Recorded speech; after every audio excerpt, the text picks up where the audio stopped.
Good morning, everybody.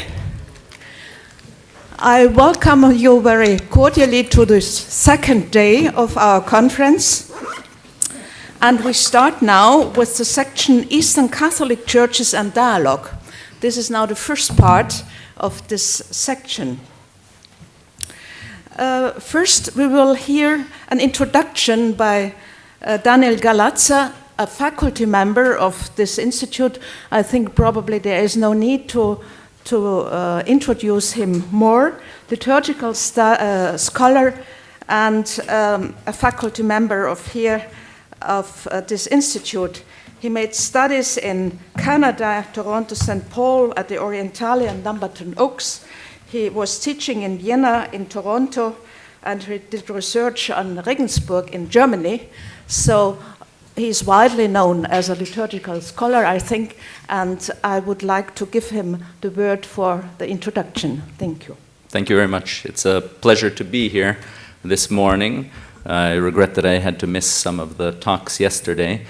So in a way, my presence here to give introductory remarks might say some things that were already resolved yesterday or that have no relevance in a way in this day, transitioning from general themes to specific themes of Eastern Catholic churches in dialogue today. So in my brief comments as an introduction today, I beg your indulgence to allow me to present a few comparisons and juxtapositions as we begin this day of the conference. The first juxtaposition involves two events in the very last days of the Second Vatican Council.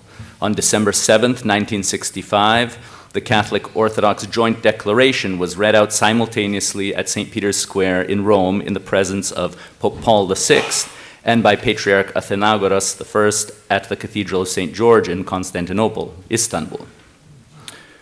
The previous day, on December 6, 1965, the feast of St. Nicholas, a Byzantine Rite Divine Liturgy was celebrated at St. Peter's Basilica in English by Ruthenian Greek Catholic bishops from Pittsburgh and the Pittsburgh Metropolia as one of the last liturgical celebrations of the Second Vatican Council.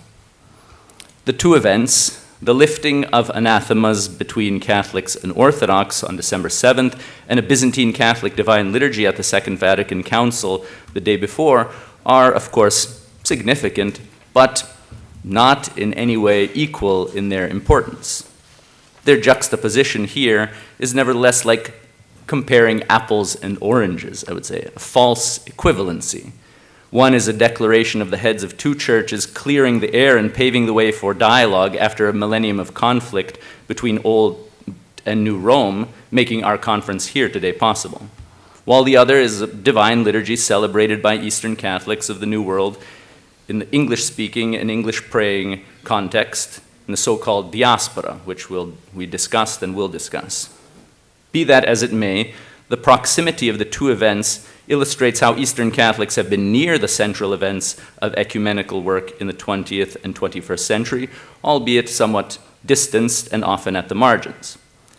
But among the concelebrants at the Divine Liturgy on December 6, 1965, was someone who put himself at the center of ecumenical dialogue. If you look closely, you can see a young Jesuit, Robert Taft, who would go on to become a pioneering liturgical scholar here at the Oriental Institute, and also a theologian involved in ecumenical dialogue between Catholics and Orthodox. At the same time, one could say a champion for the rights of Eastern Catholics as not mere rights, but churches. In his Kelly lecture, given at the University of Toronto on December 1st in the year 2000, Taft pleaded for anamnesis, not amnesia, when it comes to questions of division between Christians, particularly with regard to uniatism and the painful wounds of the past upon the body of Christ in the history of the Church.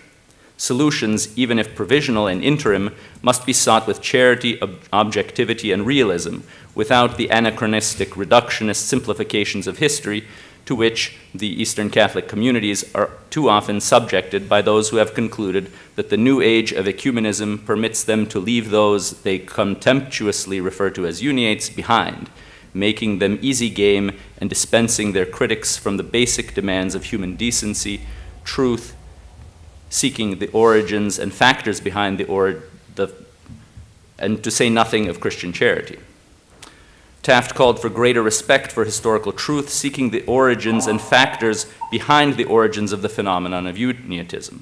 He criticized the 1993 Balaman Statement's phrase, unacceptable means, to describe Orthodox involvement in the liquidation of Eastern Catholic churches by civil authorities in the 1940s as being too weak of a condemnation. Official statements from the Orthodox churches involved the last decades have oftentimes failed to condemn the attempted liquidation of the Greek Catholic churches, for example, in Ukraine in 1946 by the Soviet authorities.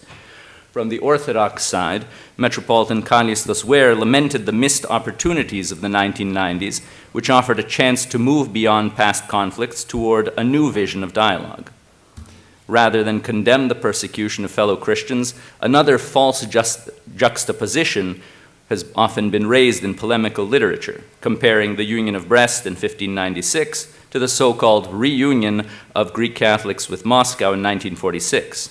And Father Yuri Avakumov, who presented yesterday, has shown how such a comparison does not work. It's a false equivalency. Instead of looking at this false juxtaposition of 1596 and 1946, historians gathered here in this Aula Magna for another two-day conference, immediately preceding this one, dedicated their research to the identity and the cult of Archbishop Josaphat of Polotsk. Josaphat was killed in Vitebsk in 1923 by Orthodox, beatified by Pope Urban VIII in 1643, canonized in 1867, and venerated in the whole Catholic Church on November 12th. His cult was promoted by various groups and, one could say, sometimes instrumentalized and presented in various ways in the various centuries that followed his death. What historians have pointed out in the conference that preceded this one was that the confessionalization paradigm and confessional asymmetry discussed yesterday was prevalent in the 17th century, where confessional fluidity continued to exist after the Union of Brest and the death of Josaphat. In fact, the parallels between the 17th century and the 21st century on certain ecclesiological questions is somewhat surprising. Oftentimes, another false equivalent or juxtaposition is introduced in any discussion of Josaphat, raising the figure of Athanasius of Brest, a martyred Orthodox monk killed by Catholics in 1648. Again, comparing apples and oranges. The healing of memories, which has been invoked as a methodology of dialogue for decades now, most recently at a Pro Oriente conference in Vienna last week, requires forgiveness and turning the page. Until both Catholics and Orthodox can put aside all confessional propaganda masquerading as history, look at this reality without blinkers or rose-colored glasses and see it as it is, with each side accepting its responsibilities where necessary in the condemnable aspects of history, we are going to get absolutely nowhere, to quote Father Taft. The qualities of honesty, coherence, consistency, self-criticism, objectivity, fairness, moderation, and courtesy of tone and language, even when in disagreement, are necessary in dialogue with presenting an Eastern Catholic vision of ecumenical dialogue with Orthodox. This dialogue must be free of any triumphalism, victimization, or whataboutism. Nevertheless, there are certain unresolved questions. Yesterday, many ecclesiological definitions were discussed. Past definitions of Eastern Catholics as, for example, Roman Catholics of the Byzantine Rite, as was repeated even by scholars involved in ecumenical dialogue or liturgical studies of past decades, denies the self-governing character of Eastern Catholic churches, established in Eastern Catholic canon law promulgated by the Pope of Rome. The equation of sui juris Eastern Catholic churches with autonomous or autocephalous Orthodox churches requires some clarification.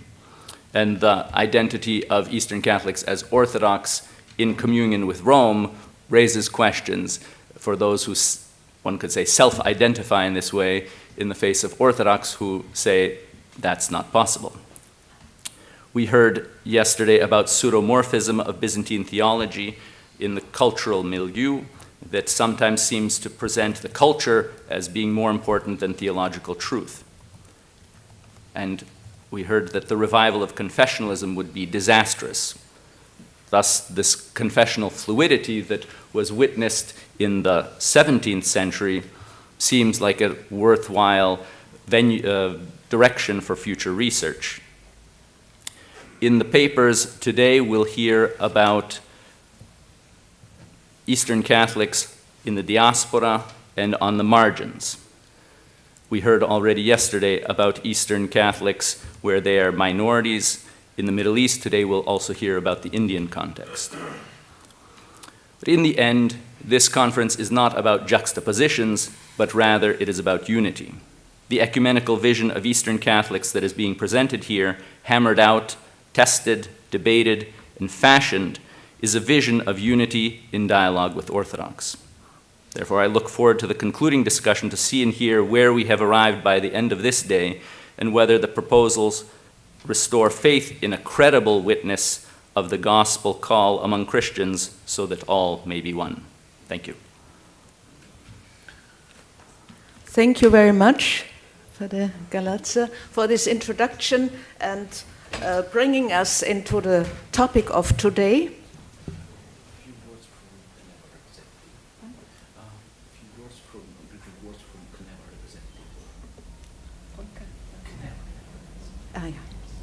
We hear now a few words from the representative of Kneva.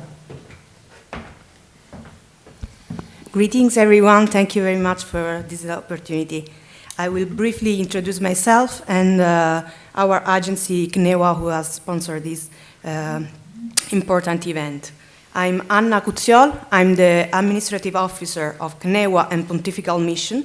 I'm very honored to be here today at the request of our president, Monsignor Peter Vaccari.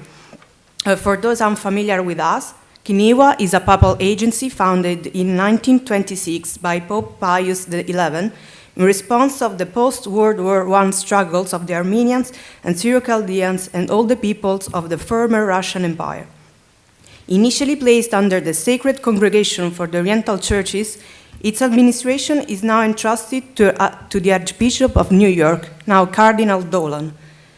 Our mission is threefold: providing humanitarian aid and supporting pastoral initiatives for Eastern churches and fostering dialogue among these churches to advance the cause of justice and peace. Our presence extends to across the Middle East, with offices in Beirut, Jerusalem, and Amman, actively engaged in Lebanon, Syria, Israel, Palestine, Jordan, and Iraq. Additionally, our reach spans globally, including Egypt, Eritrea, Ethiopia, India, Armenia, Georgia, and Ukraine. Looking ahead to 2023, I'm pleased to share that Kneva has decided to open an office here in Rome, housed in the palace of the Dicastery for Eastern Churches, where I serve as an administrative officer, as I said. I take this opportunity to extend an invitation to each one of you to visit our office and deepen our connection. So thank you very much for your attention and your support. Thank you very much.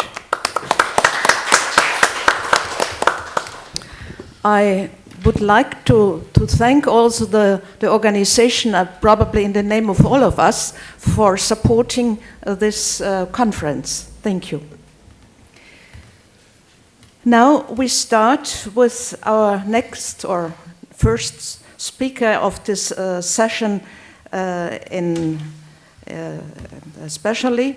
That's Pavlos Mitsniuk, actually at the Princeton University as an associate research scholar jointly at the Sega Center for Hellenic Studies and the Department of Religion. He was from 2019 to 2022 the director of the Institute of Ecumenical Studies and a senior lecturer at the Ukrainian Catholic University in Lviv. After having studied philosophy and theology at the Gregorian in Rome, in Athens, and in St. Petersburg, and he obtained a doctorate from the University of Oxford at Campion Hall. He will speak now on the demand for a new approach to dialogue. It is your turn. We are listening to you. Thank you very much. Can you hear me? So in my paper, I would like to point out how modern Orthodox theology's accent on liturgical, experiential, and political nature of religion can be read as a contribution to the current methodological debates on ecumenism. I will take as my departure point some critiques of modern Western category of religion as something focused on text or intellectual propositions. And then I will look at Zizoulas, Schmemann, and Yanaras to argue that ecumenism can move beyond dialogue on intellectual propositions to a more experiential dialogue on the modes of life. I will also point out what are the implications for the Eastern Catholic churches in this endeavor. So I would like to start with a general introductory remark on what is religion in modernity. What does modernity make to religion? It has been touched upon yesterday, by Father McPatland, Father Avakumov, when they spoke on confessionalization. Today I would like to look from a slightly different angle. Religion in modernity somehow changes. And changes not only from perspective of the state or society, but also from its own understanding. Let me offer you three citations. One is by French anthropologist Louis Dumont, famous for his Homo hierarchicus. I quote, "Medieval religion was a great cloak. I am thinking of the mantle of Our Lady of Mercy. Once it became an individual affair, it lost its all-embracing capacity and became one among other apparently equal considerations, of which the political was the firstborn." End quote. British Catholic theologian Gavin Costa has argued that, I quote, "modern nation state replaced religion as the center of society." That's the same idea as in Dumont. Further, the nation state slowly took all the features of public religions, and its struggle for the total power and the construction of the public square was revealed to the preservation of its own privileges.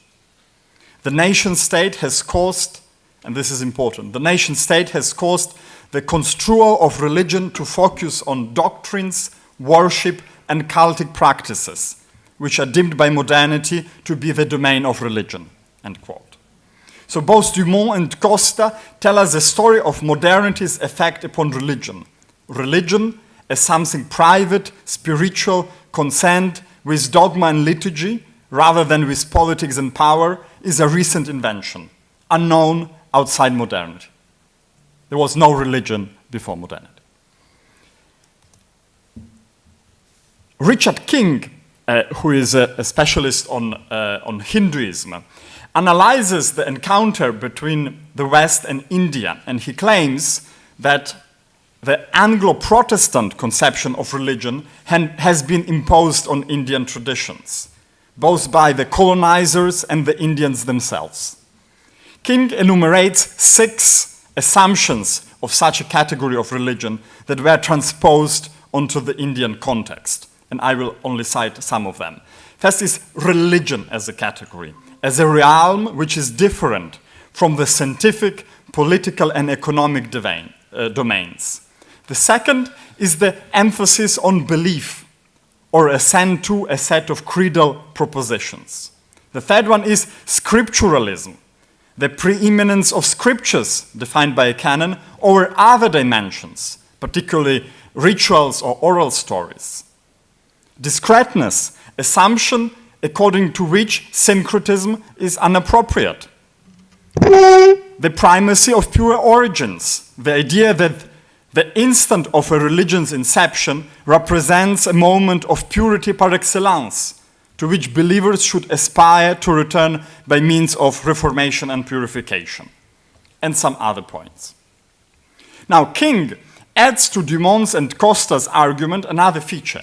Religion as something focused on scriptures and creedal propositions is not only modern, but also Western and more specifically Protestant concept.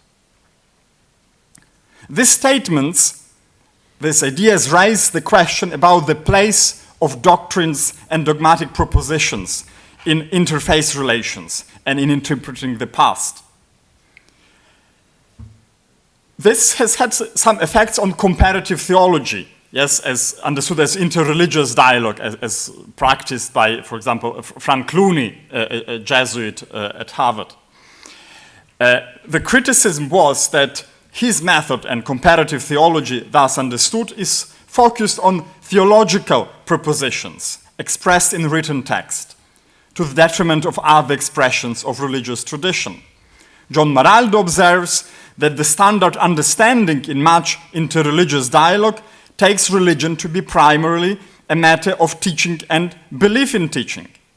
Although belief is not necessarily restricted to a set of propositions that can be true or false, it does, in the prevailing assumption, primarily concern linguistic expression.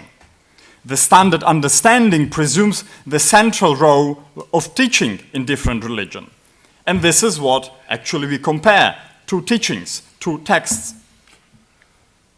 Marianne Moyert links the focus of religious and comparative studies on belief text to a Protestant, as opposed to a Catholic or Orthodox approach, with the implication that the individual has a primacy over community, things transcendental over those sensorial. She, as some other scholars, encourages the turn to ritual as a correction to the so-called textualism of most religious studies. The critiques by Marardo, Moyert, and others resonate to a large degree with the focus on liturgical aspects of Christian faith made by some modern theologians. And I would like briefly to look on Zizoulas and Schmemann. For Zizoulas, Christian truth is not so much a matter of intellectual concepts as it is a matter of life and praxis. The church is a mode of existence, a way of being, Zizoulas argues. For Zizoulas, who is one of the most prominent representatives of the so-called Eucharistic ecclesiology, a privileged perspective on the church comes through worship. Orthodox theology, I quote, is basically a doxology, a liturgy. It is a Eucharistic theology. Worship, in particular the Eucharist, is a topos par excellence in which the truth is being revealed. As Zizoulas argues, knowledge and communion are identical. The Christian dogma has to do more with life of community than with attempts to understand God intellectually. Zizoulas says that the creedal definitions carry no relationship with the truth in themselves, but only in their being doxological acclamations of the worship in community. It is not possible for a concept or a formula to incorporate the truth within itself unless the Spirit gives life to it in communion. In other words, theological formulations are unintelligible outside the wider liturgical context for which they were essentially written.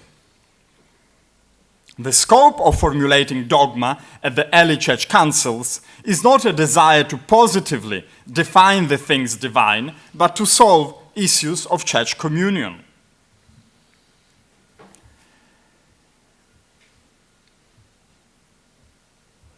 The tension between centrality of worship and emphasis on religion understood as the totality of human life is visible also in the work of Schmemann. On the one hand, Schmemann insists on the identity of lex credendi and lex orandi and criticizes those who neglect the importance of worship as an essential part of tradition. The depth of the link between the Byzantine liturgy and Orthodox faith is made evident by Schmemann's negative reaction toward the possibility of using the Latin Rite by the group of Roman Catholics or Protestants who convert to Orthodoxy. In a 1958 article where he also acknowledges the validity of other Christian liturgical traditions, Schmemann claims, I quote, "Orthodoxy is, above all, faith that one must live, in which one grows, a communion, a way of life into which one is more and more deeply integrated. And now, whether we want it or not, this living faith, this organic spirit and vision of orthodoxy is being preserved and conveyed to us mainly, if not uniquely, by the Orthodox worship.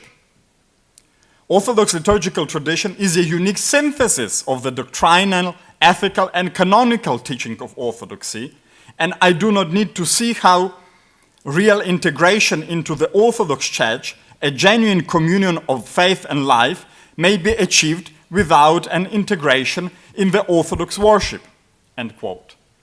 If my understanding of Schmemann's argument is correct, the participation in the ritual is a criterion of belonging to orthodoxy, even to a bigger extent than adhering to dogma, since an act of conversion or whatever passage from Catholicism to orthodoxy would presuppose a confession of the Orthodox faith. On the other hand, however, Schmemann considers the reduction, as it were, of the church life to worship as one of the major disasters of modern orthodoxy. The cult, instead of expressing church being in community of love, constitutes today the very essence of the church. The cult and the church have merged. The latter has become a cultic society. So Schmemann laments and says that Christians should repent for having spent too much time praying and worshipping rather than being engaged with the social, political, and economic issues of real life. One of the theologians who have been most pronounced on holistic and political dimension of Christianity is Jan Arras. For Jan Arras, Christianity is not a religion. It is the very reversal of religious terms. From its very inception, Christianity understands itself as ecclesia, with direct and conscious reference to ecclesia to demo, the popular assembly of the Greek polis. I quote, "It is no accident that the first apostolic Christian communities, in order to express and reveal their identity and their specific difference from any other religion, borrowed from ancient Greek political event the term ecclesia. This historical transformation of the ancient Greek political event into the Eucharistic body of the Christian church has two basic consequences. The first consequence is the Greek political model was the historical flesh that realized and revealed the radical difference between church and religion. The second consequence is the preservation and revealing of this difference between metaphysics and ideology." End quote.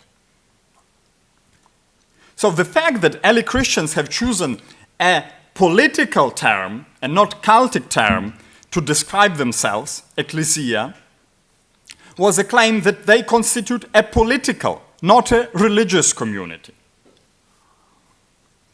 Now, one can wonder whether Jan Arras' dichotomy between the political and the religious is not overly anachronistic, given that in classical antiquity, such a sharp distinction didn't exist.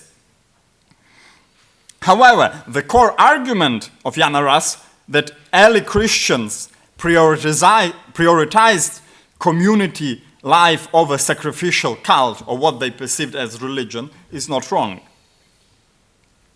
So what is religion for Jan Arras? It is a response to an individualistic need of human beings to understand reality, which is realized through a focus on dogmatic statements. Basically, what Jan Arras proposes is that the mode of living of polis or ecclesia is to find the truth through experience, not through propositions. And this is one of the reasons of Jan Arras' criticism of the West. He said that the Westerners were afraid of freedom of relation. They needed individual certainties with objective assurances for their psychological security. Very interestingly, Jan Arras this disjunction between orthodoxy and formulation is clearly visible from how Yanaras treats Dothitios Yonaras, Vicentios Damodos, Eugenios Vulgaris. He says that they remained faithful to the letter of the Orthodox dogma and indeed attempted to defend orthodoxy from the West. However, they have been, I quote, trapped in Western theological assumptions. In other words, you can follow and defend Orthodox dogma, yet hardly be an Orthodox theologian. You can well be anti-Western, yet perpetuate a Western captivity, to use Florovsky's expression, of Orthodox theology. This approach, when pushed to its logical conclusions, would imply that fidelity to dogmatic propositions is not a sufficient nor main criterion of orthodoxy. In this, Yanaras' position is close to that of Schmemann. Now, I would like to suggest that certain considerations made earlier can contribute to reconsider the textual propositional focus of ecumenical relations.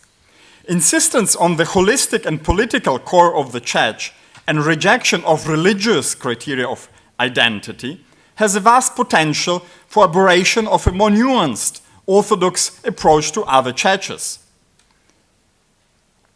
If ecumenical dialogue is sometimes perceived as sterile due to impossibility to solve the divergence of dogmatic formulations or lack of agreement on the understanding of propositions, perhaps looking for a common experiential knowledge, a way of life, the tropos zois of Yanaras or Zizoulas, can be a way out of impasse. If Schmemann and Zizoulas are correct that the liturgy is par excellence approach to Christianity, and if scripture and dogma exist in view of praxis, including liturgical praxis, then the latter has a priority vis-à-vis textual material, which ecumenism should not ignore. The ritual turn can be meaningfully applied to ecumenical encounter. The fact that Orthodox and Eastern Catholics share the same liturgical tradition is of fundamental importance here. However, the ritual turn can be object of similar criticism as the text-focused comparative work.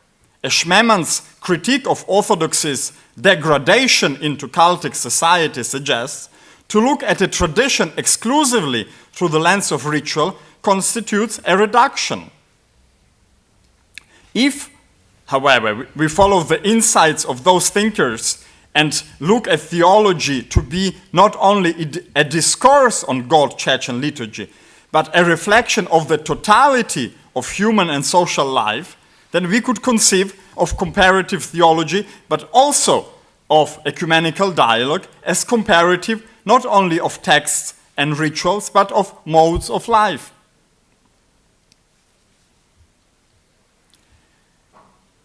I suspect that, at least in Ukraine, it might be difficult, if not altogether impossible, to distinguish between the ways, the mode of life in which Eastern Catholics and the Orthodox live. A holistic approach to inter-church relations would allow us to reconsider the importance assigned to the dogmatic and theological rationale of these relations, in particular by shedding light on the political aspects at play.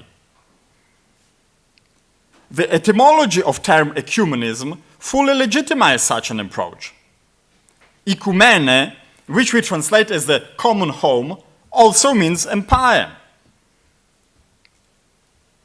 Is ecumenism then a political endeavor? I would not go so far as to make such a statement, but one could not notice certain political elements of ecumenical relations. Let me provide just some examples related to the Eastern European churches, and I will end there. How many? You have 8 or 10 minutes. 8 or 10 minutes, thank you. Yuri Avakumov, for example, emphasizes the Russian Orthodox Church's interest in ecumenical movement as conditioned by Soviet international politics. And he claims that it weakened greatly when the Soviet pressure upon the Church has vanished in the 1990s. Russian Orthodox Church rhetoric toward Ukrainian Greek Catholic Church is also politically conditioned. We have seen a sharp critique in the Soviet times, in the 1990s, and after the Russian annexation of Crimea. But also we had a dialogical intermezzo, if I can call it, from 2011 to 2013, when leaders of both churches have spoken more positively about the other church, and some meetings have taken place, in particular between His Beatitude Sviatoslav and Metropolitan Hilarion. I would suggest that these ups and downs have clear political reasons, and we can return to this in the discussion. Finally, the Russian Orthodox Church's strategic alliance with the right-wing Protestant and Catholics in the North America and Europe, which Antonio Spadaro has called the ecumenism of hatred, has a clear political, even partisan dimension. But I think Ukrainian Greek Catholic Church's ecumenism has also been shadowed by political motivations. Ihor Ranza and Alphonse Brüning research has suggested that the concept of Kievan Christianity, promoted by the Greek Catholics as a way to think their cooperation between their church and the two Ukrainian Orthodox jurisdictions, is not without political connotations. I would also suggest that some of Ukrainian Greek Catholic ecumenical initiatives should be read in the context of this church's minority status in the country. As yesterday Father Morozovich has pointed out, if you are a minority, you understand your ecumenical relations in a completely different way. The calendar reform, through which Ukrainian Greek Catholics abandoned the Julian calendar, and which was done previous consultation with the Orthodox Church of Ukraine, cannot be fully understood outside the political context brought about by the Russo-Ukrainian War. The focus on traditional values, which has been the core of the social work of Ukrainian Greek Catholics, but also of all Ukrainian Council of Churches and Religious Organizations, is also not without political connotations. The focus of this council of the issue of family, sexuality, and reproduction is made to the detriment of issues of injustice, inequality, poverty, migration, or ecology. In other words, we see that issues that are part of the right-wing agenda take preeminence over the issues dear to the left. Yesterday, Thomas Kramer said something interesting about Armenians. I don't remember the exact expression, but it was something like that nation is a unifying ecumenical concept for the Armenians. I think the inter-church dialogue in Ukraine often claims to be aimed at Ukrainian nation and state building, which is not exactly a theological objective. Now, I do not claim that Russian or Ukrainian ecumenism is a political as opposed to theological exercise. It might be more helpfully understood as a theopolitical, as a belonging to this holistic sphere where the issues of dogma, identity, and politics mix and co-penetrate. As consequently, any attempt to understand ecumenism, disregarding issues of identity and politics, thus studied by other disciplines, as sociology, political theory, or conflict studies, will fail to see the problem in its totality. If inter-church relations are a theopolitical matter, then they cannot be understood on purely theological terms. They will be thus subject to some of the dynamics which apply to the general community making and border creation. Could you be that we can have some time for discussion of at least 5? Wonderful, yes.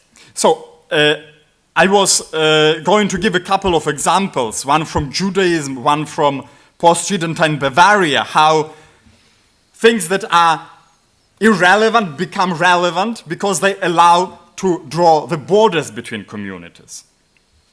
And I think this would help us to understand why the Greek Catholics who make the borders between Catholics and Orthodox fluid and ambivalent are often seen as troublemakers. To conclude,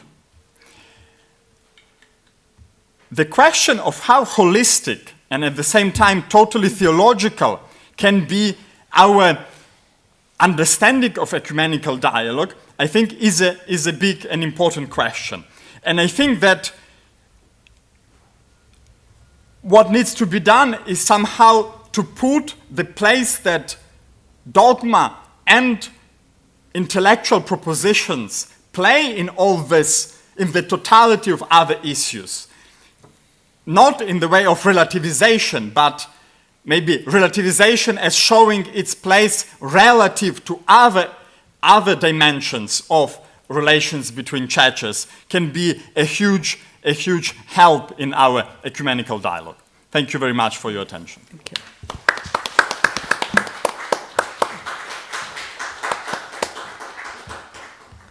Thank you very much for this overview and also pointing out specific new approaches which are on the background of our reflections for ecumenical dialogue today.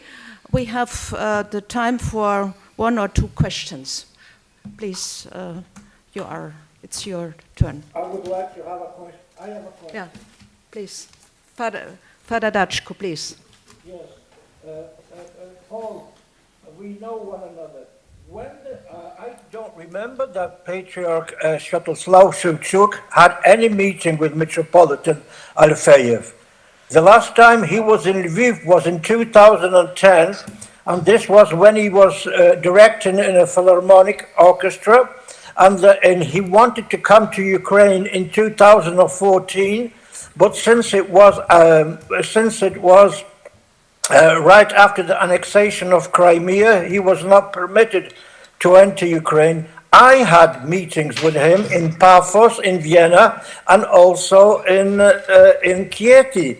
But I do not remember any specific encounters between His Beatitude Sviatoslav and Archbishop or Metropolitan Ilarion Alfeyev. Thank you. Yes, thank you, Father Ivan. I've seen it quoted in one of the interviews by His Beatitude. I will find out it and can send it to you. I don't think that the meeting happened in Ukraine. It wasn't publicized. I haven't seen a photo, but it was mentioned in an interview. Yes, please send me this. Send me this. Thank you very much. Yeah. Thank you. Father Galatza.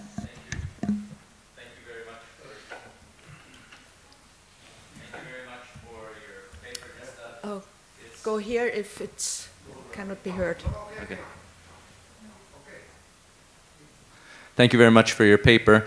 I have a question, but a comment on the previous question. I think there were perhaps two meetings unofficially, kind of as it happens in Rome, in the corridors or after dinner or something like that. But you can get the facts from the people involved. My question is about this new proposal for dialogue. Does it mean that we should anticipate union on the theological grounds through communion, as has been proposed by the Ukrainian Theological Society in the past, to find moments for intercommunion? Is this holistic vision, this liturgical vision of the church united around the altar part of your proposal, which I like it. I think it makes sense because it moves away just from text to the fullness of the experiential side of our Christian life. So can you say something about that?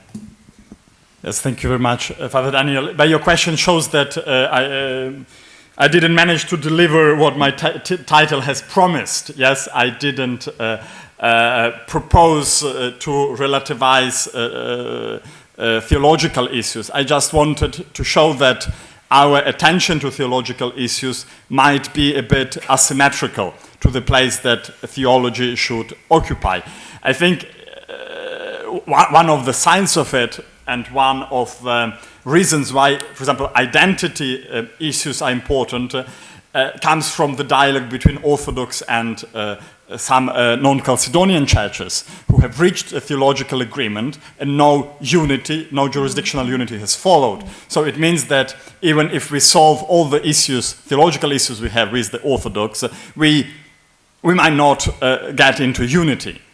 So not that theology is unimportant. I think it's very important, it's extremely important. I'm a theologian and not sociologist, which is like the biggest proof of my allegiance to theology, the written word and the propositions. But it's one of the elements which has been, I think, unduly over-exaggerated. Thank you. Thank you very much. Only a short question in order that we don't run out of time. Thank you, Pavlo. Just following up on what was your answer. So you spoke about if I understood correctly, the theopolitical ecumenism. Can you briefly elaborate on that? Because I'm afraid that if we introduce politics in ecumenism, we would go back to the problematics of the unitism, political process causing unitism on the one hand. On the other hand, if we introduce political or cultural or ideological agendas in our ecumenism, we would do what some churches are doing now, that is war against West, against certain principles, against certain values. So should be rather better to keep this, to separate theology and politics in our ecumenical endeavors. Thank you. Yes, thank you very much. It's a very interesting question. So I think two moments there. I don't think we should politicize ecumenical relations. I think that's a negative development. But I think we should be aware. We should see them, and we should also see that, for example, the Catholic openness to ecumenical dialogue, the Vatican II, is also due to the tragedy of the Second World War, to what modernity, globalization, etc., allowed us to do. So I don't say that we should be political, maybe on the contrary, but I say we should be aware of the political rationale. Huh? Okay. Thank you very much, and thank you for your paper and the discussion. And we move now to the next speaker, who really doesn't deserve a real introduction. It's Reverend Dr. Peter Szabo, the President and Professor Ordinarius at the Postgraduate Institute of Canon Law at Insta Facultatis of the Pazmani Peter Catholic University in Budapest. You are most outstanding and well known, so I think in order to save time, I just really immediately gave you the word. Thank you. You will speak on ecclesiology of the Eastern Catholic Churches, developing insights into canon law and future ecumenical perspectives. Yes, thank you. Dear colleagues, first and foremost, I would like to thank Roman Fichas and the organizing institution, the Catholic University of Lviv, and the PIO for the gracious invitation. I also congratulate you on the excellent program. The present conference will undoubtedly contribute to the better understanding of the Eastern ecclesiastical heritage, and through this to the growth of the appreciation of the Eastern tradition within the Catholic Church. This goal has been present in official church documents for a long time. Most recently, it was also advocated in the provisional synthesis of the Synod of Bishops in late October. Due to the shortness of time available, I will try to get to the point immediately. Can the terms Eastern and Catholic be indeed reconciled when it comes to ecclesiology? Considering certain historical eras, the word pair authentically Eastern on the one side and truly Catholic on the other side could even seem like an oxymoron. Obviously, not all Eastern ecclesiological visions can be considered compatible with the Catholic faith, and similarly, not all the Catholic ecclesiological models are acceptable to orthodoxy. However, there are also ecclesiological approaches that help dialogue and convergence, and what is more, sometimes the more precise understanding of the one refines the other's inaccuracies, as if in a spirit of mutual exchange of values. Finally, it may seem strange that I want to discuss an ecclesiological topic in the language of law, typically in legal approach. However, law is intrinsic to the essence of the Church. Moreover, legal disputes played a decisive role in the widening of the gap between East and West, and they are no less significant among the obstacles to rapprochement today. For these reasons, the legal discussion of the topic seems to me to be quite justified.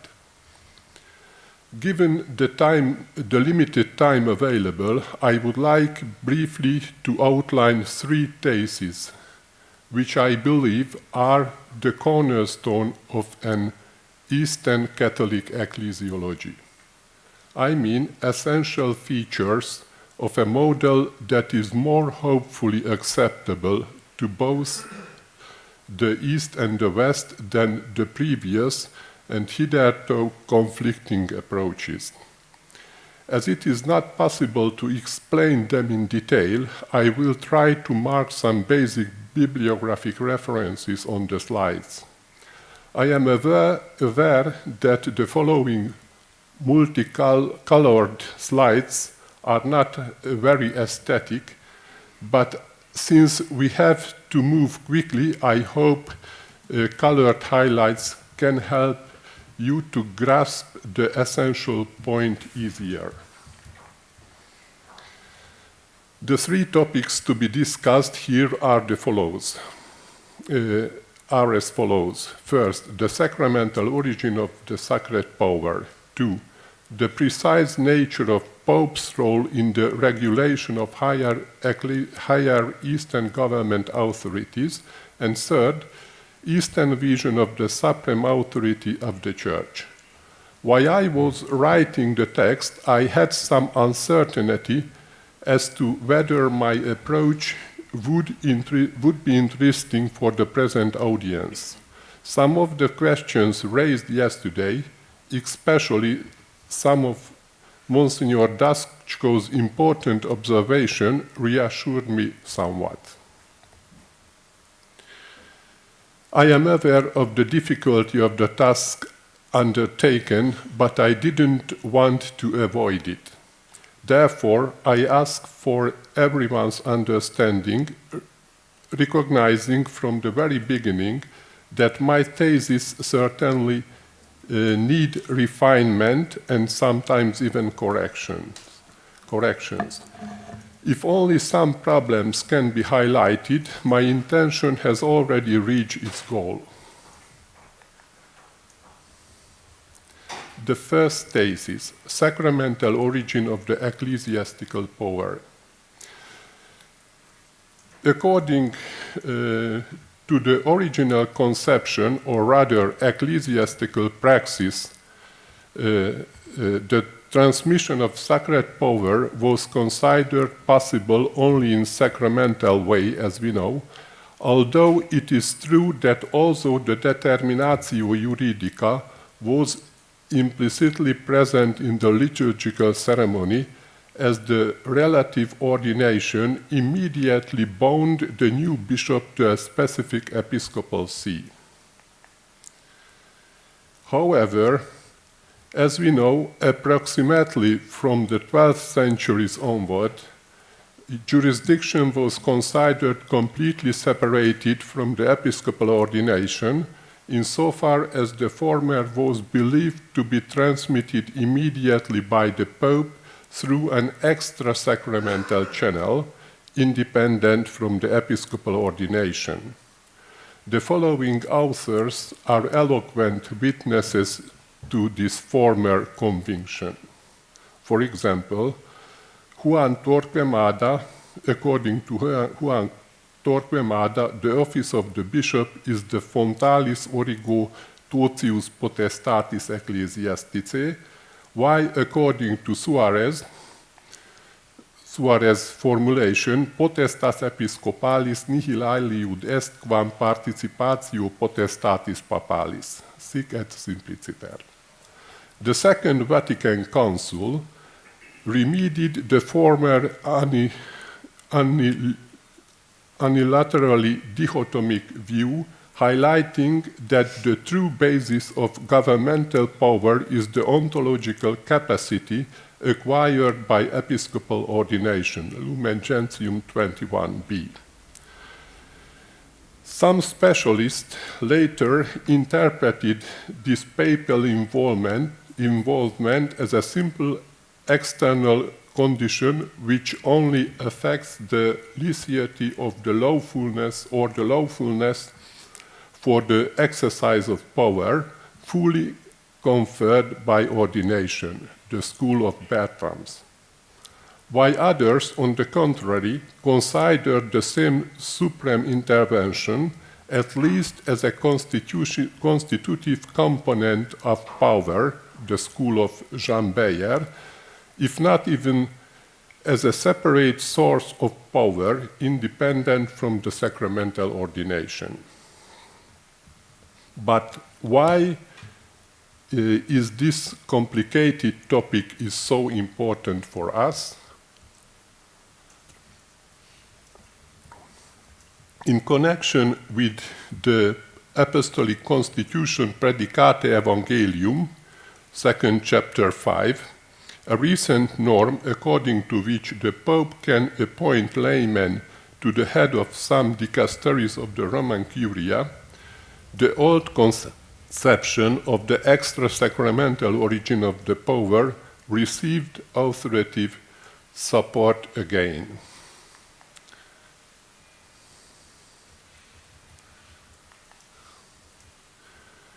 This last hypothesis, a clear return to the preconciliar doctrine, in my view, would be hardly compatible with the Eastern tradition. The sacramental, local origin of power is the essential cornerstone of Eastern ecclesiology, without which Eastern governmental autonomy becomes completely contingent, and the credibility of the decentralization desired by Pope Francis is easily devalued. The second thesis, local origin and nature of the supraepiscopal power and the question of the exact role of the Pope in its formation. According to the requirements of the Eastern autonomy, in addition to bishops, the higher governmental power is also considered as of local origin. Significant progress can be observed in this area. While previously the election of bishops needed papal confirmation, according to the system of preliminary ascensus required by common law in force, now the canonical provision, equivalent to collatio tituli, originates from the local head of the interested church, patriarch or major archbishop, who today accomplishes this act on his own authority.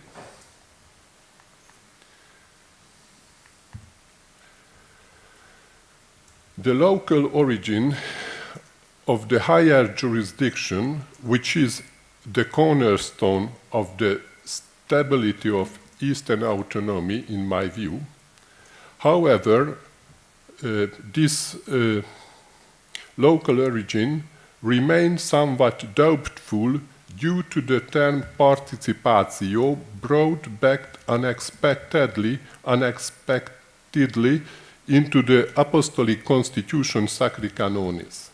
Namely, this term, according to its traditional meaning, considers the superior power to be of papal origin and nature.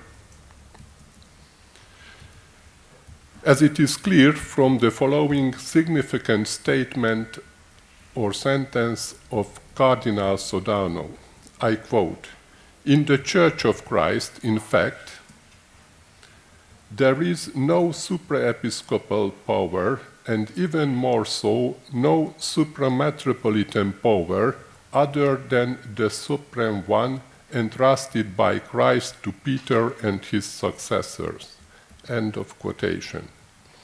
According to this understanding, the supraepiscopal power is given from above, so to speak, as if it were a simple local emanation of the papal power itself, which therefore doesn't originate at all from the bishop's own sacramental ordination. This vision seems to be quite outdated and completely incompatible with the nature of the Eastern patriarchal and metropolitan power, which are explicitly qualified by the code itself as potestas propria.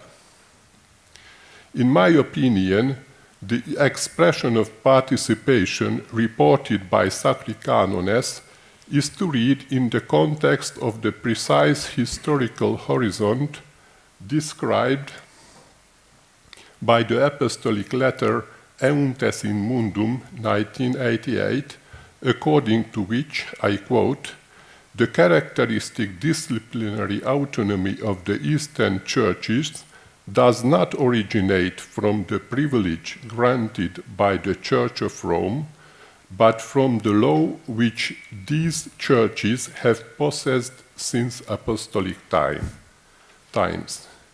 End of quotation.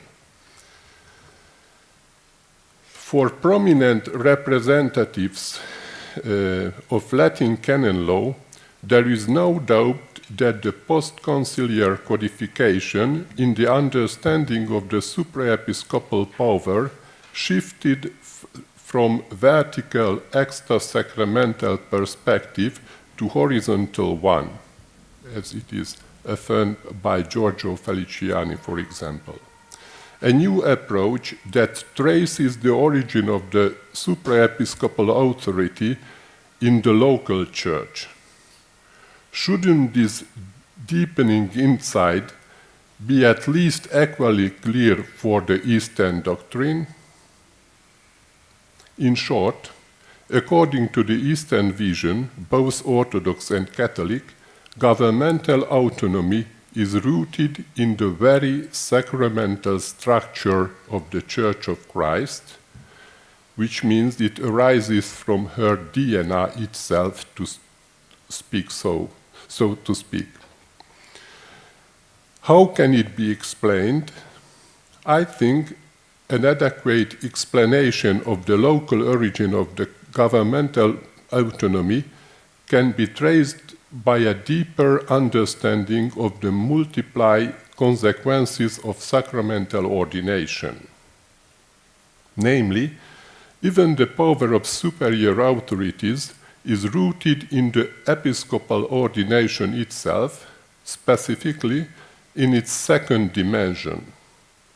It can be identified as a solicitudo ad extra, giving rise to an ultra-diocesan dimension. This capacity, by the appropriate and corresponding juridical determination, even in case of supraepiscopal authorities, can be transformed into power of governance. There is no doubt that without adequate juridical determination, this is not possible. However, this doesn't detract from the relevance of the ultra-eparchial aspect in question.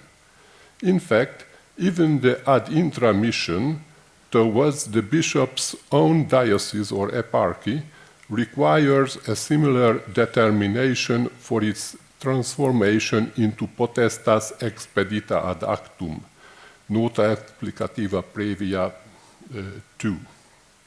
But no one may impugn this constitutional importance, the constitutional importance of this inner mission for this technical reason.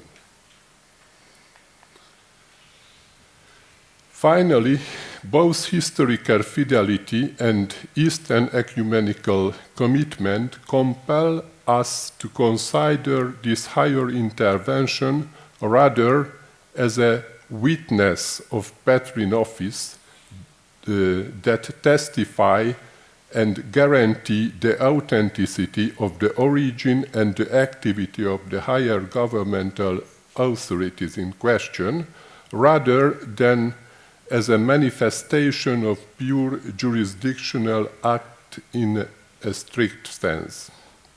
Due to the lack of time, instead of more extensive explanation of this argument, for this I refer to a previous study of mine. In summary,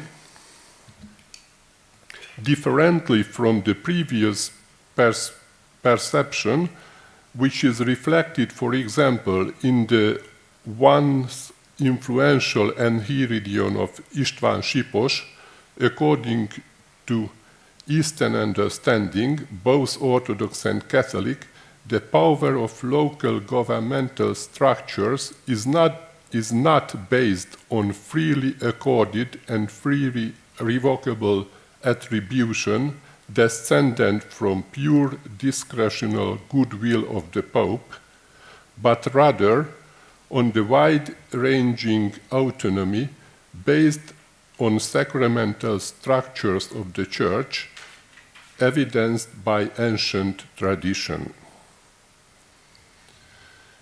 The third thesis, Eastern vision of the Supreme Church authority. The image of the essential structure of the Church from the very beginning has shown differences in the East and the West.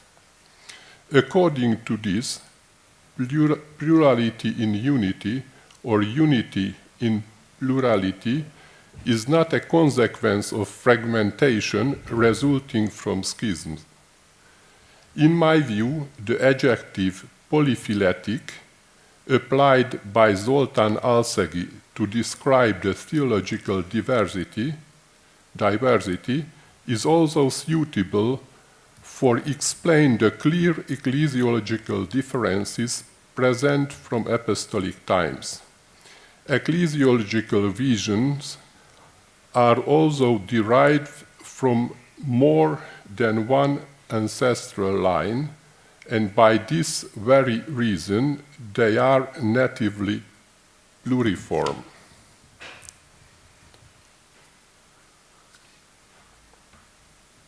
I mention here only one duality, or rather complementarity.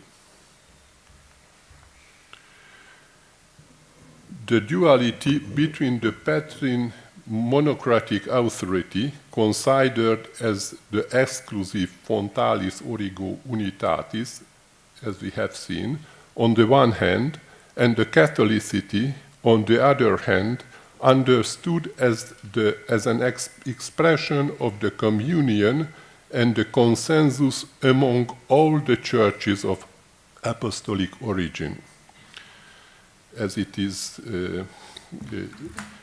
explained by Basil Studer. These two complementary truths, while humanly irreconcilable, may result like the faces of an object that one cannot contemplate at all at once in its entirety, but which have to be envisaged in turn if the object is to be described completely, as it is written by Congar. This explains why the Congregation for the Doctrine of Faith encouraged the revision of the Eastern Code draft on supreme authority. As we know, this section of the Eastern Code is practically a copy-paste version of the Lex Ecclesiae Fundamentalis draft taken into the Latin Code. Cardinal Ratzinger soon withdrew these proposals of the Congregation at the explicit request of the Codification Committee. The reflection on this issue, however, for a short time went further on, as can be seen from the two interesting drafts proposed by Cardinal Willebrand as alternative text for the CCAO close to promulgation. It was a proposal, unfortunately, in vain. The Eastern Code still needs significant refinement in this issue. In the light of this explicit proposal of the Congregation for the Doctrine of Faith, there is no doubt that even the highest authority can be described in a way that better suits Eastern vision within the framework of revelation. The essential structure of the Church, and thus that of its highest authority, can take on different historical and ecclesiastical cultural expressions. Casting these into concrete form and renewing them time after time is the prestigious task of canon law. Finally, rather than going into details, even here I refer a previous study where I tried to identify aspects where the description of the supreme authority in CCAO could have a more Eastern image. Just one example. As the collocation of a chapter in the Code just in itself has an hermeneutic relevance, a simple reversal of the sequence of the chapters on the Pope and the College of Bishops just in itself would have a compelling ecumenical message. I think I have to finish here. Thank you very much for your patience. Thank you very much.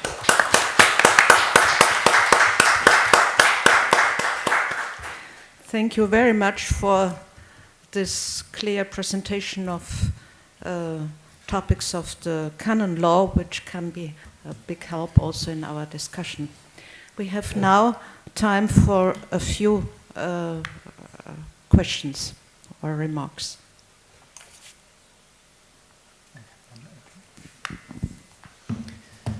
Thank you for the presentation. I'm a student of canon law, so I'm not sure if my question is going to be as clear as I hope it would be. But I'm curious to know, it seems the way that you presented the material, that in Predicati Evangelium, it's been interpreted that this ability for lay people to be in charge of a dicastery the power comes obviously not from priestly sacramental ordination, but from the missio canonico of the Pope. That would make sense in some ways for me to answer questions about the Vatican Curia, because in some ways they really are a sharing in the Pope's power. But when it comes to lay involvement in other areas, in eparchies, parishes, dioceses, is there another possible source of that power, a sacramental source of that power, that is not, say, the missio canonico of the local bishop or the missio canonico of the Pope, but rather their own, say, baptismal sacramental power? Is there a way to understand that, or are we sort of reduced to the Ghirlanda interpretation that says, no, it's just missio canonico? Thank you. Can I add to this? Can I add a question? It's a little bit on the same line. So I see how the lay appointments in Roman Curia like go against the idea of sacramental origin of government, but the episcopal appointments in Curia don't make sense either. They are bishops ordained with a title, yes, of a diocese, of non-existing diocese. They are not ordained for universal jurisdiction. So I don't see how this would make sense either, yes. Then they should be ordained without having a title which limits them to an existing diocese. And second, maybe similar to this, how would lay participation in the conclave, yes, idea that was, I don't know, maybe it's a gossip, how would it relate to the idea that Pope is being chosen by the clergy of Rome, which is at least like through a game of titular cardinals is working? Thank you. Please. I try to explain myself. Well, I completely agree with you. There are different interpretations as for the origin of the ecclesiastical power. I share your opinion that it is better to connect it with some sacramental sources, which could also be the baptism. So I agree on it. There is a Canadian author, unfortunately, I don't remember her name now, who has explicitly underlined the importance of the fact that the lay faithful should have their power rather from the baptismal sacrament, like a delegation or participation of the supreme power. So it can be one of the alternative sources. Or, for example, there was an interesting article of Cardinal Velli published in Osservatore Romano about 1 year ago, when he spoke about the possibility to derive a part of the ecclesiastical power from charisma directly. In the case, for example, of religious communities, even without the ordination. As for the question of auxiliary or titular bishop, I completely agree with you. So I don't find so difficult the formulation of the Predicate Evangelium itself. Rather, I was a bit embarrassed or confused by the explanation or conclusion given to this passage by Cardinal Ghirlanda, because his conclusion is that it is the clear proof of the fact that the ecclesiastical power is of extra-sacramental origin, which according to me is a return to the preconciliar vision of the ecclesiastical power, which allowed, for example, even the hypothesis of a lay pope with the supreme jurisdiction and with the infallibility without the ordination. We have a very clear affirmation of this, of course, only theoretical possibility by Pope Pius XI. There is an allocution, French allocution you can find in the Acta Apostolicae Sedis, where he affirmed that it would be possible. So the question is really complicated. I think that the synodal path requires a more complete understanding of the origin of the sacred power.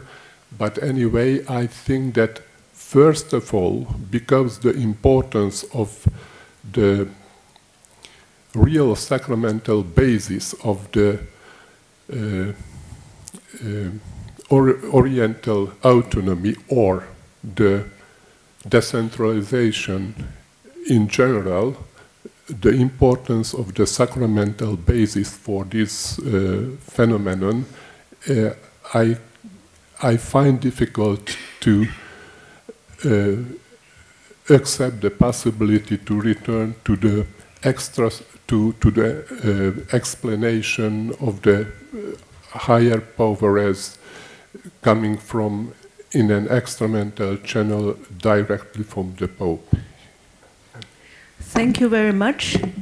Because of time, we have now concluded. Perhaps we find other ways to discuss these very interesting topics.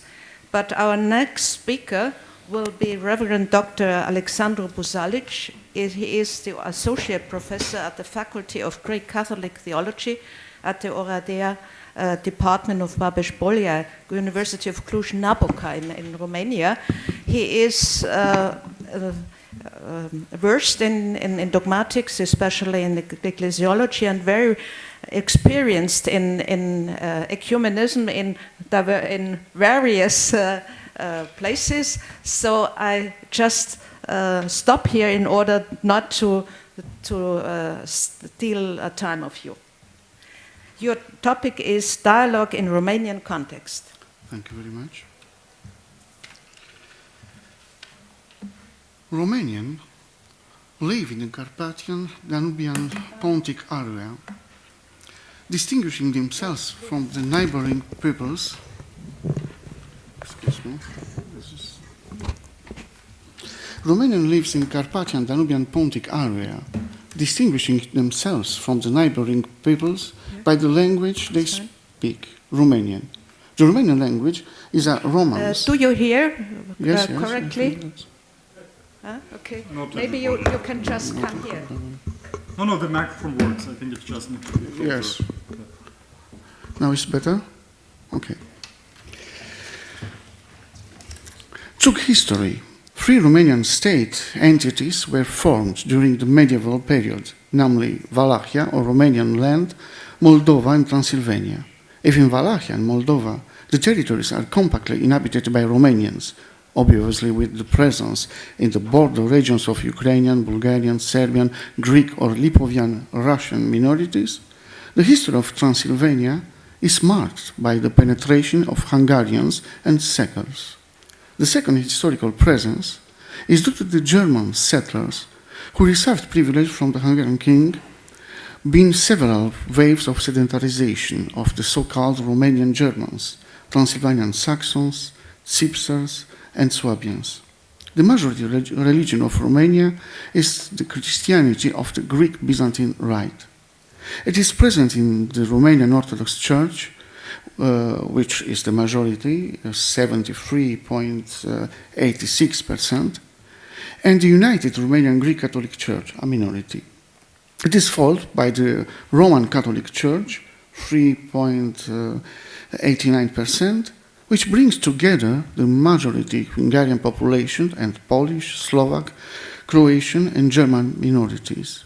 In third place is the Reformed Church, with 2.60% of the population, belonging to the Hungarian minority, followed by many Neo-Protestants. The first ecclesiastical, we have here all these percents.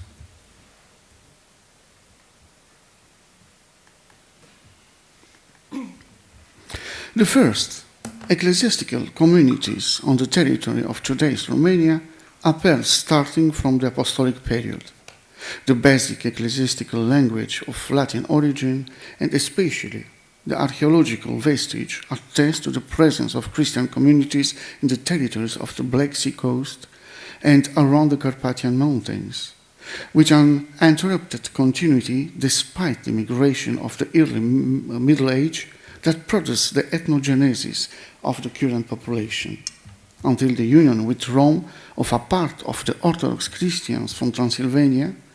The Romanian Church formed its ecclesiastical structures in the aftermath of the schism of 1054. In the historical Romanian territories, the metropolis of Wallachia is recognized by Patriarchate of Constantinople in 13 59 under the name of Metropolitan of Unguro-Vlachia. In 1872, the Romanian Orthodox Church was recognized as an autocephalous church by separating from the Patriarchate of Constantinople, so that formed in 1925, the entire Romanian Church was recognized as Patriarchate. The metropolis of Moldova took shape as a canonical territory in 14th century, being recognized by the Patriarchate of Constantinople in 1401, and have its metropolitan seat in Iași from the middle of the 17th century until today. Transylvania, the third largest Romanian province, is intermittently remembered as a metropolis based in Alba Iulia since 1377, being canonically considered in the Orthodox world as a suffragan episcopate to the metropolis of Unguro-Vlachia. It is officially recognized as a metropolis based in Sibiu in 1864 and become part of the Synod of the Romanian Orthodox Church in 1919. The Romanian Greek Catholic communities in Transylvania are the result of two historical processes of entry into the full communion with the Catholic Church. The first Romanian communities took the entry of the protopopes from these west regions under the apostolic vicar Iosif de Camillis in the 16th centuries against the liberation of the Hungarian territories from the Turks. From a chronological point of view, the first independent ecclesiastical entity of the United Romanian Church appears after the Union of Alba Iulia in 1701 by signing the document of union following the model of Council of Ferrara, Florence. After the tension of the anti-unionist movement at the beginning of the 18th century, the members of the two sister churches from the United Romanian Church and from the Orthodox metropolis of Transylvania organized themselves into representative hierarchy, the parish evolving according to the specifics of the times. After that, the United Bishop Petru Pavel Aron opened the first modern Romanian language schools in Blaj in 1754, followed by Bishop Samuel Vulcan with the school in Beiuș in 1828 in the Diocese of Oradea. Teachers were trained for Romanians, the bishop supporting with scholarship both Greek Catholic and Orthodox students in favor for the education and emancipation of the people, regardless of their religious affiliation. This institutional and pastoral collaboration between the sister churches continued through the 19th century and the beginning of the 20th century. With the entry of Transylvania into the Kingdom of Romania in 1918, the United Romanian Church became from the majority representative church of the Romanians in Transylvania a minority church in Greater Romania, Moldova and Wallachia being predominantly Orthodox territories. Against the backdrop of the entry into the sphere of influence of the Soviet Union, the United Romanian Church fell victim to the plan to abolish the Greek Catholic churches, took a simulacrum of ecclesiastical restoration of unity, a scenario that was applied for the first time in Ukraine by order of Stalin. In 1948, the Greek Catholic hierarchy was arrested. The same simulacrum of the return to the Mother Church was organized in the absence of the hierarchs. The United Romanian Church was outlawed, and the patrimonial assets were confiscated by the state or given to the Romanian Orthodox Church. A new stage of Greek Catholic Orthodox dialogue relation began after the fall of the communist regime in 1989. By decree law, the Greek Catholic Church came out of the period of prohibition, but the legal situation of the churches and the assets passed into the possession of the Romanian Orthodox Church was not regulated by a special law. They followed of the Romanian Orthodox Church was not regulated by a special law and opposed to the execution of court sentences of retrocession. The situation being known and discussed in many international reports regarding the respect of human rights in post-communist Romania. Unfortunately, the ecumenical dialogue ran into paradoxical situation that depend dissatisfaction among believers. We also have the situation where the local authorities and the local Orthodox priests continued to prevent the access of Greek Catholics to the public cemetery. Another paradoxical situation is the demolition of some Greek Catholic churches and the construction by the Orthodox community his own churches on the same site. The typical case is the Greek Catholic Church in Ungeni. The Orthodox community, which refused the retrocession of the church, began in 1997 the construction work of a new church, but around the old Greek Catholic one. This action, recalling the visit to Ungeni of His Eminence Cardinal Kurt Koch in 2030, Monsignor Pascal Gollnisch, as well as the visit of Boris Gudziak of Philadelphia, USA, together with a delegation of the American Bishops' Conference. Unfortunately, the work started in the 90s was completed this year, the old Greek Catholic Church being demolished in March. Another regrettable practice, in the case of non-retroceded churches, consists in the destruction of the holy relics from the altars and the historical golden bull of sanctification of the Greek Catholic hierarchy, an act of erasing authentic vestige and rewriting the history. The Romanian Patriarchate intervened in terms of regulation of communicatio in sacris and communicatio in ritibus in two concrete situations.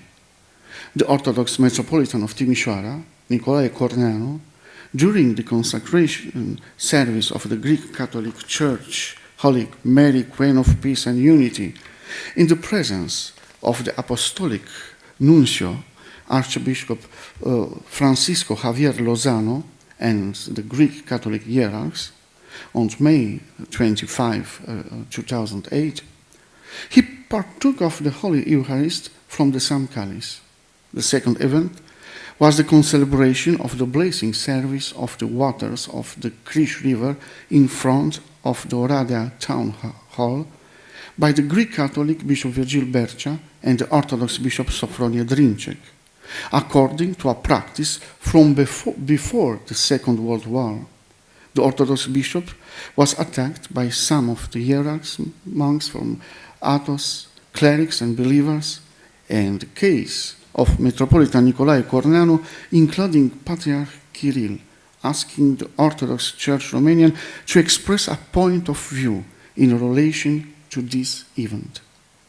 Even the Orthodox Patriarchate of Bucharest decided not to act against the two hierarchs, were given instruction to avoid similar actions in accordance with the canons of the Romanian Orthodox Church. The prohibition of concelebration, also in the case of some sacramentals, leads to a paradoxical situation in the case of military ceremonies, national holidays, or other public celebrations to which representatives to different churches are invited. Almost all military priests in Romania being Orthodox. From an ecumenical point of view, the liturgical celebration that Pope John Paul II did together with Patriarch Theoctist, officiating from the same altar in May 1999 in Bucharest, remains emblematic. But each hierarch separately with his own chalice and liturgical material for the Eucharist. And this is normal. During this celebration, the crowd spontaneously cheered, "Unity, unity." Over 20 years ago, on the visit of Pope Francis to Romania and the beatification of the martyred Greek Catholic bishops on May 31, 2019, Patriarch Daniel only participated in the protocol discussion, the only Catholic Orthodox liturgical gesture being the prayer, Our Father.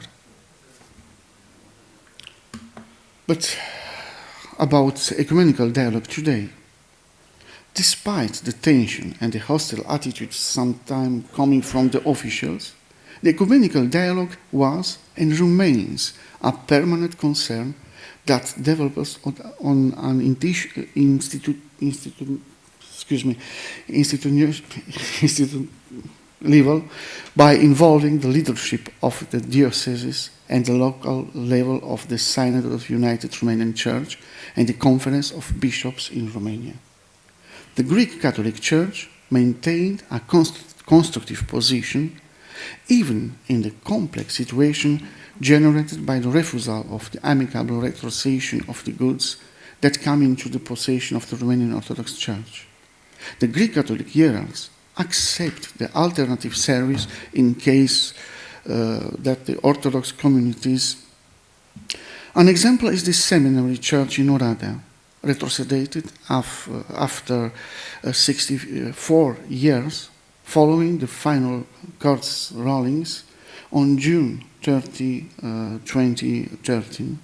Bishop Virgil Bercea proposing to the Orthodox side that they can continue to serve alternatively as a sign of openness to peace and understanding between Christians. After the revolution of 1989 and the exit of the Greek Catholic Church from the catacombs, got involved in the organization of the Octave of Prayer for the Unity of Christians, in which Catholics and the Latin or Byzantine Rite participate by virtue of openness to dialogue and involvement through prayer. In the years that followed, prayer groups from the other religion gradually joined, primarily Neo-Protestants and Reformed, or from the community of Messianic Jews. Finally, joining this manifestation and Orthodox believer that events taken place in a true spirit of dialogue, of charity and communion in what unites us. Another permanent involvement takes place at the academic level through the participation of the faculty of the Greek Catholic theology in scientific communication station or in research projects with interconfessional participation, or by organizing the scientific communication for the students, in which participate theologians, students, and seminarists, Greek Catholics, Roman Catholics, and Orthodox. But very important is the ecclesiology of the Eastern Catholic churches.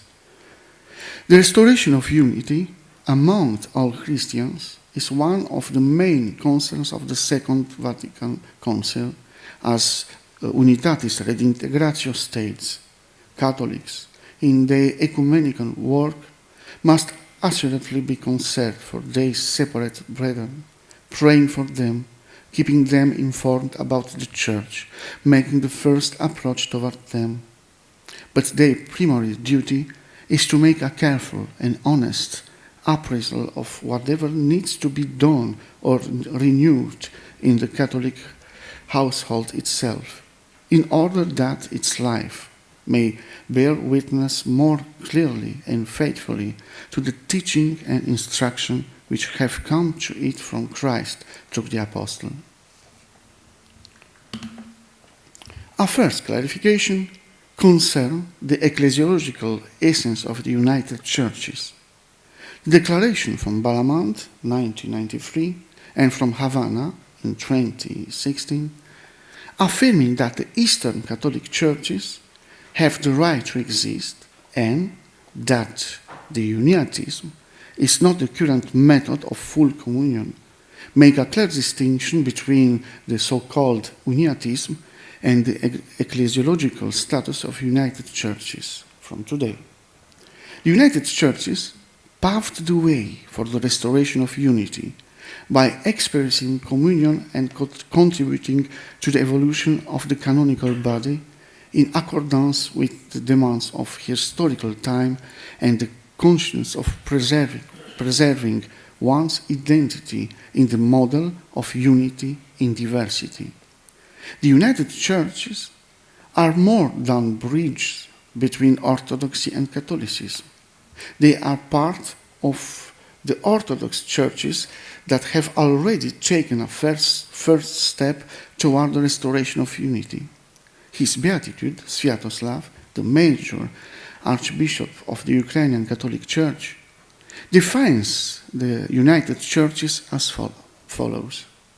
The Ukrainian Greco-Catholic Church, like the other united churches I add, the largest of the Eastern Catholic churches, is not in any way opposed to the Orthodox churches.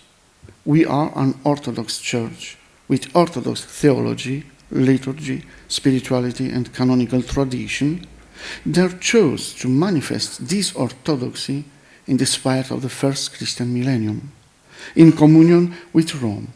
We are witness to the fact that Christian East and West not only have an obligation to seek some vague rapprochement, but are called by our Savior himself to actually live the unity of one body of Christ, not in the subjugation of one to another, but in loving union of the three divine persons who live not three lives parallel to each other, but one life, a life of self-emptying love that gives life rather than take it. It's our mission as a church that experienced great persecution and martyrdom, said Monsignor Sviatoslav. In conclusion, the Greek Catholic Church has become irreversibly involved in the path of ecumenical dialogue according to the Catholic vision of restoring the unity of the Church of Christ. In their essence, the united churches are part of the Church's sui juris, which began a pioneering work, paving the way to restore the communion between the sister churches in a church of churches, a unity in diversity, under the single head of the one holy Catholic and Apostolic, which is Jesus Christ. We are aware of the limits of the ecumenical movement in its current form, at the level of theological dialogue and the adjustment of the juridical canonical body. Many aspects remain to be resolved, but the first results can be seen through the simple gestures of goodwill coming from the mass of the laity and the clergy, from the territories in that Orthodox and Greek Catholics live together. An important step consists in the critical reception of Orthodox and Greek Catholic theology through joint research programs and conferences dedicated to identity, reflection that start from the definition of ecclesiological concepts formulated over time until today. Only after these steps that come from the basis of the living church, and after a reconciliation that starts from mutual knowledge, from the understanding of the liturgical language, and from the return to the definition of unity in diversity, can the decision of the hierarchs be reached to repair the consequences of the schism that have torn apart the unity of the mystical body of Jesus Christ. The dialogue between Orthodox and Greek Catholics is more than action of rapprochement at the level of ecumenical dialogue, being a step toward restoring the communion between the sister churches according to the Savior's desire, that they may all be one. Thank you.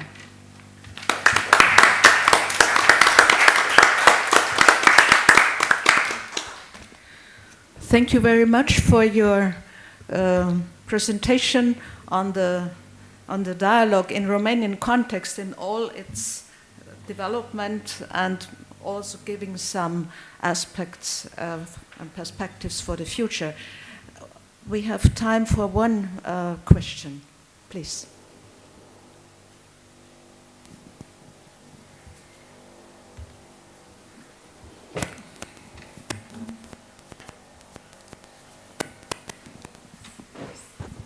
Merci. Could you speak a little bit about the relationship of Romanian Greek Catholics and Romanian Orthodox in the so-called diaspora, and how it is similar and or different to the dynamics that you've described as taking place within Romania? Thank you. In the diaspora are not problems between Roman Catholics, Greek Catholics, and Orthodox. For example, here in Italy are many Orthodox community who celebrate in the Catholic churches, and it's the Catholic hierarchy who help this Romanian Orthodox community. Of course, are also the Greek Catholic community here in diaspora. Perhaps is a unity based of the national feelings, and is not so important the confessional differences. But generally, I talk about about the people. He made not differences between Greek Catholics and Roman Catholics. Are the differences only in a place where are the patrimonial problems between the communities?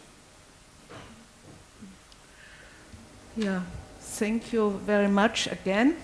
And now we have a break, a coffee break, and I ask you to come back on 11:15. Thank you. Thank you very much.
Let's start our session. О, тебе чути, мене ні.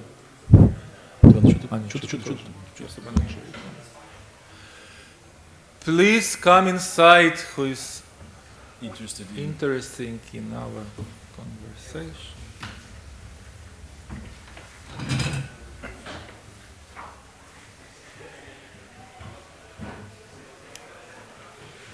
Ще двоє? Ні, одна. А, одна. Де вона? Ось сидить. Professor Saraya, maybe you can join us here. Yeah, thank you. Третій дзвінок. Saraya, can I say Beche? It's an Arabic alphabetic Bechelani. Bechelani, it's without the A. Bicho. Bechelani. Bechelani. Avoid the ayn. It's very difficult to pronounce. Yes, it's an Arabic letter and very difficult to be pronounced. Saraya. I'm aware of that. Okay, everyone is here who want to join us today for the second session. Yes, we can start. Eastern Catholic Churches and Dialogue, the part 2. I wanted to start just a few words that we have. The main topic is Eastern Catholic ecumenical vision. I wanted to memorize that the Ukrainian Greek Catholic Church has its local ecumenical position, that we already had it for the last 10 years, because we understand that we are living in Orthodox world mostly, and we prepare this local document based on different kind of Catholic documents and dialogues. So if someone will interesting in to read it, you can find it in different languages in internet, in our websites. Today we have represent mostly two geographically very wide places. Mostly it's Ukraine, who is Slovenic side, and also Lebanon, that is Middle East representatives, and it's interesting to hear what's going on about dialogue in these countries. The first speaker is Professor Roni Gemayel. Are you with us online? Oh. Yes, I'm here. Thank you. Thank you that you are with us. Just a few words about Professor. He was studied in Beirut, then in France, then in Dublin, Ireland, if I am right. And then he studied also as well in Rome, in Pontificio Instituto Orientale. Today, Professor is director of the Center for Arabic Christian Research and Documentation on the Faculty of Religious Sciences, University St. Joseph in Beirut. He is also the author of very famous articles and publication, as well as organizer of several research projects and seminars. And thank you, Professor, that you are with us. So today we will pay attention to the to your speech, animously between the Melchis and Catholicism through the lens of Christian Arabic literature. Please, the floor is yours. Are you able to hear me? Yes, yes. Okay, thank you. Okay, so I wish before starting to express my gratitude to the organizers who insisted that I could contribute even remotely. Many, many thanks. Exploring animosity through Christian Arabic literature in a provocative title for this conference, which aims to be ecumenical. However, between animosity and ecumenism, there is a common point, dialogue. While in the former case, the dialogue can be vehement, in the latter, the search for unity and friendship among Christians cannot be done without dialogue. By studying animosity in Christian Arabic literature, my goal is to highlight the content of the debate with the hope that the tone becomes more serene. My contribution originates from a research project initiated at CEDRAC, focusing on a set of Arabic texts from Christian debate on union with Rome, dating back to before 1750. I will try to share my screen so you can follow me. I hope it will work. Now, it's okay? Yes. Okay, great. So my presentation will be structured in 3 parts. Clarification of the corpus studied in the ecclesiastical and the context of research on Christian Arabic literature. Then the presentation of the corpus, and finally some preliminary research results. Let us start. Okay. In June 2021, CEDRAC launched the call for contributions on the occasion of the 3rd centenary of the 1724 division among the rooms of Antioch that will take place next year. It may be necessary to begin with a very brief explanation of the meaning of the term room. Room is a neologism created to avoid the translation of the Arabic term, often rendered in Greek.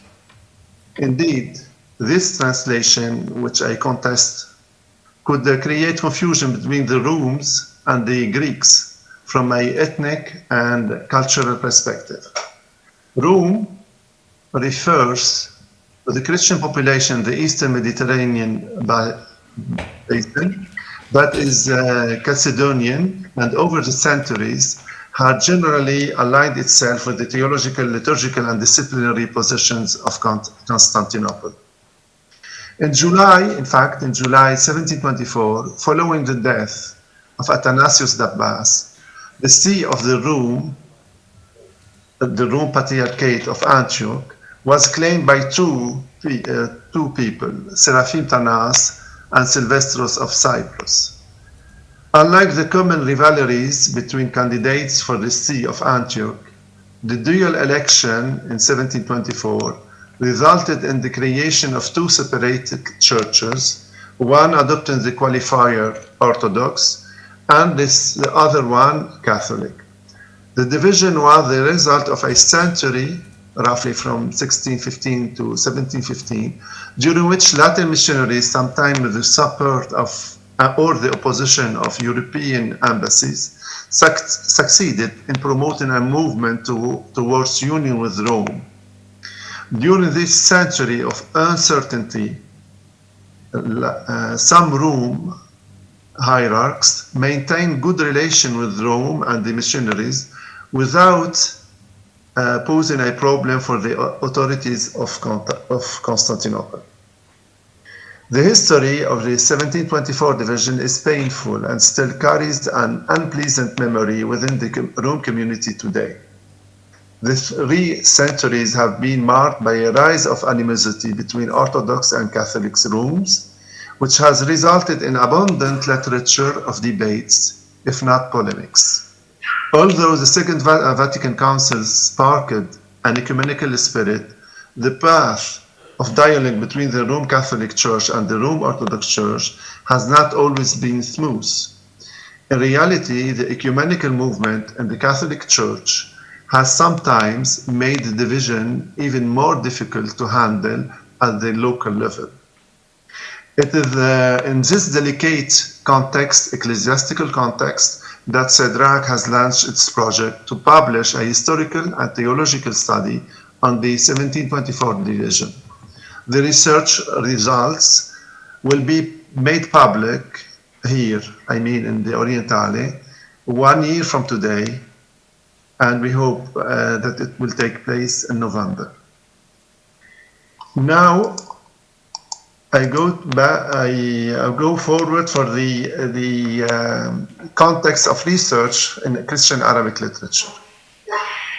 As part of the research on 1724 division in Rome, Antioch, it is essential to study the literature of debates in the Arabic language between those in favor of the union of rooms with Rome and those who are not.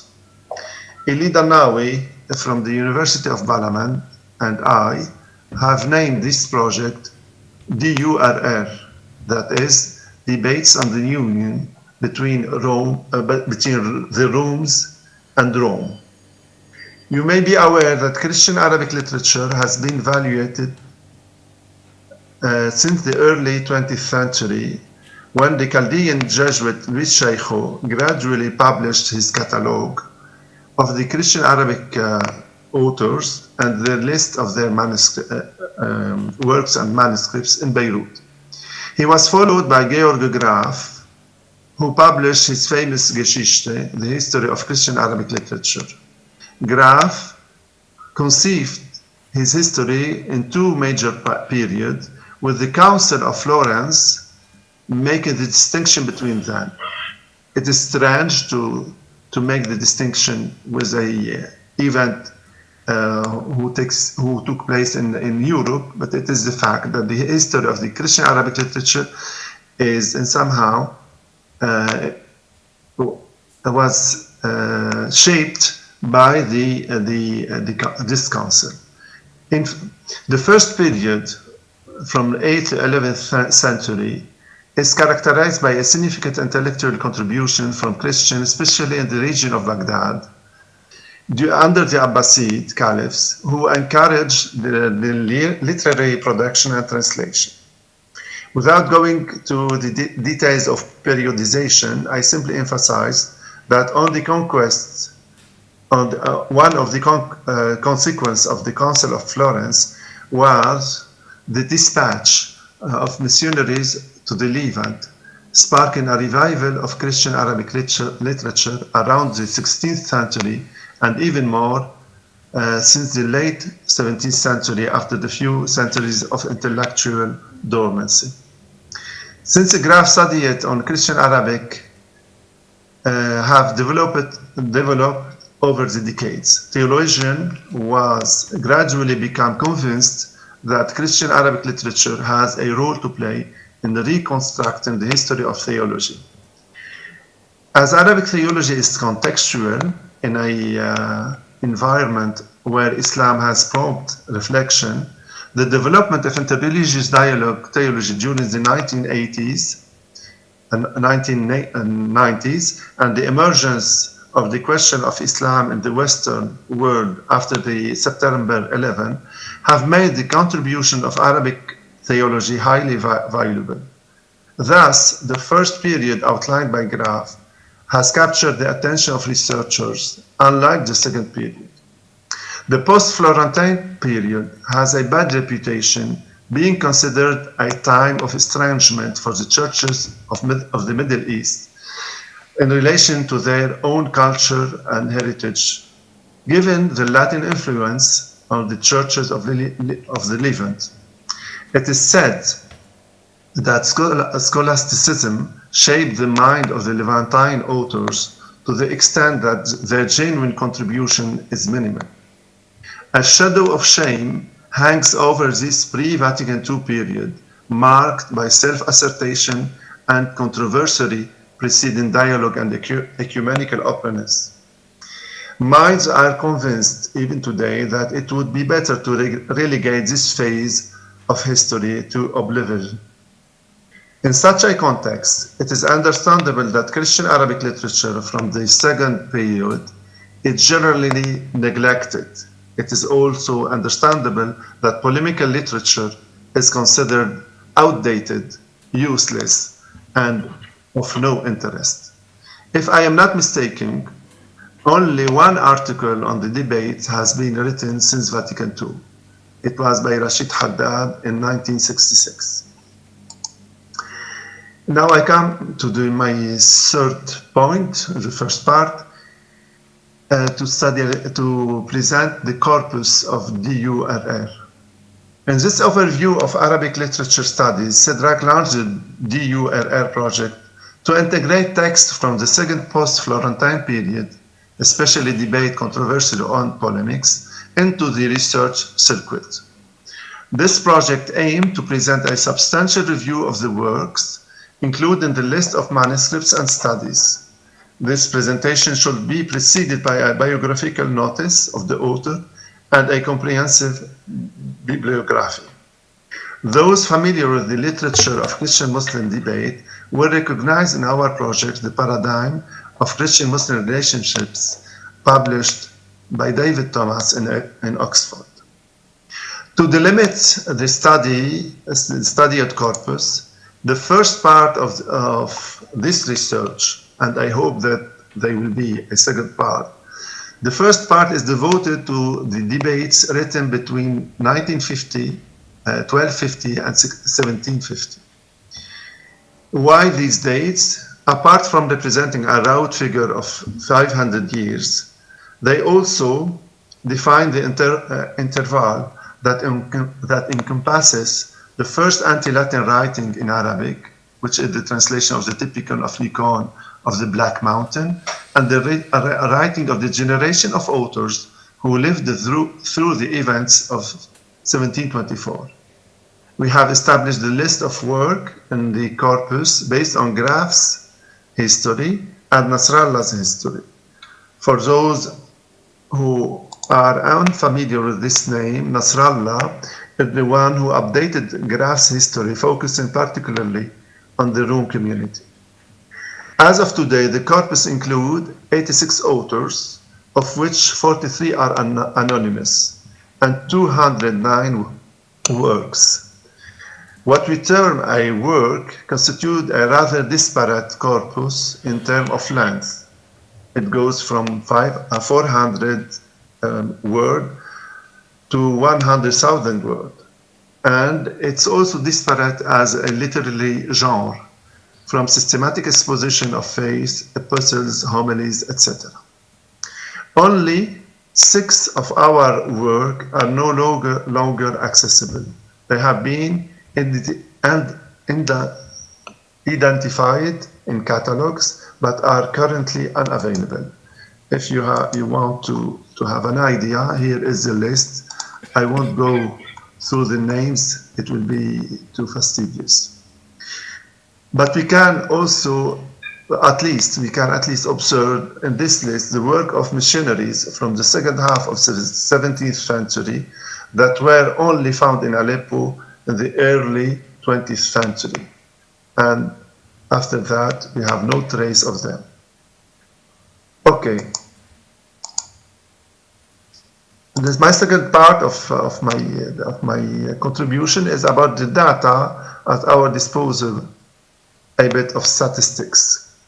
The constitution of the manuscript collection and the digitalization of works from one of these manuscripts have already allowed the identification of several works and the clarification of certain duplications that escaped Graf and Nasrallah. It would be inappropriate to detail the small discoveries here. These will certainly be published in due course. In the following, I will present the corpus, avoiding overwhelming you with titles and author's name as much as possible. Instead, I will highlight the statistical data, albeit provisional, as the comparison of results from 27 researchers involved has not yet been completed. The first point, periodization of the corpus. And I think it is the most important result that we have till now. The exact or approximate dating of works was possible except for 25 works. 6 of these dated works date back to the 3 centuries preceding the visit of Giovanni Battista Eliano to the Rome Patriarch of Antioch, Joachim ibn Daud, a visit that took place in the early 1580s. So we have 3 centuries where we find the translation of classical Byzantine anti-Latin works. It should be noted that this borrowing is very limited. The second period, after the Elianos visit and the delivery of a letter to the Patriarch, a debate was initiated by Atanas Mujalli and Yohanna Musallem in response to Elianos' proposal. This debate focused on Gregorian calendar reform, the recognition of the Council of Florence as the Eighth Ecumenical Council, the Filioque, and the unleavened bread. Two responses to Atanas took place, one from an anonymous author and the other from a Capuchin, Bonaventure de Lude. This Capuchin worked in Aleppo and is the first missionary to leave a literary trace. We go forward to the third period from 1614 to 1695.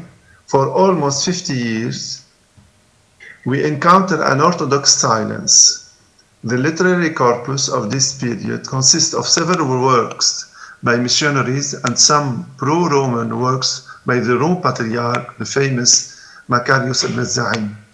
We have already emphasized that not all of work from this period have reached us. However, the titles indicate a strong ecclesiological trend.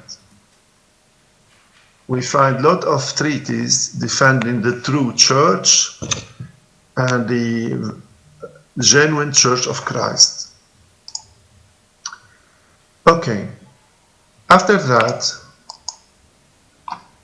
the Orthodox silence is broken in 1696 by two works from Jerusalem through the intermediary of Bishop Christodoulos of Gaza, and by the debates sparked by the letter on the epiclesis from the Patriarch of Alexandria. Just at the beginning of the 18th century, in 1702, Patriarch of Alexandria Gerasimos Pallados sent a letter on the epiclesis to defend its transformative power. He extended the action of the Holy Spirit to all seven sacraments. This letter received two responses, a short one from Tripoli endorsing the Patriarch's teaching, and the other one from Aleppo rejecting this teaching, rooted, in their view, in the teaching of Nicola Cabasilas. They endorse that the power of transformation are to be found in the words of institution.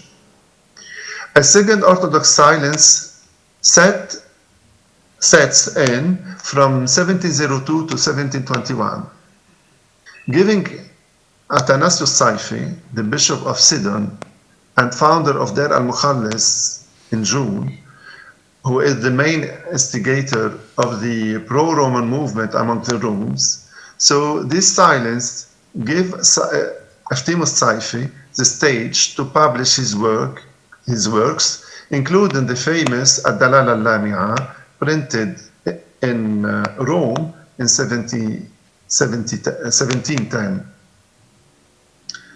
The second silence will be broken with the activity of Patriarch Athanasius Dabbas. We have already mentioned him, the last patriarch before the schism of the Rome of Antioch. He published in a single book the Petra Scandalou of Elias Meniates and portion of the Ectasis of Gabriel of Philadelphia. He also published the letter from the Council of Constantinople in 1723. This council is a main event in changing the attitude of the Antiochians toward the Latins, missionaries. Abdallah Zacher, a Catholic guy, will provide a response and sometime two to each text. It is only in 1727 that Elias Facher takes up the defense of orthodoxy after a period of collaboration with pro-Roman circles. In his defense of orthodoxy, Elias is surrounded and assisted by a polemical circle consisting of Sophronius of Kilis, Kyriakos of Patmos, Mas'ad Nashu, a priest from Cairo, and Yusuf Mark, a priest from Beirut. This circle of authors worked with a certain collaboration under the guidance of the Orthodox Roman Patriarch Sylvester of Cyprus. On the Catholic side, alongside Abdallah Zakher, are Joachim Moutran, the two Jesuits, Pierre Fromage and Antoine Venturi, and Yusuf Babila. During the last period after 1721, we find 116 works compared to 46 works before that date. This means that in almost 13 years, the Rome community produced 2.5 times more debate works than it did in almost 500 years. This indicates the magnitude of tension and the sense of threat after the division.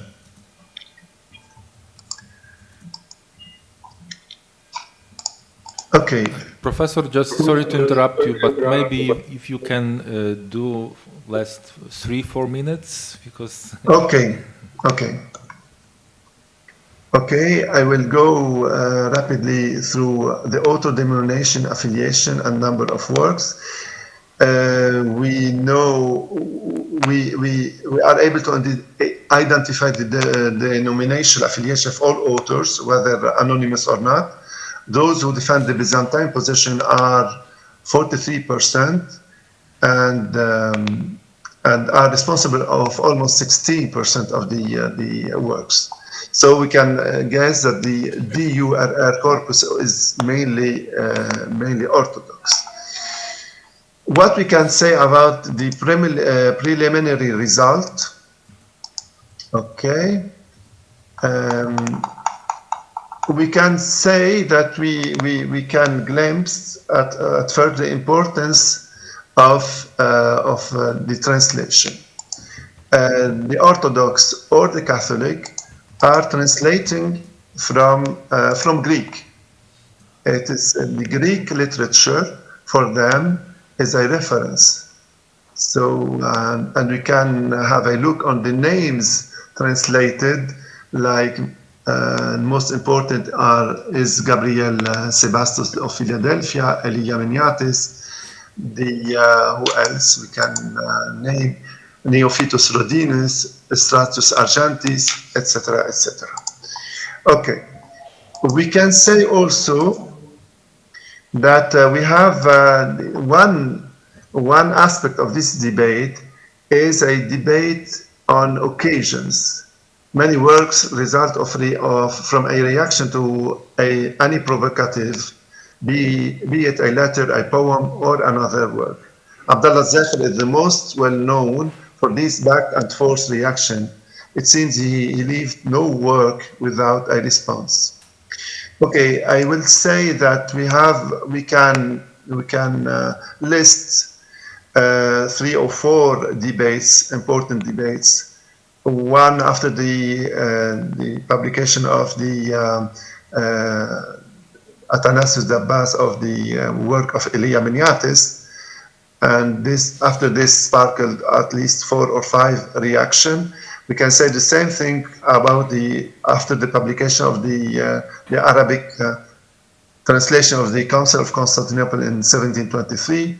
We can speak also about the debate on the epiclesis. We have here the list of all the works, and this debate took at least 40 years.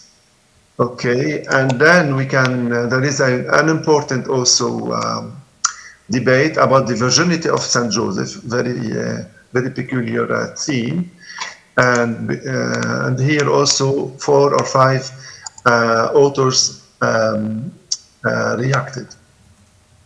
Finally, I would say that the typical subject of DURR,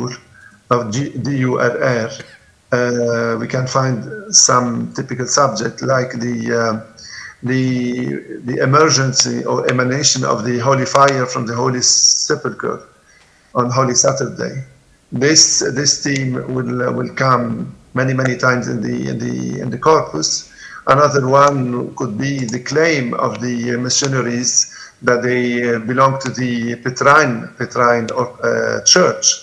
And here the Roman Antiochian in return emphasized belonging to the Church of Peter, who was initially in Antioch. We detect the beginning of theological elaboration of this theme between Athanasius Dabbas, followed by Yusuf Mark and Elias Fakhr. Okay, maybe I have to finish here telling that if we speak about this memory of animosity, it's not to make the ecumenical dialogue and put a problem for the ecumenical dialogue, but it is a way to study the reality, not only the history, because we find in our church here in Antioch a new tendency against the ecumenical movement, and in working with this debate, this corpus of DURR, we can maybe make things more cold and less enthusiastic. Sorry for being too long. Thank you for your listening. Thank you so much, Professor, and thank you for your really deep study of this Christian Arabic literature and debate that was in history. And you're really right that it's very important for ecumenical dialogue. Maybe some of you have questions to Professor Ronnie. If not, you have time to think about it, and maybe later you will have a chance to ask Professor. Right now, I want to move ahead a little bit because we need to be on a time. And the next speaker goes from Slovenic countries, from Ukraine, and he will talk about maybe a little bit provocative idea of double or simultaneous communion. But we are in academical structure, so we can do it very, very openly. Professor Taras Kurelets, he came from Ukraine. He was studying here in Thomas Aquinas University, Pontifical University. Also, he is working today at the Institute of Ecumenical Studies as research fellow, and he also represents the main organizer of this conference that we came here, and thanks to him also. So, Professor Taras, please, the floor is yours. Thank you, dear Father Igor, for such a warm presentation. I'm not professor yet. Thank you very much. Maybe it will be a sort of prophetic voice for my future. Okay, I want to stress today the idea of double or simultaneous communion, which was already mentioned in a few papers, but I would like to mention not only Melkite initiative, so-called, but also the initiative which was born in Ukrainian in diaspora in the United States between Ukrainian Greek Catholic Church and the Constantinople Patriarchate. In more than one paper during this conference, the Melkite initiative was mentioned. That is the idea of restoring communion between the Antiochian Orthodox Church and its sister, the Melkite Greek Catholic Church.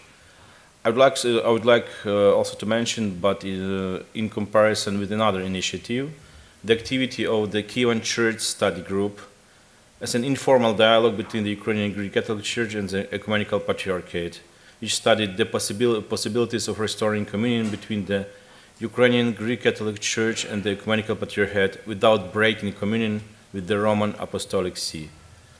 I find these initiatives very interesting and brave, despite the fact that they didn't succeed in achieving their goal.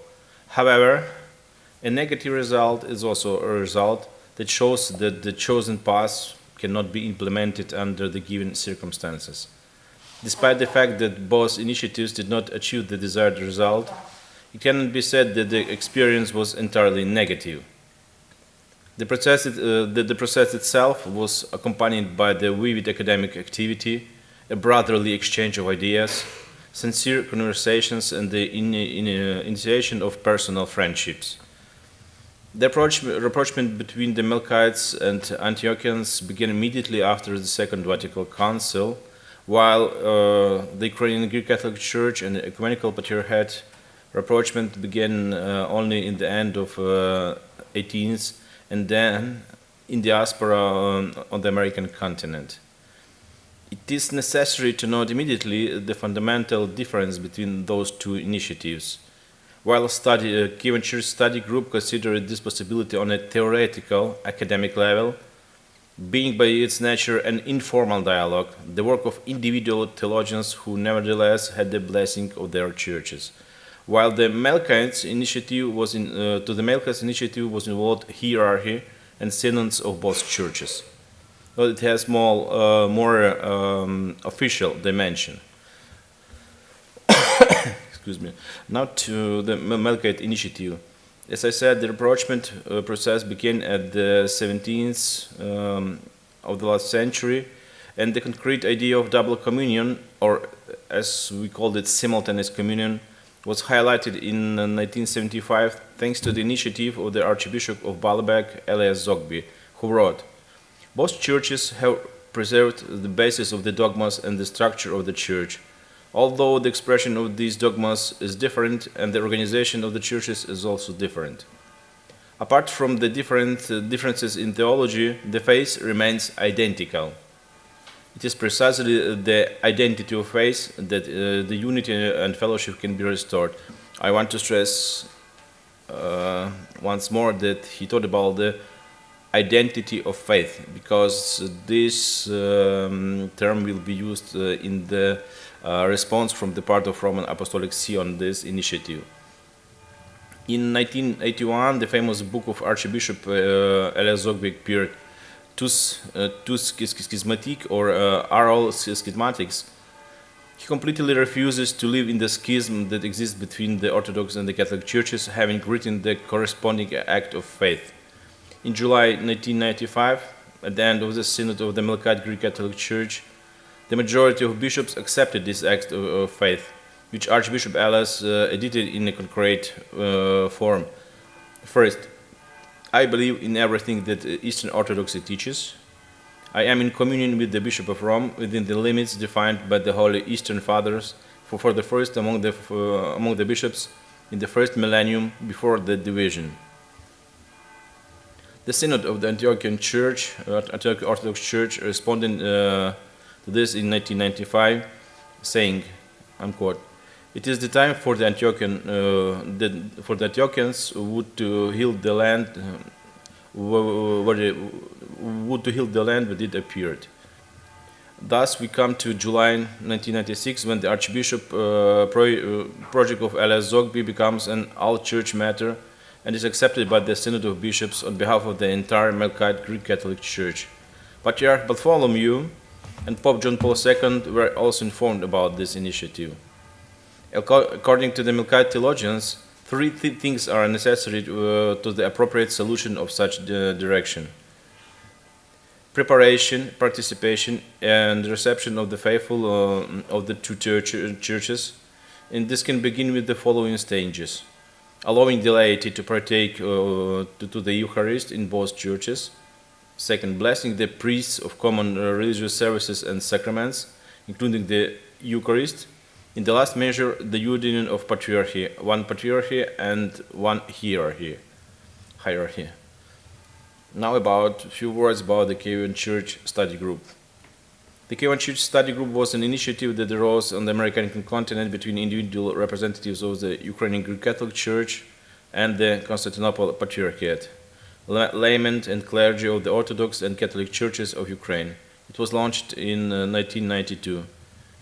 This dialogue, unlike the Melkite initiative, never had an official status, but the Ukrainian Greek Catholic Church officially emphasized emphasized the significant contribution and achievements of this group to the understanding of ecumenism. The purpose of its creation is to investigate the question, could the Ukrainian Greek Catholic Church restore contacts with the Constantinople Patriarchate without severing the ties with Rome and remaining under its jurisdiction. While the Joint Commission was slow to,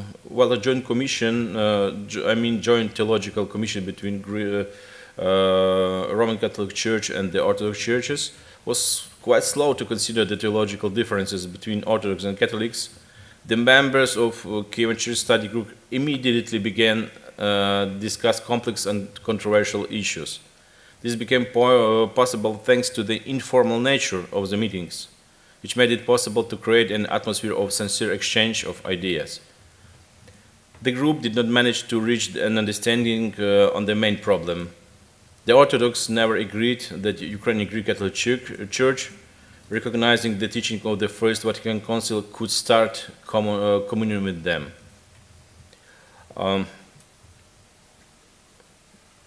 Of this, I returning again to the Melkite initiative. The Pope John Paul II and the congregations were informed about this initiative, and there was official answer from the part of Congregation of Doctrine of Faith, and response of this Melkite initiative or Zogby initiative, as these ideas were baptized in the theological churches circles, was, as should be expected, restrainingly negative. The response letter signed by Cardinal Joseph Ratzinger, Cardinal Walter Kasper, and Edward Cassidy diplomatically applaud the concern over the division and effort to overcome it, but cautions that immediate, immature, one-sided ideas should be avoided, where the possible results may not be sufficiently learned. It may have serious consequences for the other Eastern Catholics, especially those living in the same region. As for the essence, for the this response follows. When raising this question, it is necessary to take into account that the context of the dialogue could be used not only by these two direct participants, the patriarchates of the Catholic Greek Melkite Church and the Antioch Orthodox Church, but also by the denominations with which those two patriarchates are in full communion, namely the Catholic community in current and the Orthodox in future. That is necessary to think more globally. The reason for the negative response from the official church bodies was difference in faith. And the core of this difference in faith is the primacy of the Roman bishop. Having declared their full identity, I'm quoting the answer from the part of Congregation for the Eastern Churches. Having declared their full identity to the teaching of Orthodoxy, Greek Catholic Melkites must take into account the fact that the Orthodox churches today are not in full communion with the Church of Rome, and therefore this identity is impossible, fidelity is impossible, since there is no complete correspondence between creed and the practice of two sides. As for the communication with the Bishop of Rome, we know the doctrine of the primacy of the Roman Pontiff has undergone development over the time. Within the frameworks of the explanations of the church faith, it must be preserved in its entirety, meaning from its origin to the present. Thus we see the response of 1995 from both sides, from Rome and from the Orthodox Patriarchate of Antioch to the now project of dual affiliation is essentially the same. The unity of a part of the Catholic Church with one of the Orthodox churches is impossible without unity between Rome and Orthodox churches, as well as unity in the sacraments is impossible without unity in faith. The Commission also considered that the issue of the primacy of the Roman bishop is a matter of revealed faith, and it concerns the foundation of the Church, and since it is not the same between Orthodox and Catholics, it is not possible to start a double communion or simultaneous communion, even despite the fact that there is already incomplete communion between the Orthodox and the Catholics. As to the modalities for exercising the Petrine ministry in our time, a question which is distinct from the doctrinal aspects is the truth that the Holy Father has recently desired to remind us how we may seek together, of course, the form in which this ministry may accomplish a service of law recognized by all concerned. However, if it is legitimate to also deal with this one of local level, it is also duty to this always is harmony with the vision of the universal church. Touching this matter, it is appropriate to be reminded that in any case, the Catholic Church, both in the praxis and in the solemn documents, hold that the communion of the particular churches with the Church of Rome and of their bishops with the Bishop of Rome is in God's plan an essential requisite of full and visible communion. In summary, the fraternal dialogue undertaken by the Greek Melkite Catholic Patriarchate will be better able to serve the ecumenical dialogue to the degree that it strives to involve the entire Catholic Church, to which it belongs, in the maturing of new sensitivities. There is good reason to believe that the Orthodox in general share the same worry, but also to the obligation of communion within their own body. As we see in the answer of Congregation for the Eastern Churches to these Melkite initiatives, main approach was not reproach, but the main problem was the absence of the unity of faith, and the core of this unity in faith is the service of the Roman Pontiff. Meanwhile, in their declaration, Melkites were trying to overcome this problem. The formula that they presented was not well accepted. Melkite tries to answer this question by proposing the formula papal primacy within the first millennium. And the issue of the primacy of the Bishop of Rome can be resolved by two steps. First, recognition of all councils unilaterally convened by the Roman See as not ecumenical but all church councils of the Roman Catholic Church. Second, the power of the Pope in relation to the Eastern Patriarchs must be that which was determined by the Council of Florence, where it is stipulated that all the privileges of the Eastern Patriarchs are preserved intact. Regarding the primacy of the Bishop of Rome, Archbishop Elias expressed the opinion of the Greek Catholic Church, I'm quoting, "Everyone accepts the primacy of the Bishop of Rome, but the primacy of God's right, which gives the Pope universal jurisdiction and personal infallibility, the Holy Father of the East never assumed it, never mentioned it, neither personally nor at the councils, and never experienced it during the first millennium of Christian unity." The answer from the side of Congregation for the Doctrine of Faith was, the doctrine of primacy must be respected or preserved throughout its development in the Catholic Church. Quoting, "On the question of communion with the Bishop of Rome, we know that the doctrine concerning the primacy of the Roman Pontiff has experienced a development over the time within the frameworks of the explanation of the Church's faith, and has to be retained in its entirety, which means from its origin to our day. One only has to think about what the First Vatican Council affirmed and what Vatican Council II declared, particularly in the Dogmatic Constitution Lumen Gentium number 22 and 23, and in the Decree on Ecumenism Unitatis et Integratio number 2. Although the work, now I return back to the Kievan Church Study Group. Okay. Although the work of the Kievan Church Study Group was stopped in 1996, Lubomir Huzar, at that time head of the Ukrainian Greek Catholic Church, addressed the idea of simultaneous communion in his letters.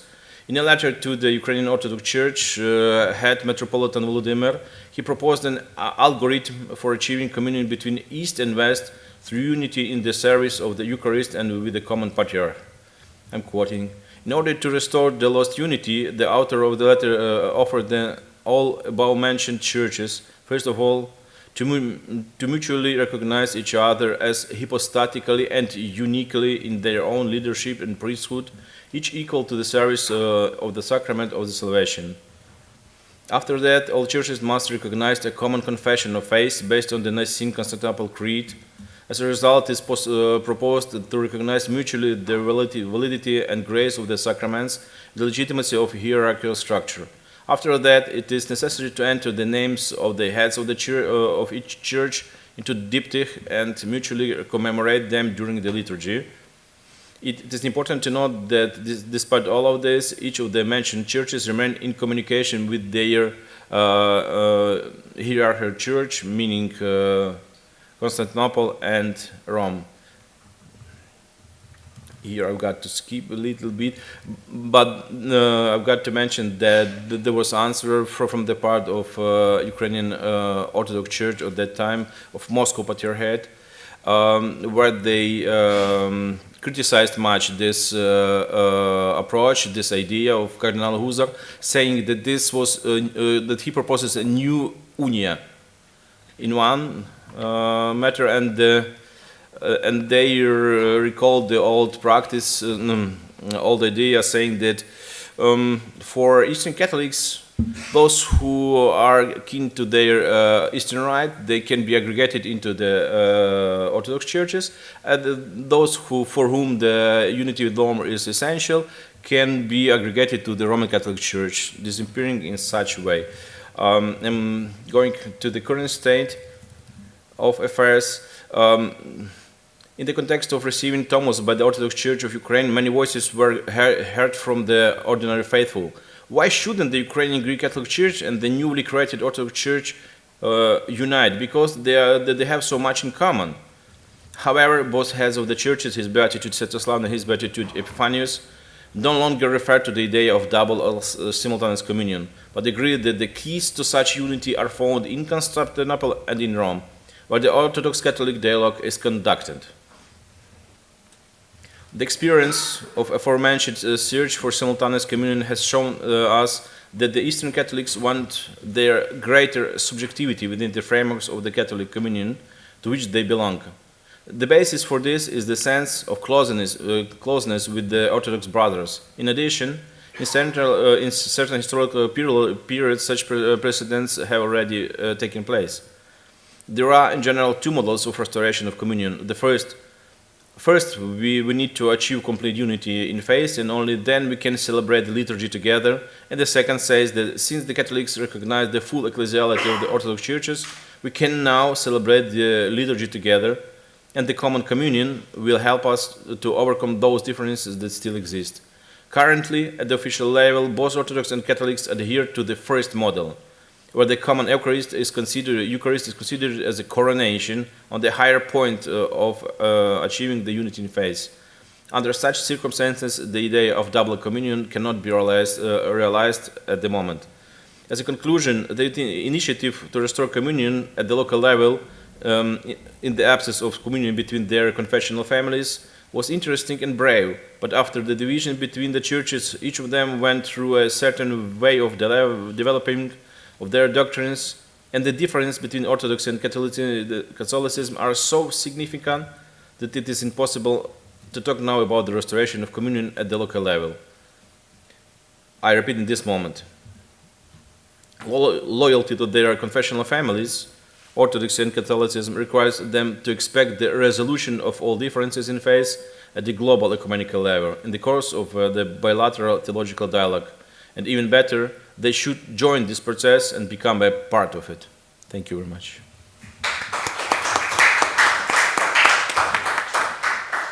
Thank you so much, Professor Taras, for your speech, and you showed us two very great initiatives in the past, the Melchite initiative and also Kievan Church Study Group. As I understood, it was very positive experience of the dialogue from 1990s between Constantinople Patriarchate and the Ukrainian Greek Catholic Church. May I have I would like to say something. Yes, of course, you will have time, Professor Ivan. If you have questions, you can ask.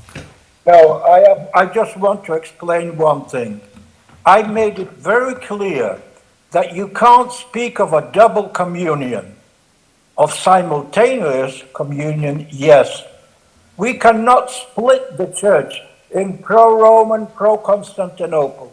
This all has to be done at the same time. So stop, please don't talk about a double communion, but of a simultaneous communion that we would do together, the Ukrainian church or whatever would do together with the Church of Constantinople.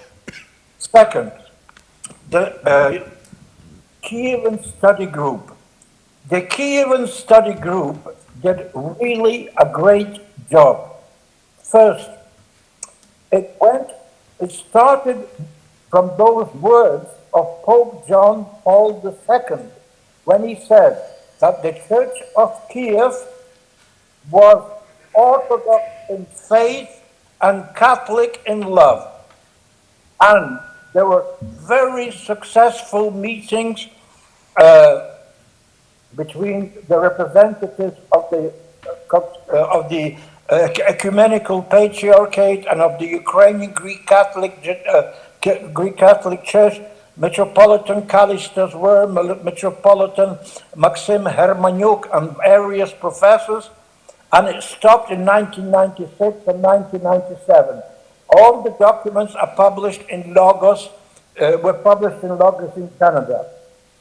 And Cardinal Huzar and the President, his Beatitude Shevchuk, Sviatoslav, really wanted and want to continue.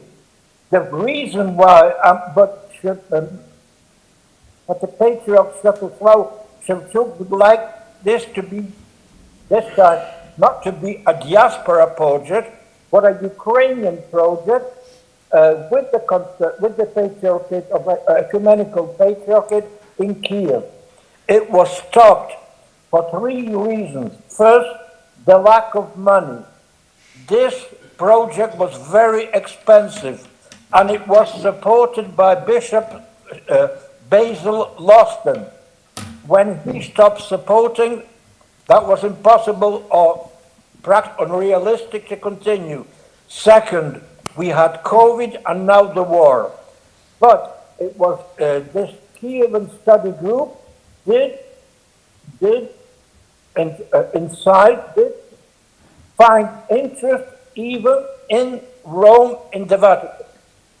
And finally, the two churches that mostly speak about this simultaneous union, about this dialogue in the Catholic Church are the Melkite Church and the Ukrainian Greek Catholic Church. It is therefore necessary to intensify these contacts between these two churches, and which do exist, but still they are quite too small. Thank you. Thank you, Professor Ivan. I have a question also to Professor Taras. Do you think when we heard all this information about those initiatives, do you think it is possible to renew this work of Kievan Study Group, including Constantinople Patriarchate, Ukrainian Greek Catholic, of course, maybe Ukrainian Orthodox Church? Just want to mention that we already 5 years ago want to create a roadmap of our cooperation with Ukrainian Greek Catholic Church and Orthodox Church, Ukrainian Orthodox Church, and we're still waiting for the answer from the Orthodox Church, Metropolitan Epiphany. But what do you think about to renew this work of this group? I see this renewal of the work as very desirable thing, but I would suggest to change maybe the final aim of the Kievan Church Study Group, because now talk about some simultaneous communion is maybe a little premature, because the hierarchy of both churches on official level says that unity of faith or total unity of faith is needed in order to reestablish full communion. So on the level of academic exchange, it's very good initiative, as it was in the case of the ecumenical study group. Continuing this way would be good, but I would change the final aim of it. Does anyone have any questions, please? I am Thomas Nemeth from the Vienna University. I have a question mainly to Dr. Kurelets, but maybe also to others. I understand that the double communion on this regional level is a maybe maximalistic demand, but I'm asking myself, couldn't there be smaller steps where the churches really want to get a step forward and maybe to give an impetus to the higher level of dialogue? As for instance, in the filioque issue, I see no movement in the last decades, but I think if on the level of the churches there would be an agreement that we can make a step towards each other, then this could be maybe also an inspiration. So I don't think we just have to wait if the higher level does something, but also the Eastern Catholic churches could maybe also think about some possibilities which already exist. Thank you. For me personally, there is a question.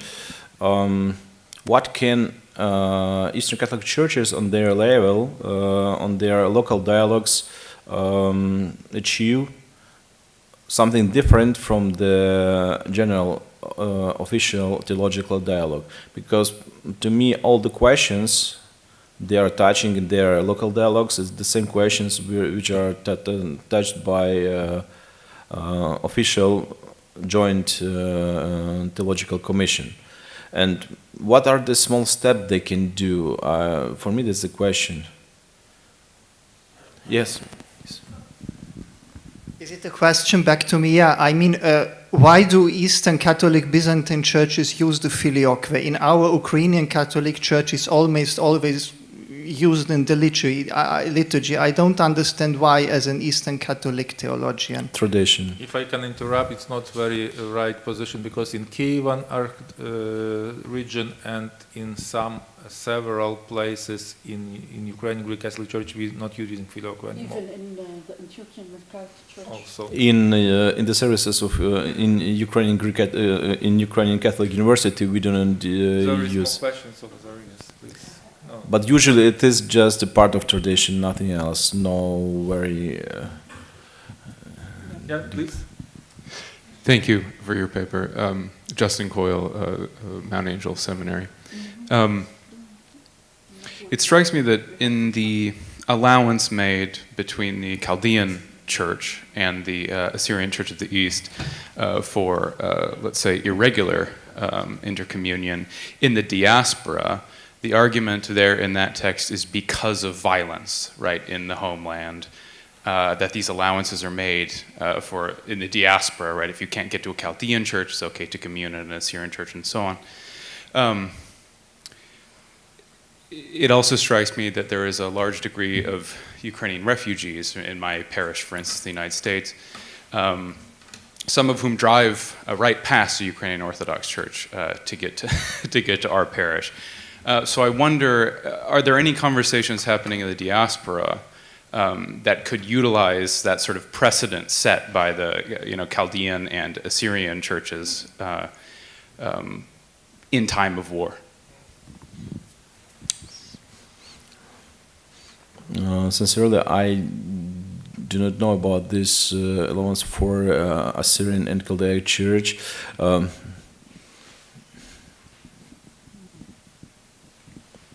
No, okay. I'm just thinking what to do.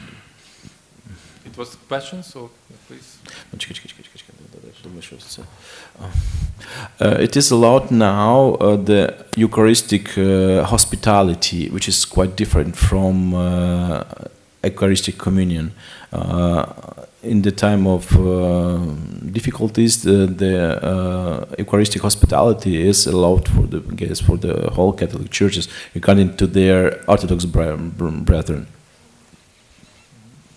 Any questions, Mo? Please. Once, and maybe the last one yours, and then we'll give the floor. Thank you so much. My name is Pavlo Verkholyak, and I'm coming from Germany, from Eichstätt. Maybe louder or closer.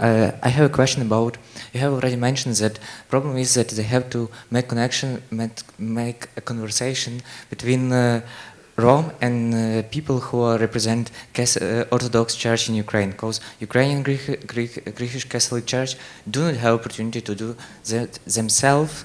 I just mean that they have to start from this conversation from the Rome and from the side of Orthodox Church. So my question is, maybe there are already some people who represent Rome Catholic Church in Ukraine and make this conversation, make this dialogue between Rome Catholic Church and Orthodox Church in Ukraine. I guess I may pass this answer for Father Ihor, because he's closer to the official I'm German church. Here I have no speeches, but you know, in Ukraine you have this all Ukrainian Churches Council, and there is also the Roman Catholic representatives, and they are together discussing some questions. But in Ukraine we have no dialogue at all between any churches. So it's mostly questions to here in Vatican. You can put these questions to different people that are representatives of the Roman Catholic Church in dialogue. We have several here in this hall.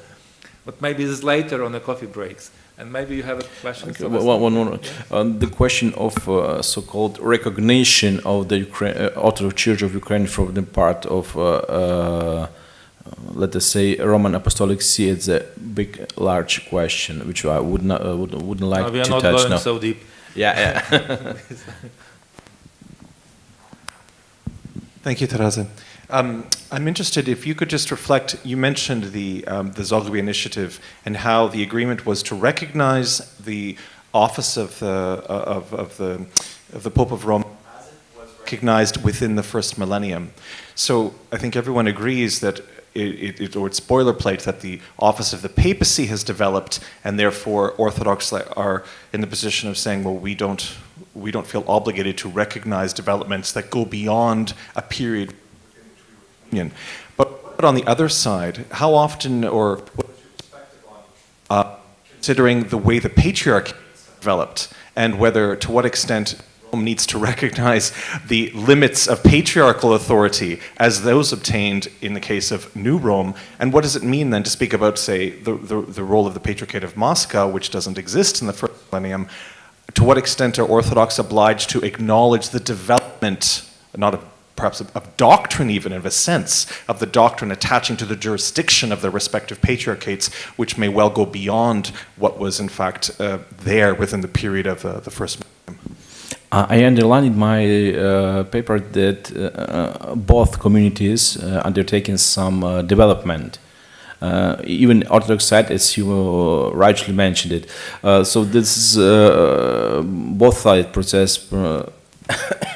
And from the Orthodox side, we would expect that they would answer this question with the authority of Pan-Orthodox Council, which happened maybe in Creta in 2016, but this question was not touched because it's too nervous, too important for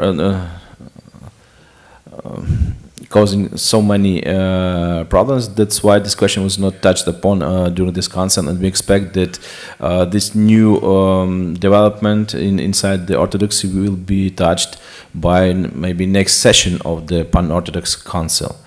And there is one more problem which was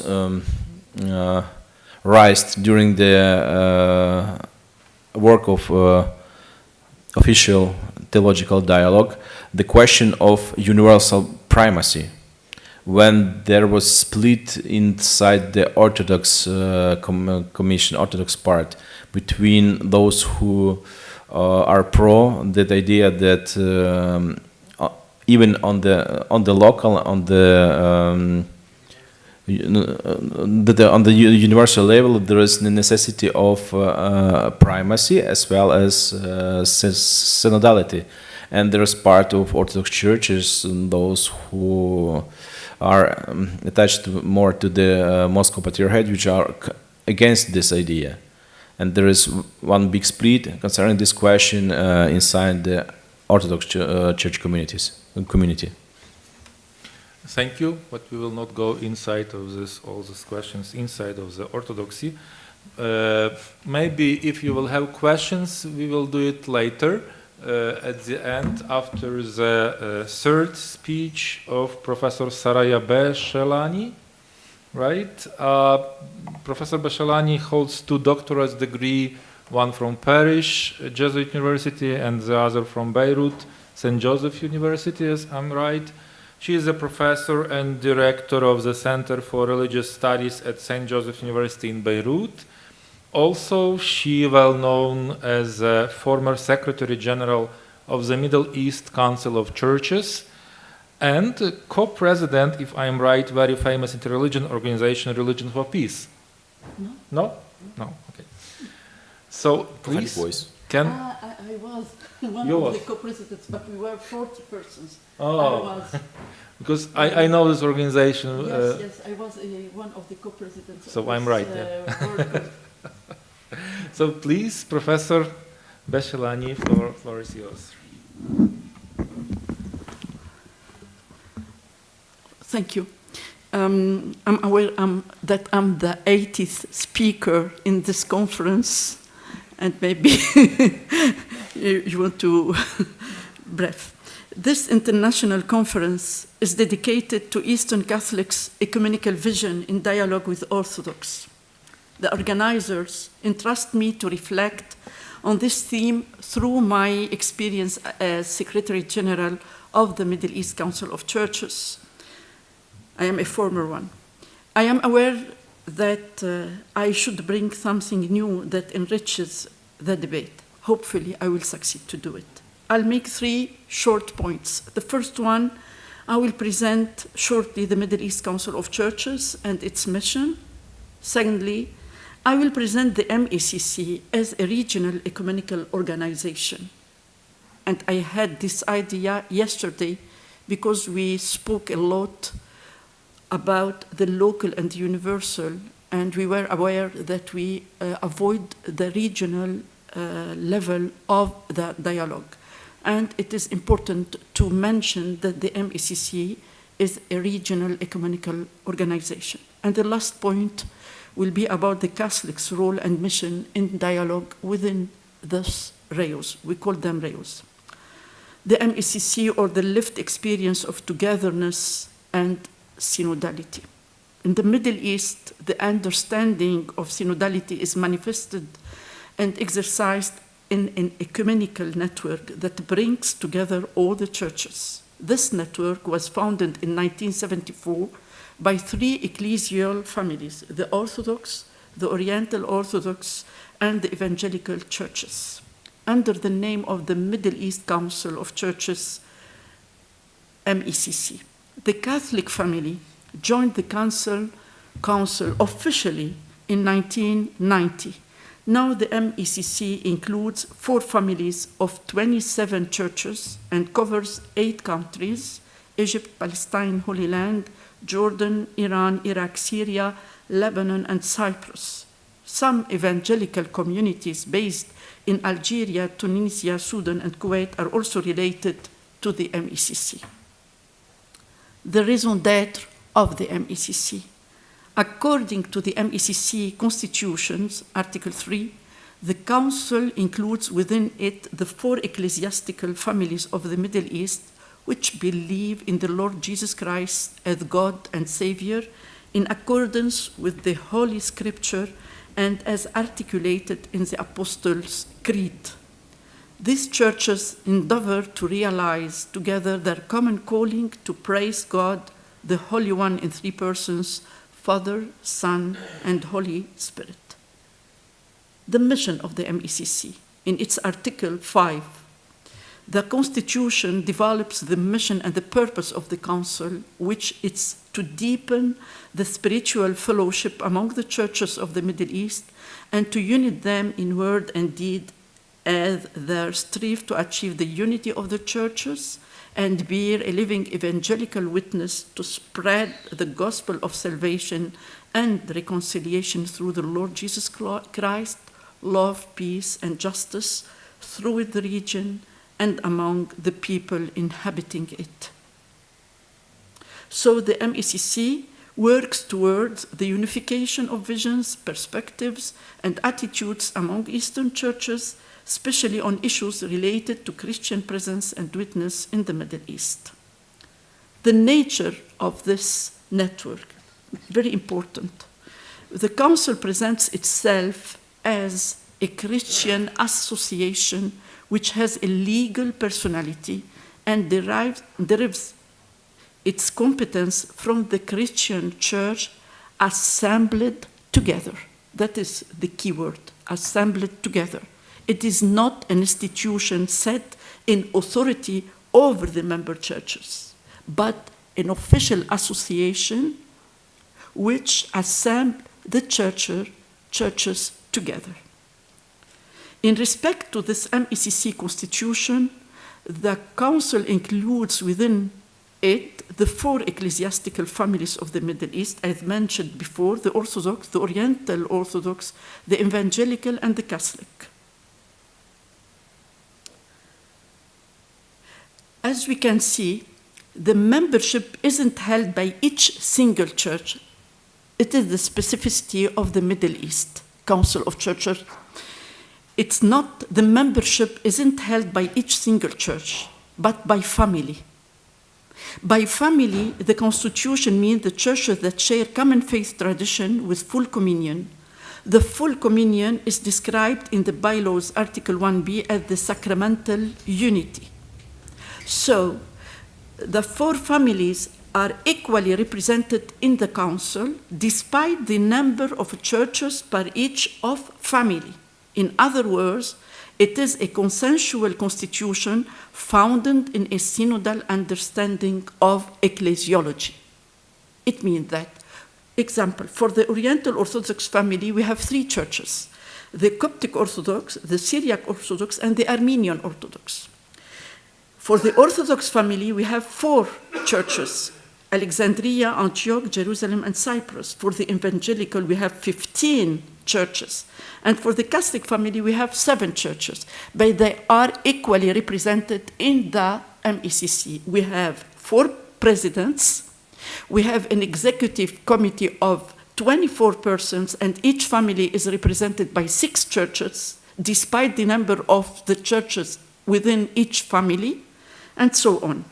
Today, the MECC, as I mentioned, includes all the historical churches except the Apostolic Eastern churches. For the MECC, it is the hardest one to bear today in the Middle East, and that should be transformed on a pressing challenge to overcome. Now, I presented very briefly the council.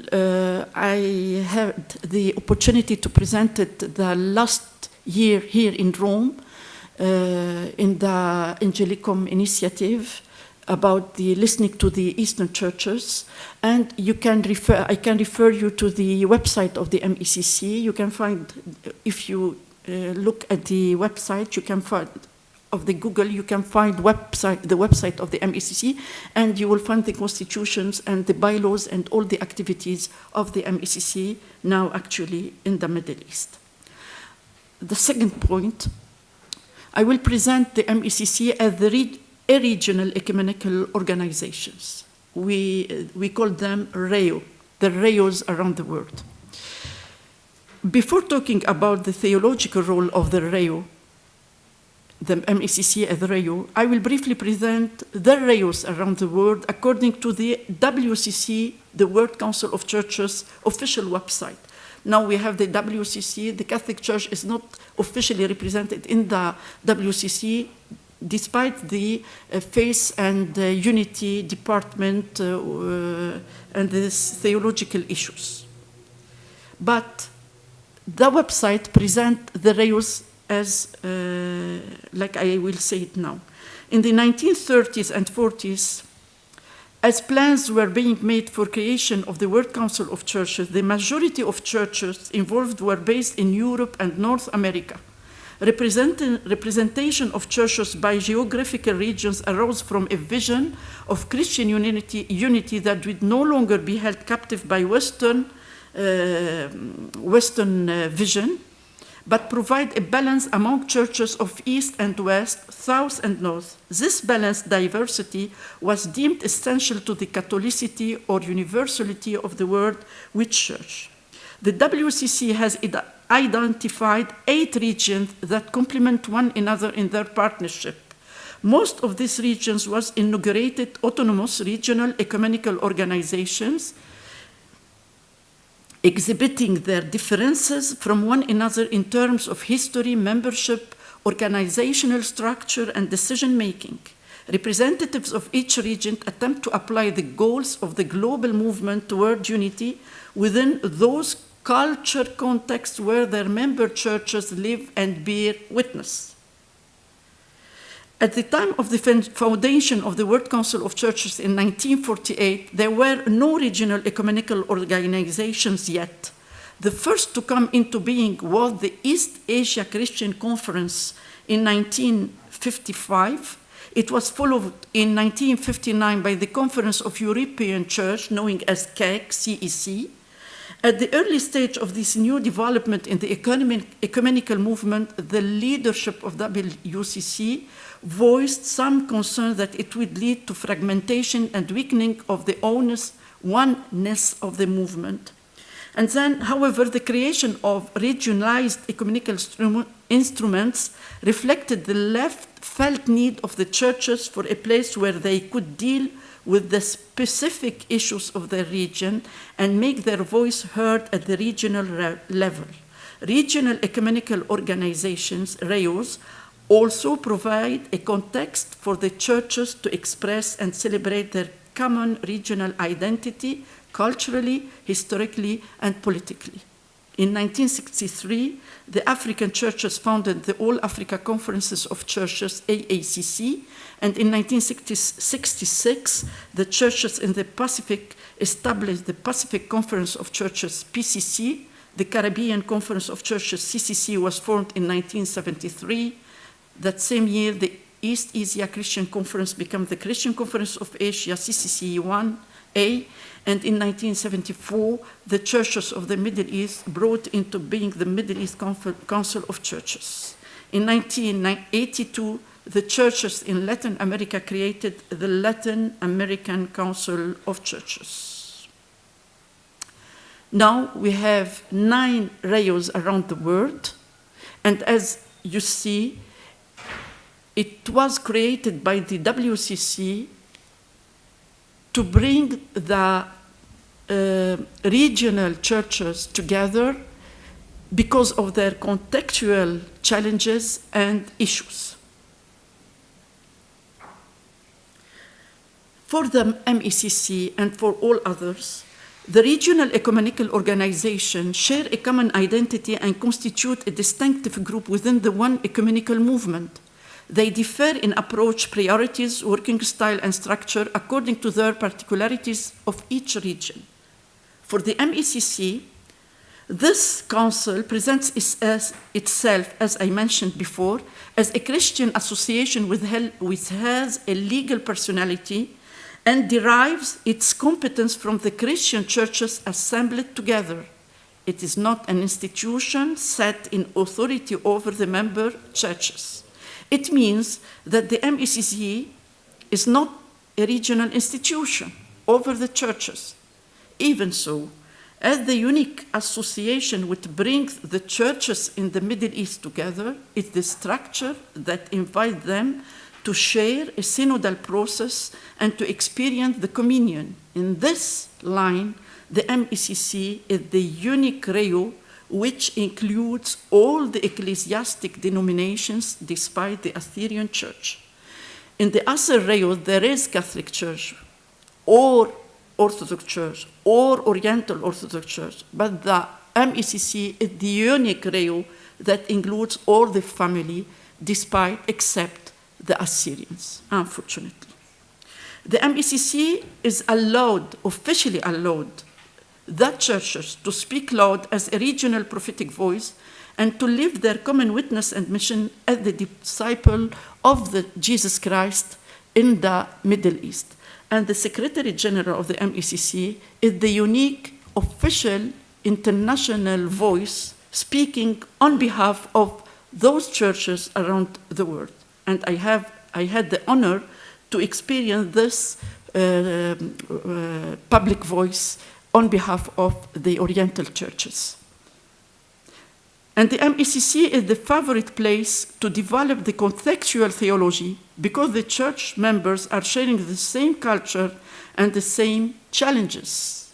That's why this regional level, it's important between the local and universal. It's because of the culture challenges and because of the historical traditions and because of the actual situation, for example, in the Middle East. The same theological questions are the same in the local, in the regional, and the universal. But when it comes to the regional situation, we can sit together and reflect together on those questions, and we can facilitate the universal level and the official commissions levels, and it is more important than the local one, because we have in common the same challenges and the same context. We're sharing the same context. That's why the REOs should play a pioneer ecumenical role in the theological dialogue, and we dismiss this level within the MECC, WCC, and within the Vatican commissions, mixed commissions with the churches. I call for the regional level, and I believe that it is one of the most important level in the theological level. The third and the final level of my presentation is the Catholic's role and mission in dialogue through the regional structures. In 3 of the regional bodies, the Catholic Church is a full member in the Caribbean Conference of Churches, in the Pacific Conference of Churches, and in the Middle East Council of Churches. The Christian Conference of Asia works closely with the Federation of Asian Bishops' Conference.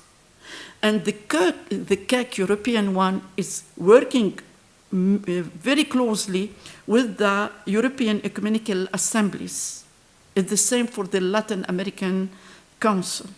From the MECC experience, I can assure that the Catholics remain a cornerstone in the ecumenical mission. During my Secretary General mandate, we succeeded to consolidate the ecumenical and theological projects, to relaunch the Association of the Theological Institutes in the Middle East, and to build a theological consultations about the presence of the Christians in the Middle East. These consultations have led to the We Choose Abundant Life document. It is a private document, but this private document, written by 11 ecumenical authors, has his roots in the MECC initiative. There is a still hard wound to bear today in the Middle East that should be transformed on a pressing challenge to overcome, and I believe that the Catholic family have a main role within this challenge. I'm talking about the Apostolic Eastern Church's membership in the MECC. Yes, indeed, the Catholic family has a lead role to play to overcome this issue. In this line, the Catholics could bring to the ecumenical vision in dialogue with Orthodox more efforts in elaborating more prophetic documents and initiatives. I believe that the Catholic in the Middle East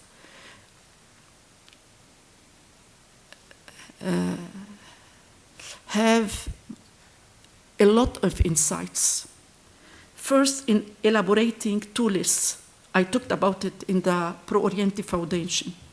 we have to list the achievements of our common dialogue.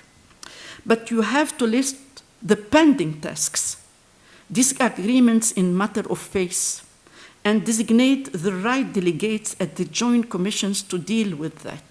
Allow me to say that. We have to designate the right delegates at the joint commissions to deal with that. It means competent persons and ecumenical spirit. Competent person and ecumenical spirits.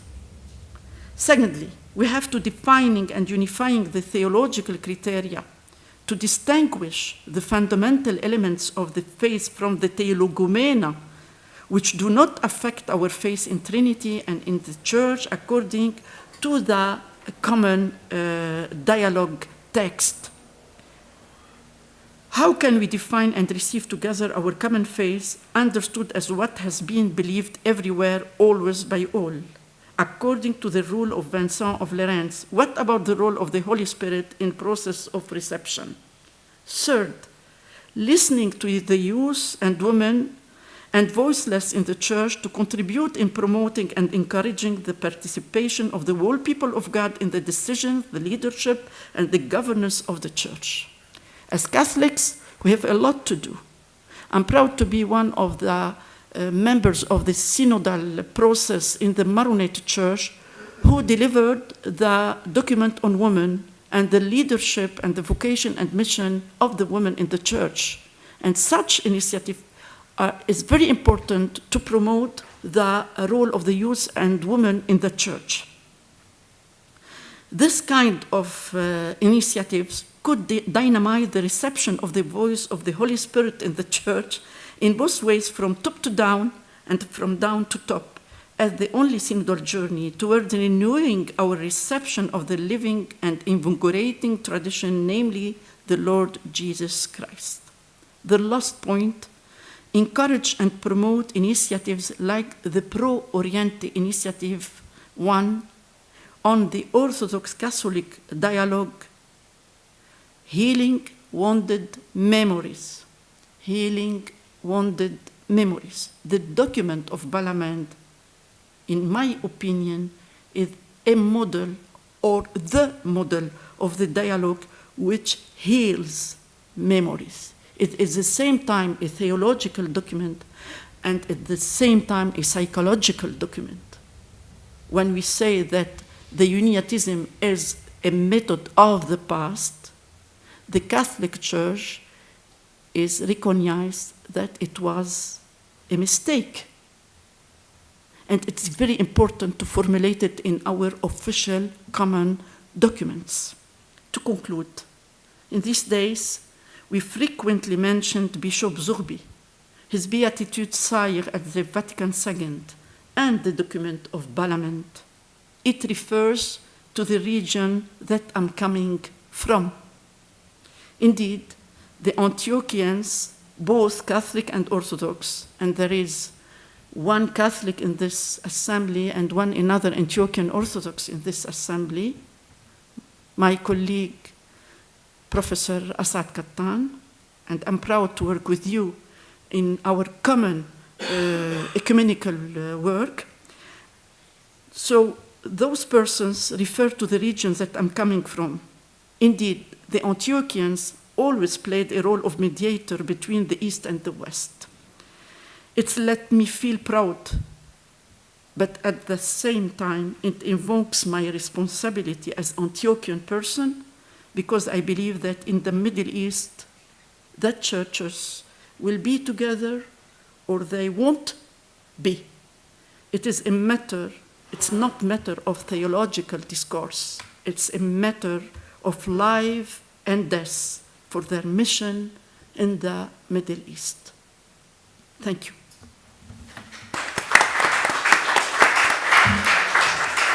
Thank you, Professor Beshelani, for such interesting presentation.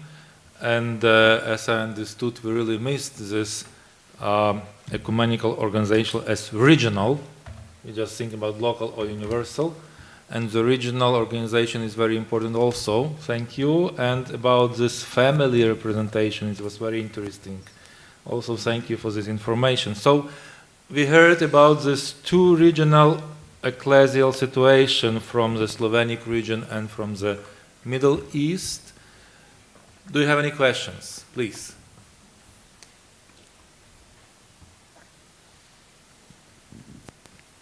No? No one? Oh, there. Professor Galadza.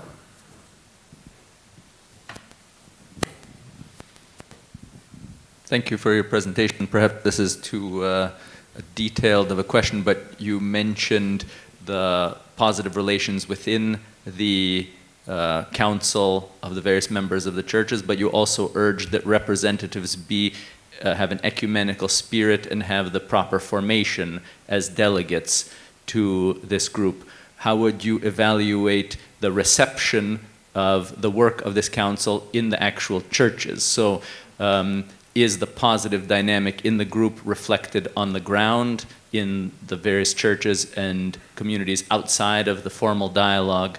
And what happens when a representative is very ecumenically minded and very well formed, but is not received by his or her own church that this person is supposed to represent? So if they're pushing for more openness and dialogue in ecumenical relations, but their own church is not necessarily open to it, do you have these kind of experiences? First, there is two levels of your question. I referred first to the joint official commissions between Orthodox and Catholic, and I was talking about those delegates to the official commissions to be competent and to be committed to the ecumenical work.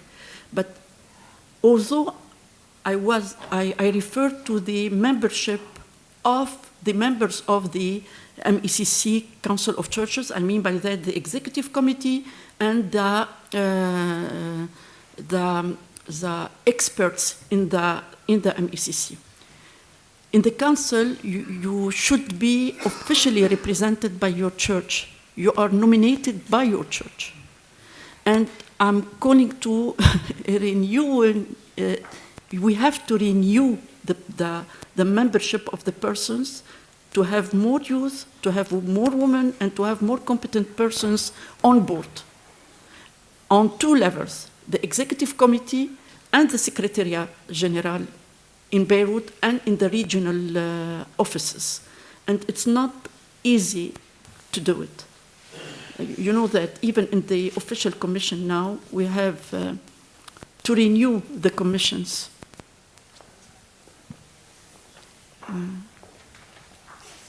Any more questions maybe to other speakers? No? Okay. I see that everyone wants to go for the lunch. Maybe Professor Taras or Professor Roni wants to have 30 seconds. If Professor Roni is with us, no? Yes, I am still here. Yeah. Yeah. If you want to have 30 seconds, please.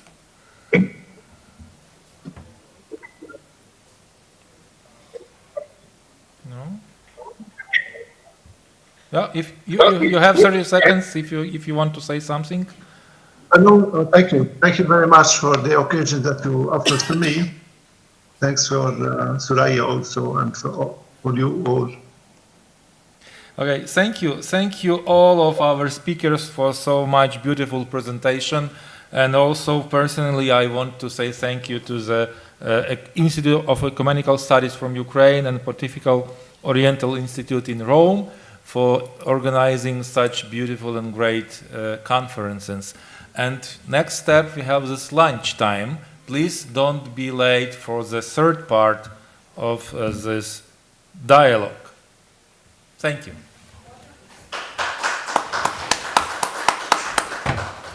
It's my card just in case.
Dear colleagues, I'm under instructions to get us started because we're about 20 minutes behind our schedule, but we have two speakers this afternoon. Would you believe that these are the 19th and the 20th presentations of our 2 days of wonderful, wonderful conference together? So without further ado, allow me to introduce my dear colleague from the International Catholic Orthodox Theological Dialogue, Dr. Theresia Heinthaler.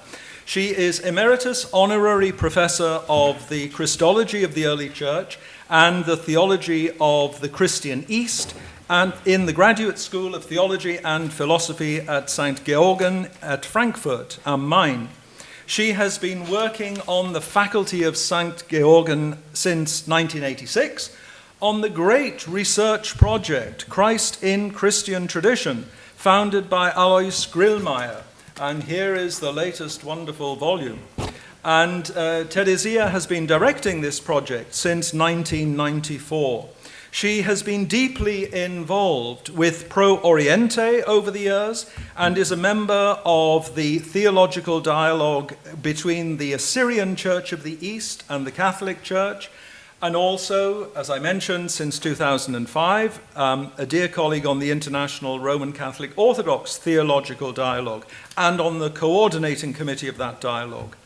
And so her topic today is simply on the sheet. It says Catholic Oriental Dialogue. More specifically, here's the subtitle, The Role and Task of Eastern Catholic Churches in Theological Dialogue between the Catholic Church and the Oriental Orthodox Churches, and between the Catholic Church and the Assyrian Church of the East. Please let us welcome Professor Heinthaler.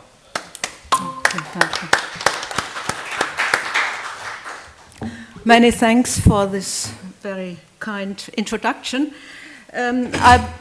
You may see an outline. What I would like to deal with is this very humble paper.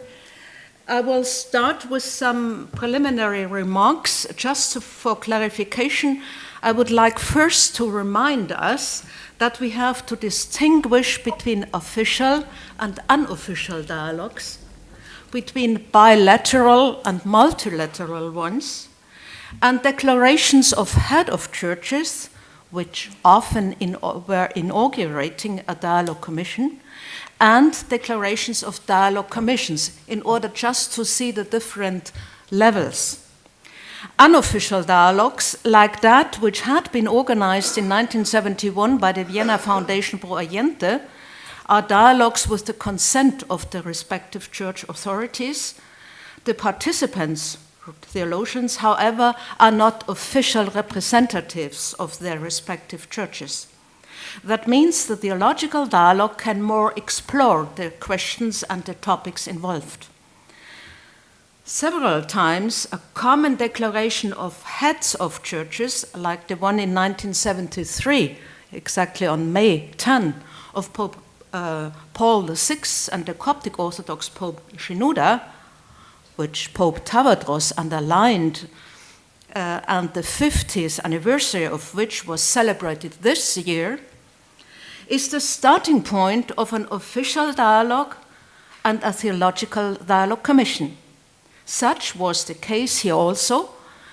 A dialogue commission came into being, a Coptic Catholic dialogue commission came into being, and the first official dialogue with an Oriental Orthodox Church as a whole was started. Among the Catholic members have been Alois Grillmeier and André de Halleux, and it lasted until the 90s. The dialogue between the Coptic Orthodox and the Catholic Church was a bilateral one. A multilateral dialogue was started by the Oriental Orthodox family in 2004 after the meeting of a preparatory commission in 2003 in Rome, which established the work plan, the agenda, the membership, the procedures, the methodologies, and the timetable for the joint commission. In this regard now, we can turn to the dialogue between the Catholic Church and the Oriental churches. I thought Oriental churches, and I talked also with Monsignor Professor Dachko, Oriental churches, I understand are the Oriental Orthodox and plus the Assyrian Church of the East. Just let us recall a subdivision of Eastern churches according to their acceptance of ecumenical councils. In this regard, the Assyrian Church of the East would be called the Church of the first two councils. The Oriental Orthodox are the churches of the first three ecumenical councils. They include the Coptic Orthodox, the Syrian Orthodox, and also the Malankara Orthodox Syrian, which is an autocephalous church in India, the Ethiopian Tewahedo, the Eritrean Tewahedo, and the Armenian Apostolic churches with their two jurisdictions. To all these churches, we have Eastern Catholic churches. Starting with the Assyrian Church of the East, or the East Syrian tradition, we have as Catholic counterpart the Chaldean Church and also the Syria Malabar as a church of the East Syrian tradition. We have the Coptic Orthodox with the Coptic Catholic, the Syrian Orthodox with the Syrian Catholic. The Maronites as such are an Eastern Catholic church with no Catholic counterpart, but they belong to the West Syrian tradition.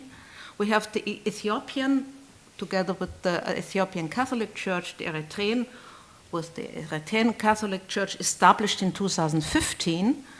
We have the Armenian with the Catholic Church, Armenian Catholic Church, and you will think probably at the Mechitaris.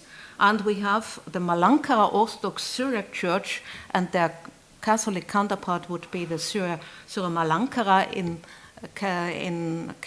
established in 1930. In order to analyze the role and task of Oriental Catholic churches in dialogues between the Catholic Church and Oriental churches, I would like to analyze the list of participants, how many Eastern Catholics were present, what can be said about their impact or interventions, was there any discussion about their presence or their task in the dialogue, are there specific events dealing with the question whether there is any specific role of Eastern Catholics. So far, my modest preliminary remarks. I come now to the first part, the dialogue of the Oriental Orthodox with the Catholic Church. Just to remind us, with support of the WCC, several theologians of Orthodox churches and Oriental Orthodox churches met 1964 in Aarhus to study the Council of Chalcedon and the question of the nature of Christ. These participants belonged to the Patriarchate of Constantinople, the Russian Church, and the Greek Church, and concerning the Oriental Orthodox, to the Armenian Apostolic, to the Syrian Orthodox, the Ethiopian Church, and the Coptic Church. So that is, these theologians started a dialogue concerning the Christological question, because this is at the core of the division. 3 other consultations followed in Brussels 1967, Geneva 1970, and Addis Abeba in 1971. Unfortunately, I cannot discuss the Christological questions, which would I love to do, but this is not the place here. A report on the first 2 meetings by Mesrop Grigorian, an Armenian, in the series, or in the journal Wort und Wahrheit in 1969, inspired the Austrian Monsignor Otto Mauer, the theologian for the Pro Oriente Foundation, to have the idea to start such a dialogue also with the Catholic Church, not only with the Orthodox. Thus, in the Catholic Church, we have first the unofficial dialogue between Oriental Orthodox theologians and Catholic theologians organized by the Vienna Foundation Pro Oriente, starting in 1971, then followed by 5 consultations until 1988, and also, in addition, followed by 4 study seminars. As an official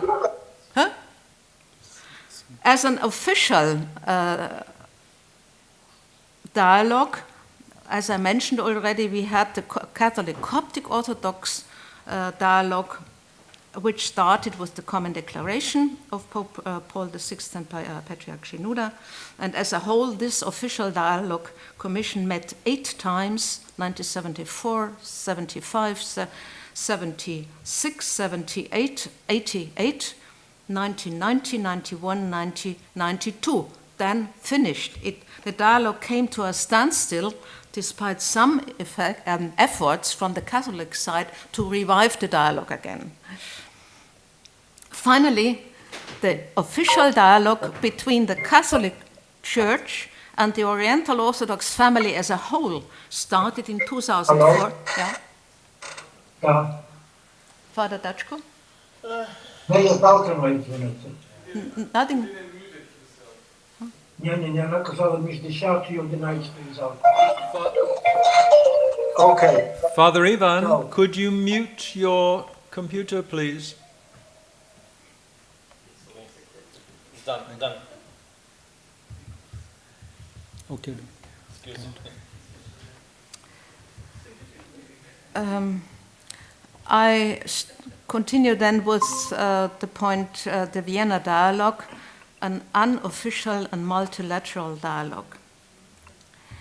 The publication have the subtitle, Non-Official Ecumenical Consultations Between Theologians of the Oriental Orthodox Churches and the Roman Catholic Church. And this series, you can see already from this title, that it was non-official and also that there were Roman Catholic theologians. Non-official was an original idea which is explained in the foreword of the first volume, and I quote, "All participants were invited to take part in a personal capacity as competent theologians, standing within the spiritual and intellectual tradition of their respective theologies and of the history of their respective churches, without having an official mandate given by their church authorities. Pro Oriente has, however, requested all participants to inform their competent ecclesiastical authority about the purpose of the consultation and the non-official nature of our invitation. This procedure proved to be the appropriate way of the start of this theological dialogue. However, we hope that there will be one day official consultations engaged by the hierarchies." So far, the president of Pro Oriente at that time in 1971. The topic was Christology. Otto Mauer, the theologian of the Pro Oriente, declared that, quote, "the Christological problem was not coincidentally but consciously chosen as the topic to be discussed. The dispute over the Christological formula at Chalcedon had been the origin of the schism. Christ for us is derived from his person. What he is to us and has done for us cannot be separated from the question of who he is. Thus, soteriology and Christology are interrelated complexes." As participants, 9 Oriental Orthodox, among them Bishop Shenouda, who soon after, in 14 November 1971, was elected Coptic Pope of Alexandria as Shenouda III. He died March 17, 2012. As well as 9 Roman Catholic theologians have been invited, among them Grillmeier, Karl Rahner, Pietz Kronenberg, Wilhelm de Vries, Klostermann. Rahner himself was ill, he could not participate, but okay. No Eastern Catholic, as the title already makes clear. Grillmeier then took part in the first 3 consultations and was then a member of the official dialogue Coptic Catholic. And Wilhelm de Vries was a participant in 1971, 73, 76, and 78, so as a professor of the Orientale. Co-president was for the first and the second consultation Monsignore Otto Mauer, who died in 73, shortly after the second consultation, and from the Oriental Orthodox side it was Mesrop Gregorian, who from the third consultation onwards, Mesrop Gregorian acted as co-chair together with Father John Francis Long, Jesuit father, at the consultations. As a whole, in the first 3 consultations, only Roman Catholic theologians are listed as participants, no other, besides the Oriental Orthodox. However, for the first time at the 4th consultation in 1978, which was focused mainly on the problem of primacy, representatives of Eastern Catholic churches took part, namely 3 Eastern Catholics from the Coptic Catholic, the Armenian Catholic, and the Syro-Malankara churches. I have here the names: Athanasius Abadir, the Mechetarist General Abbot, and John Melam Parampil from the Tirewala. Mesrop Grigorian Vardapet and co-chair of the consultation in his introductory statement devoted a longer paragraph on this specific event, and he put the questions: are they, namely the Eastern Catholics, in fact playing a role of mediator, or are they a hindrance to the rapprochement of churches? And is it possible to incorporate them in the ecumenical East-West dialogue? But then he is going on in his statement at the introduction. A limited participation of Oriental Catholics was deemed, quote, useful for our common dialogue and aim. Then he mentioned simply, upon the general wish of the conference, Pro Oriente invited some well-known representatives of Oriental Catholic thought in order to get an authentic interpretation of their traditions, end of quote. Grigorian underlined that it is a theological dialogue and meant not to solve practical problems and difficulties or to settle concrete questions.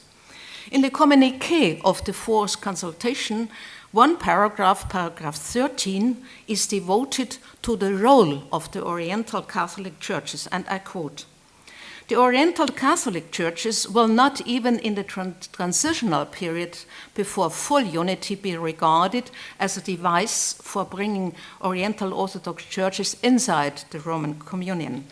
Their role will be more in terms of collaborating in the restoration of Eucharistic communion among the sister churches.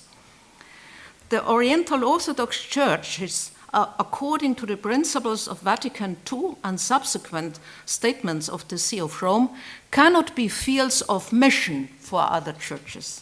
The sister churches will work out local solutions in accordance with differing local situations, implementing as far as possible the principle of a unified episcopate for each loyalty." End of quotation. That's the paragraph which is devoted in the communiqué to the Eastern Catholics. And at the 5th consultation in 1988, only 2 Eastern Catholics took part among the observers, like also among the observers was also an Anglican, a Russian Orthodox, and a Greek Orthodox. The 2 Eastern Catholics came from the Coptic Catholic Church and from the Armenian Catholic Church. Just a comment on this situation. In view of the special focus of the 4th conference on the ecumenical vision of Eastern Catholics on dialogue with the Orthodox, we do not get to know the vision of the Oriental Catholics or Eastern Catholics, but we get the opinion of the Oriental Orthodox about their role, which they ascribe to them. It is first rather negative. They are no device, which means Eastern Catholics are no instruments to bring about Oriental Orthodox in the Roman communion. But behind is apparently a suspicion that Oriental Orthodox would become mission fields, so to say, for the Eastern Catholics. You can feel this suspicion. Collaboration in the restoration of Eucharistic communion is seen as helpful, though not further elaborated. A focus on local solution is also can also be felt, and it is expressed, and the desire to implement as far as possible one bishop at the place. so far the situation in 78, a long time ago already. So that's a view on these 5 consultations. Then a series of 4 study seminars came, and these are also headed under the headline Vienna Dialogue, published also later in the 90s of Pro Oriente, the Vienna Dialogue, the 5 consultations and 4 study seminars. The first study seminar was on primacy in 1991, on councils on conciliarity in 1992, on ecclesiology and unity of the church in 1994, and on authority and jurisdiction in 1996.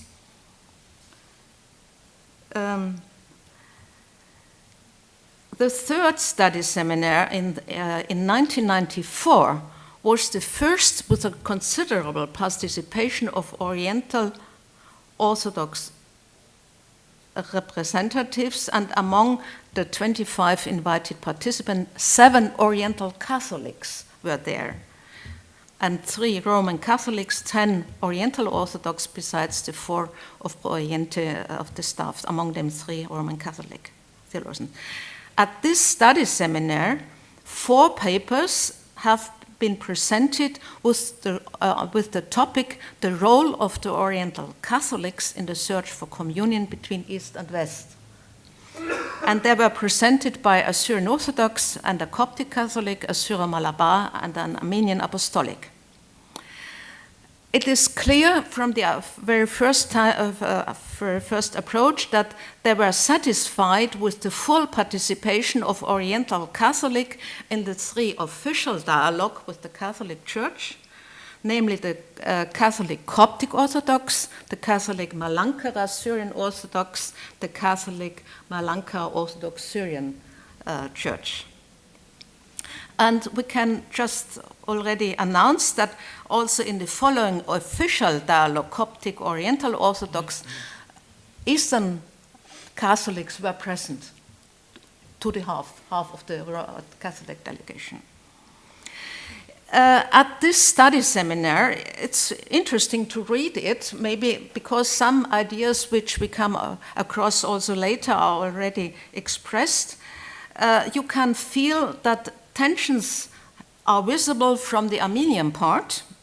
Gregorian would say the Armenian Catholic Church in the past and at present was not in a role of a bridge or of a mediator between the Armenian Apostolic and the Roman Catholic Church. Interesting also the position of the Coptic Catholic, that the Oriental Catholic had still and have the task to make the whole Orient present in the thought, the life, and the organism of the Universal Catholic Church. In addition, he says he sees the task to help in inculturation and to make Christian Arabic known in the Catholic Church. From a Syro-Malabar perspective, Archbishop Povatil would say it would be unchristian to qualify the entering into Catholic communion of those who respect their consciences as a purposeful betrayal of their mother churches. Many a time, uniate churches have worked as bridge churches between Orthodoxy and Catholicism. Within the Catholic frame, which is predominantly Latin, the uniates must remain Eastern, and within the Eastern Christianity that is predominantly Orthodox, they must remain Catholic. This is the bridge-building role. Okay, I have to... I can just refer to the whole communiqué, which is quite instructive already with their ideas, and just mention the official dialogue Coptic Catholic since 1973. There was among the participants, there was no Eastern Catholic, no Oriental Catholic, but I know personally from Grillmeier that the Coptic Catholic Church was a problem in the dialogue. The official multilateral dialogue Catholic Oriental Orthodox, which started in 2004 and meets regularly every year at the end of January, so they have now 19 meetings already, we have a full, so to say, participation of Eastern Catholics. I analyzed all these communiques and found out that you have always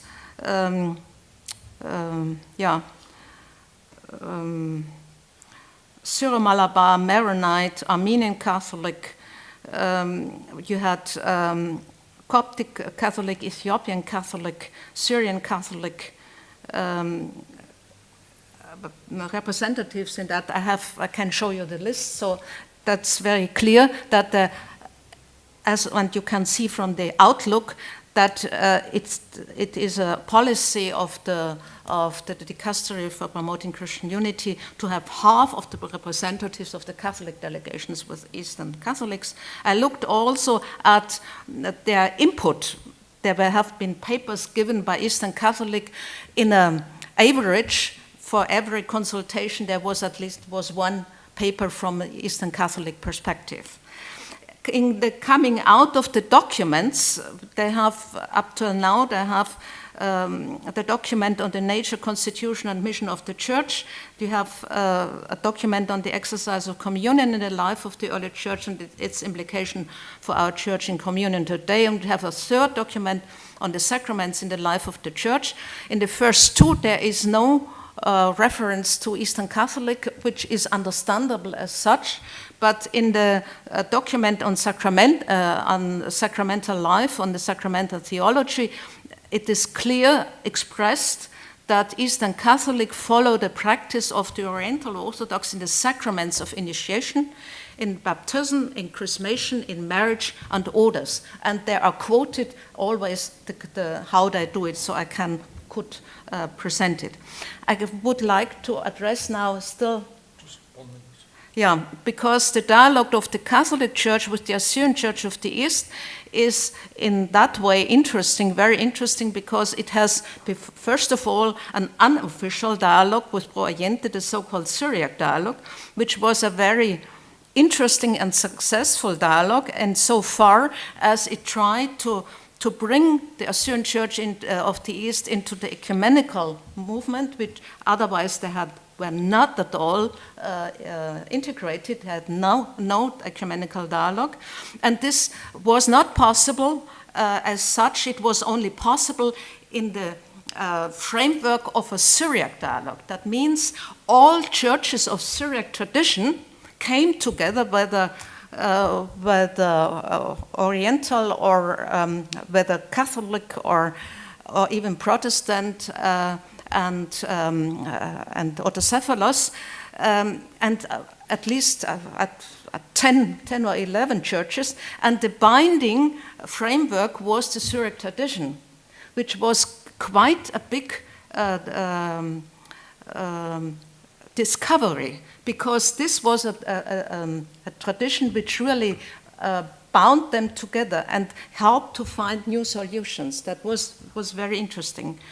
There have been the first three consultations, 1994, 1996 in Vienna, 1997 in Mandelen, dealt with Christological questions, also with Theodore of Mopsuestia and Nestorius of Constantinople, Ephesus and the Three Chapters controversy, and led to very remarkable declarations. And I would like to underline that the Syriac dialogue was not only a dialogue of representatives of Syriac churches together with some experts, but it was a dialogue of the Syriac churches among themselves. The experts which were there were more helping, but they were really dialoguing with them among themselves. The groundbreaking Christological Declaration of 11 November 1994, signed by Pope John Paul II and Catholicos Patriarch Martincha in Rome, was followed then by an official dialogue, a dialogue commission, which first met every year and dealt with sacramental theology, which was not trivial at the outside, because there are although you have 7 sacraments, there are different sacraments, among them also the sign of the cross and the malka, the ferment. So it had to be find a solution on that.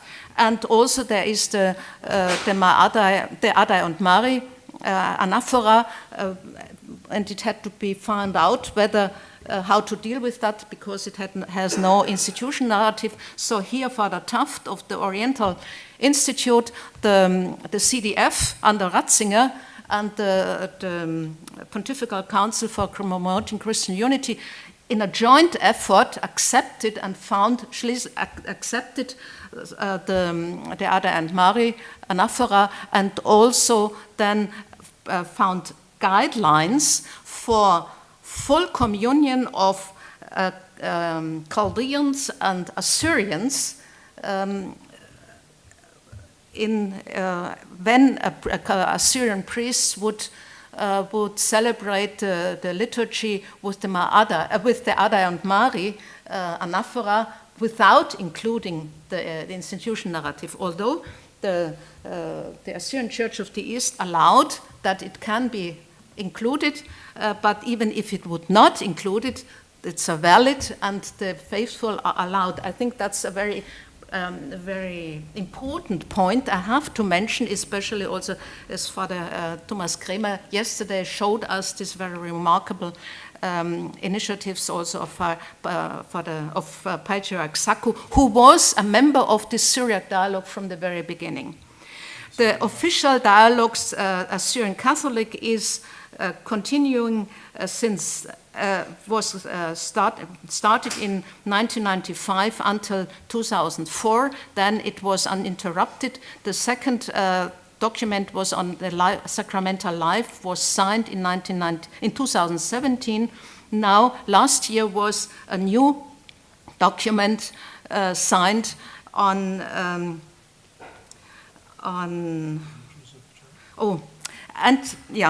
But I have also to mention, because this is very important, the collaboration, the special collaboration between the Assyrians and the Chaldeans, because there was a joint patriarchal statement in 1996 and a joint synodal decree for promoting unity in 1997,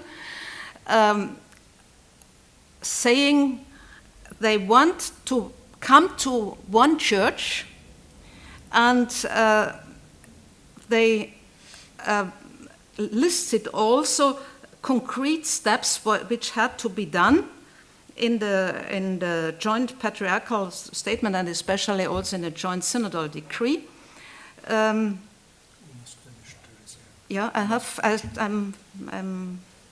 there, and this was signed, but it was not put into practice as far as I know. So this shows us that these two churches are very close. Although it's an Eastern Catholic church, but they have both, there's a strong will among leading persons to re-establish the ancient Church of the East. Okay, I have to, unfortunately, to stop here, but just to mention also in this dialogue, at least more of the half of the Catholic delegation is our Eastern Catholics. Teresia, thank you so much.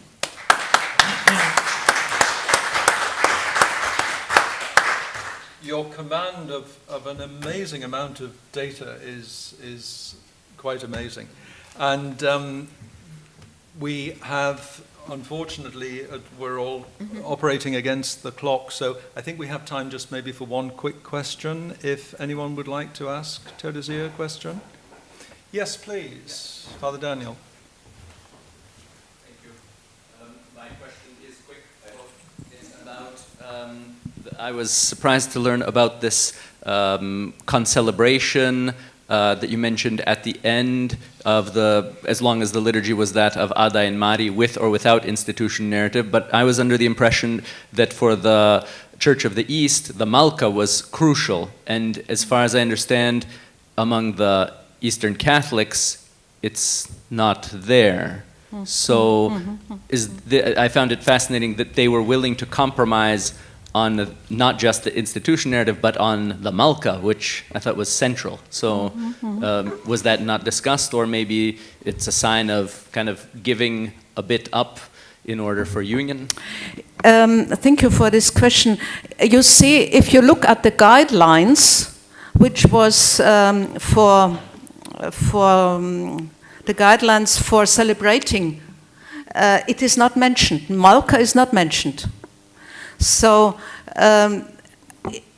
it was in the Syriac dialogue, I think in the fourth or fifth consultation, it was discussed, but it was not that decisive as that it was put into the general document and so. And of course, this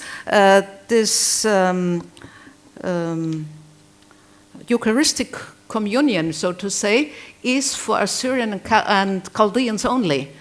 If we had the dialogue commission and Bishop Metropolitan Ma'abrem would celebrate, then the Chaldean members of the Catholic delegation would receive communion, but we Roman Catholics not. Thank you. Thank you very much once again, Ruth. And so, as our final presentation, before we move to the round table later on, we have Professor Anthony Macheri, who is a Jesuit priest and professor of church history here at the Pontifical Oriental Institute. He received his PhD from the Gregorian in church history in 2016, and he belongs to the Jesuit province of Kerala in South India, which he was telling me just before, actually includes members of 3 Catholic churches, the Syro-Malabar Church, to which he belongs, the Latin Church, and the Syro-Malankara Catholic Church. His research focuses on the dialectical tension between faith and culture. He has worked in particular on the early modern Jesuit mission principle of accommodatio, and he has written 2 further monographs following on from his doctoral dissertation in 2016. His topic today is Catholics and Orthodox, the Indian experience. So let us welcome Professor Macheri. Thank you so much. Thank you so much. I was telling Professor Esa Heinheller, she knows the ins and outs of this dialogue context, so she has already made the background. So I do not enter into the basic concepts of the Oriental Orthodox churches in connection with the Indian experience. In the morning we spoke about the experiential dialogue. That's very important to me, and also in the context of India, when the churches and the intra-church and inter-church complexities are widening, difficulties are widening. It's very we all longing for unity. So I speak about the current trends in Catholic Orthodox rapprochement, especially in the context of India. So we have already heard that the 7 Oriental Orthodox churches are involved. And when we think of the Indian context, we speak about the Syrian Orthodox Church and its counterpart in India, Malankara Syrian Orthodox Church, known in India as the Jacobite Church. It is affiliated to the Antiochian Patriarch. And the Malankara Orthodox Syrian Church, that is independent Catholicate. That's the 2 churches, unfortunately, in a very desperate situation of growing distance between themselves because of many other complex issues. And one is known as the Bava's party, the Patriarch's party, and the other one is Metran's party, Bishop's party, which does not accept the spiritual and the temporal authority of the Antiochian Patriarch. So this is a complex problem in India, and it has ultimately led to the court. So she has already mentioned the common declarations in the context of the Oriental Orthodox churches. We have already many declarations, doctrinal declarations are already signed, and the most influential declaration among all these declarations, as even the Joint Ecumenical Commission admits and praises, the declaration between the Syrian Patriarch Mar Ignatius Saka, first of Ivors of Antioch 1984, and the Catholic Church, Pope John Paul II. Why it is important? Because after that 1984 declaration in India, there was a recognition at the concrete level of the identity in faith. Identity, I think it's a crucial terminology. Even in the documents of the Joint Ecumenical Commission, the Dialogue Commission, identity, observation of the identity in faith moves hand in hand with the current pastoral realities of India. We cannot neglect the pastoral realities of India that necessitates collaboration, especially in a fast-paced world. No church, also in my opinion, can respond effectively to the signs of the time, turning a deaf ear to the realities of the actual world in which she exists. In 1990, after this declaration, doctrinal agreement between Pope John Paul II and the Catholicos Mar Basilius Marthoma Matthews of the Independent Church of India, Orthodox Church of India, and that was a fruit of this 1984 agreement with the Syrian Patriarch. Again in 1994, Catholic Church and the Malankara Jacobite Church of India signed an agreement about inter-church marriages.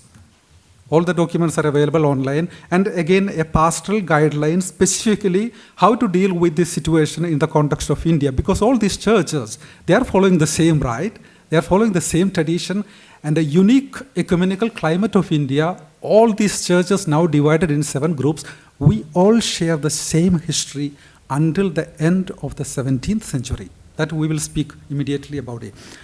Although the possibility of signing a similar agreement on inter-church marriages with the Independent Church, Orthodox Church of India, officially Malankara Orthodox Syrian Church, has been already studied under the guidance of the Dialogue Commission, it has not yet been realized because of various political reasons. Also, I mentioned earlier, it's a very serious situation at the moment in India. 2010, although the stalemate continues even now on the question of inter-church marriages between these churches, 2 Orthodox churches of India, the Malankara Orthodox Syrian Church, that means the Independent Church, has an agreement with the Catholic Church on sharing in the sacrament of anointing of the sick in the special circumstances when the respective priest of the same rite is not available. Some other important pastoral agreements are underway, and some are already adopted in these 2 churches in the fields of sharing sacred places and cemeteries and collaborating with the theological institutions. For example, the Jacobite students attend the theological and philosophical faculty of the Catholic Church, Syro-Malabar Church, mainly the Vadavathur Kottayam Seminary. So that is pastorally already implemented, and also trying a common reading of the history of the church in India is a very delicate point. Common reading of the history of the church. Yesterday also we speak about the common understanding, common reading of the history of the church. That also belongs to the other churches, other contexts also. I would say that this institute, Pontifical Oriental Institute, promotes and contributes to the common reading of history of these churches from an academic and ecumenical point of view. Evaluating the pastoral agreements mentioned above, the concerned Joint International Commission for Theological Dialogue upholds again the 1984 declaration as a role model in the context of the Oriental Orthodox churches that could be duly considered by the respective heads of the other 5 churches in the family of the Oriental Orthodox Communion in their ecumenical rapprochements. What is the unique ecumenical climate of India?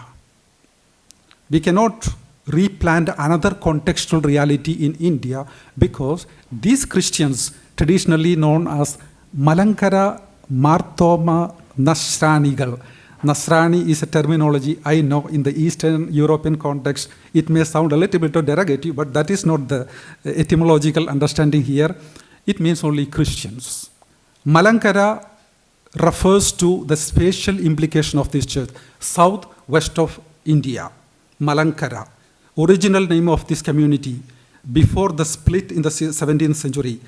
Marthoma implies the apostolic origin of these churches. Nasranical implies Christians.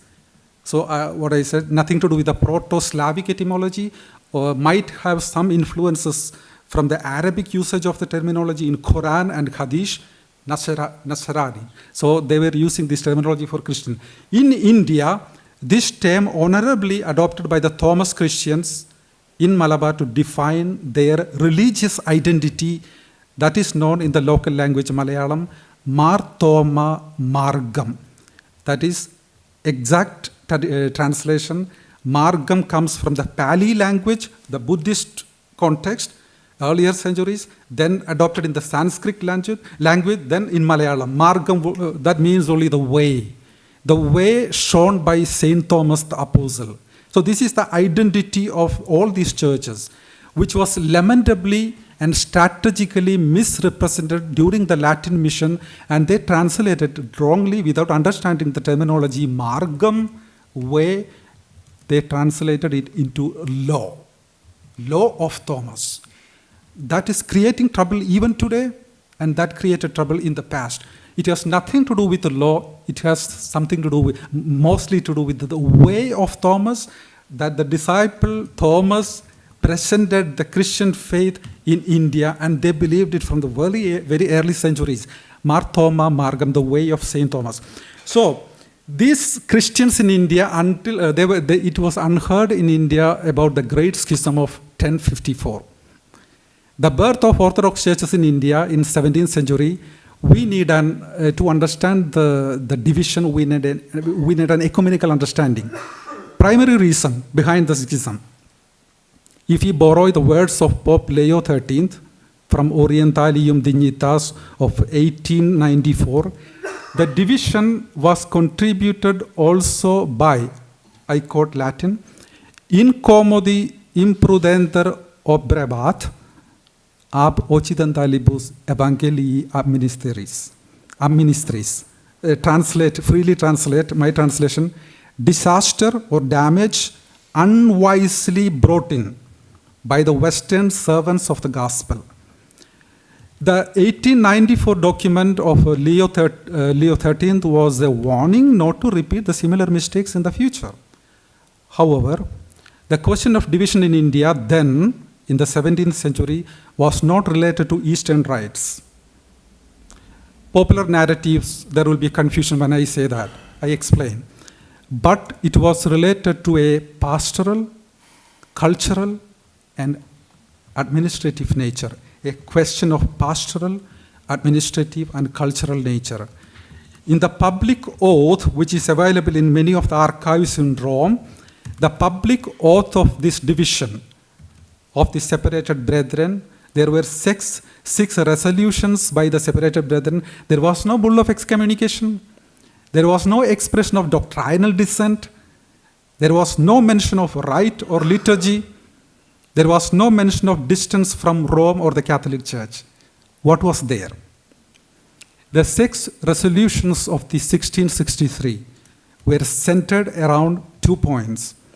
First, a call for reinstating the autonomy of the Malankara Marthoma Nasranical in the hands of the local archdeacon.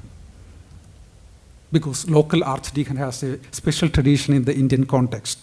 Because the church was traditionally governed by the East Syrian prelates, but the church had enjoyed an autonomy for many centuries. So implicit desire for prelates of one's own right. Second point, a pledge, a common pledge, open oath, not to welcome anymore in their church, specifically the missionaries from the polis. Means the Jesuits were known in India are the polis fathers, because they had a college known as polis, St. Paul College. So these were the 2 oaths. The rest of the resolutions were centered around these 2 resolutions.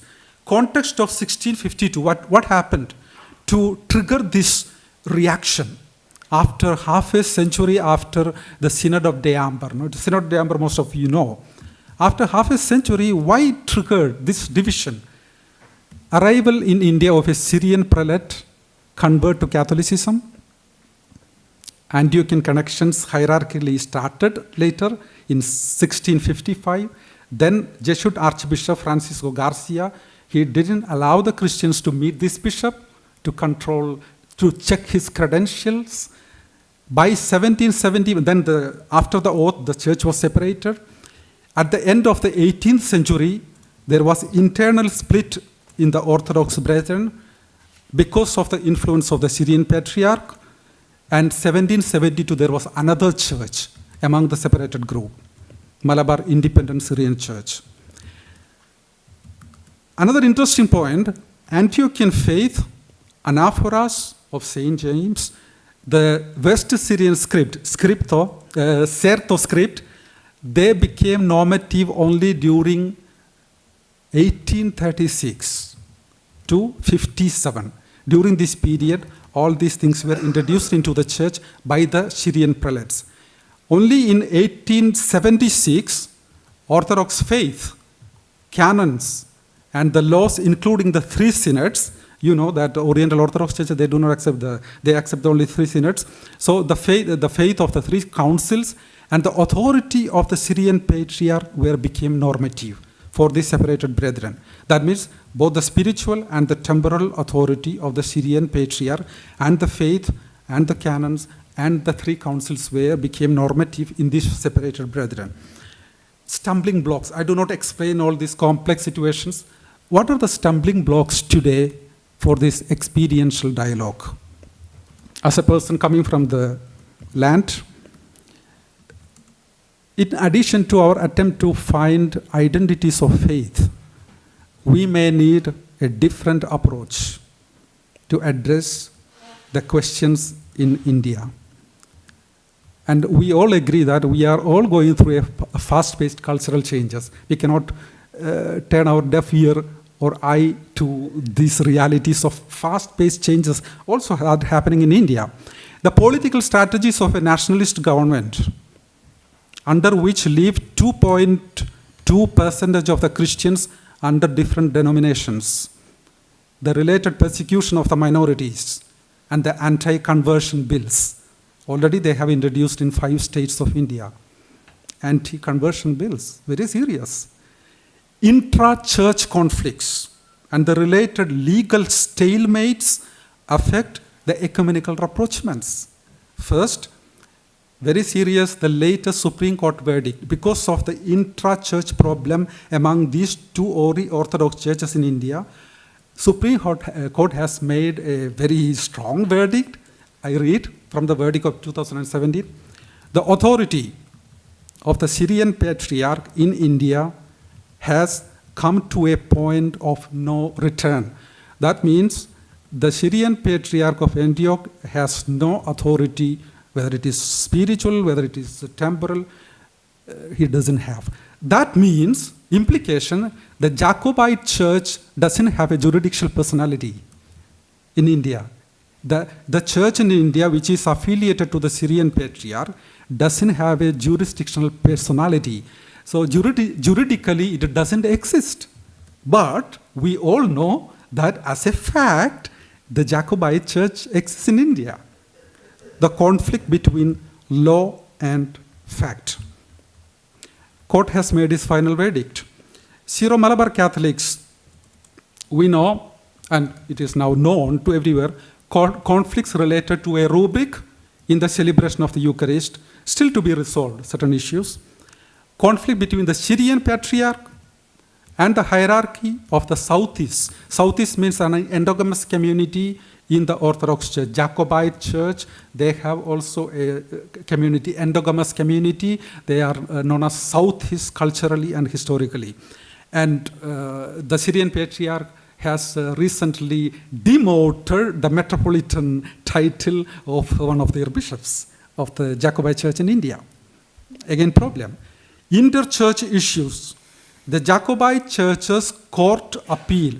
The Jacobite Church in India made an appeal to the court, Supreme Court, to respect the majority of their members in some parishes just to hold on their parishes, because they have already more than 200 parishes. They have already lost 52 churches to the Orthodox group of India, but the court has rejected their petition.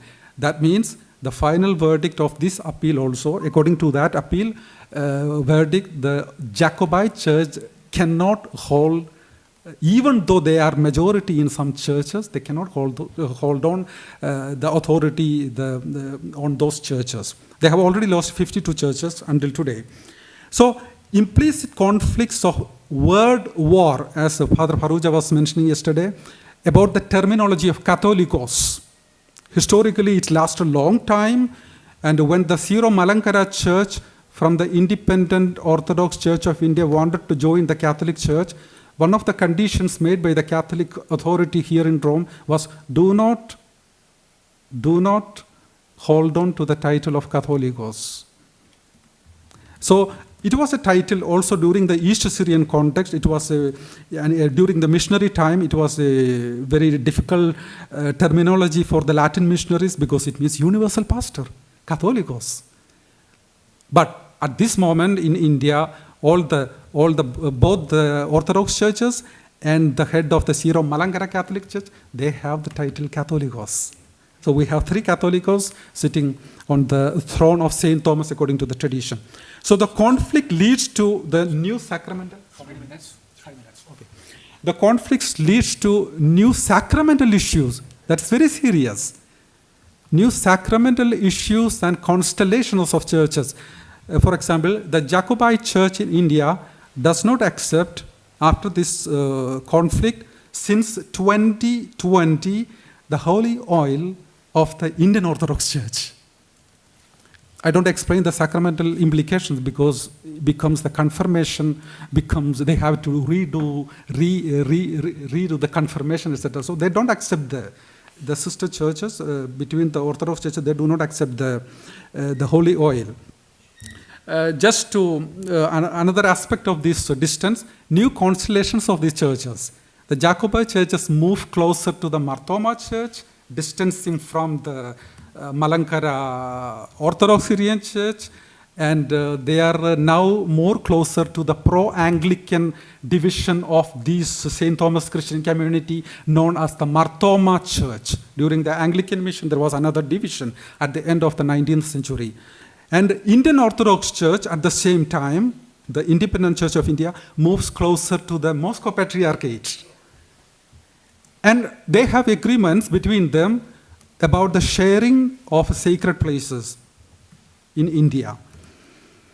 For example, when last month in September, when the head of the Indian Orthodox Church visited Rome, he had paid a visit to Pope Francis and also the Moscow Patriarchate. So the response to the problem, I finish, the response to the problem on the part of the other Catholic churches. What did the Syro-Malabar Catholics say? After the Synodal News 2020, I quote the Synodal News of the Syro-Malabar Catholic Church about this problem. The Supreme Court has made its verdict, but the interested parties have the freedom to make proper compromises for the good and peace of the society. My personal comment, true. Compromises out of legal matrix and intricacies have an ecumenical, pastoral, and witnessing role when we think about the experiential and synodal dialogue. Response of the Syro-Malankara Catholic Church about this big problem. They expressed their readiness to share their sacred places for the Jacobite Church for the celebration of the Eucharist. Okay, problem remains. Conclusion. I end with one maybe. All these churches in India are in need of finding a common ground of understanding in the face of existential problems. All these churches in India may be applicable to other churches, are in need of a common reading of history, first respecting at the same time the narrative differences, perspectives in non-essential matters. Unity in diversity is integral to the Indian reality and experience. We have 30 states with complete diversity of experiences, and we have to change when we cross the border of a state. All these churches are in need of a common response to the causes that affect them all, whether those causes are related to social justice, to the politics of othering, exclusion. We discussed yesterday the politics of exclusion. Professor Butcher, I think he was speaking about, and to the causes of human dignity, in order that we may not perish together. Thank you so much. I may have taken maybe 1 more minute extra. Thank you very much.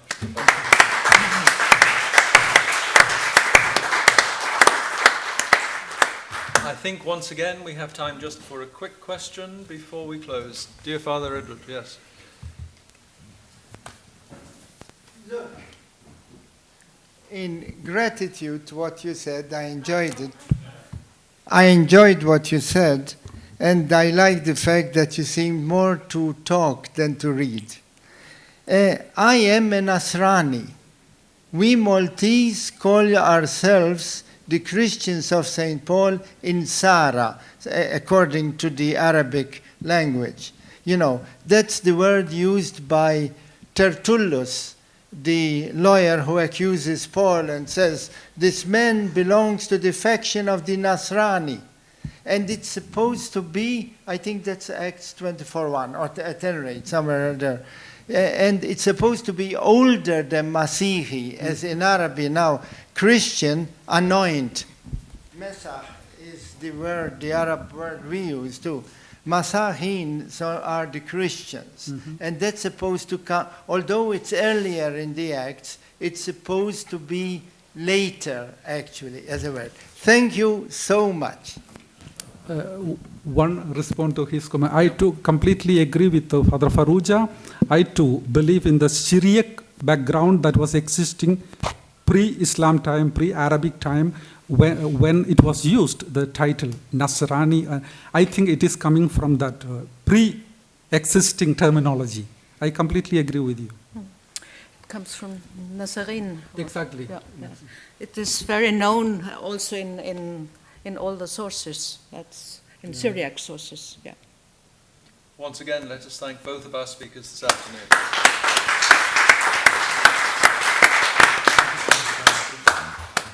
Now, we have a rather delayed coffee break, and then we will convene. Taras, what would you like us to do in terms of the round table? Gather here, some of people will be to do, and we will share some questions, some common questions, and everyone will have a chance to express themselves. And it's 4:10 now. Should we do that at 4:30? Okay. So we reconvene at 4:30. Thank you.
we are close to our final and conclusion roundtable discussion.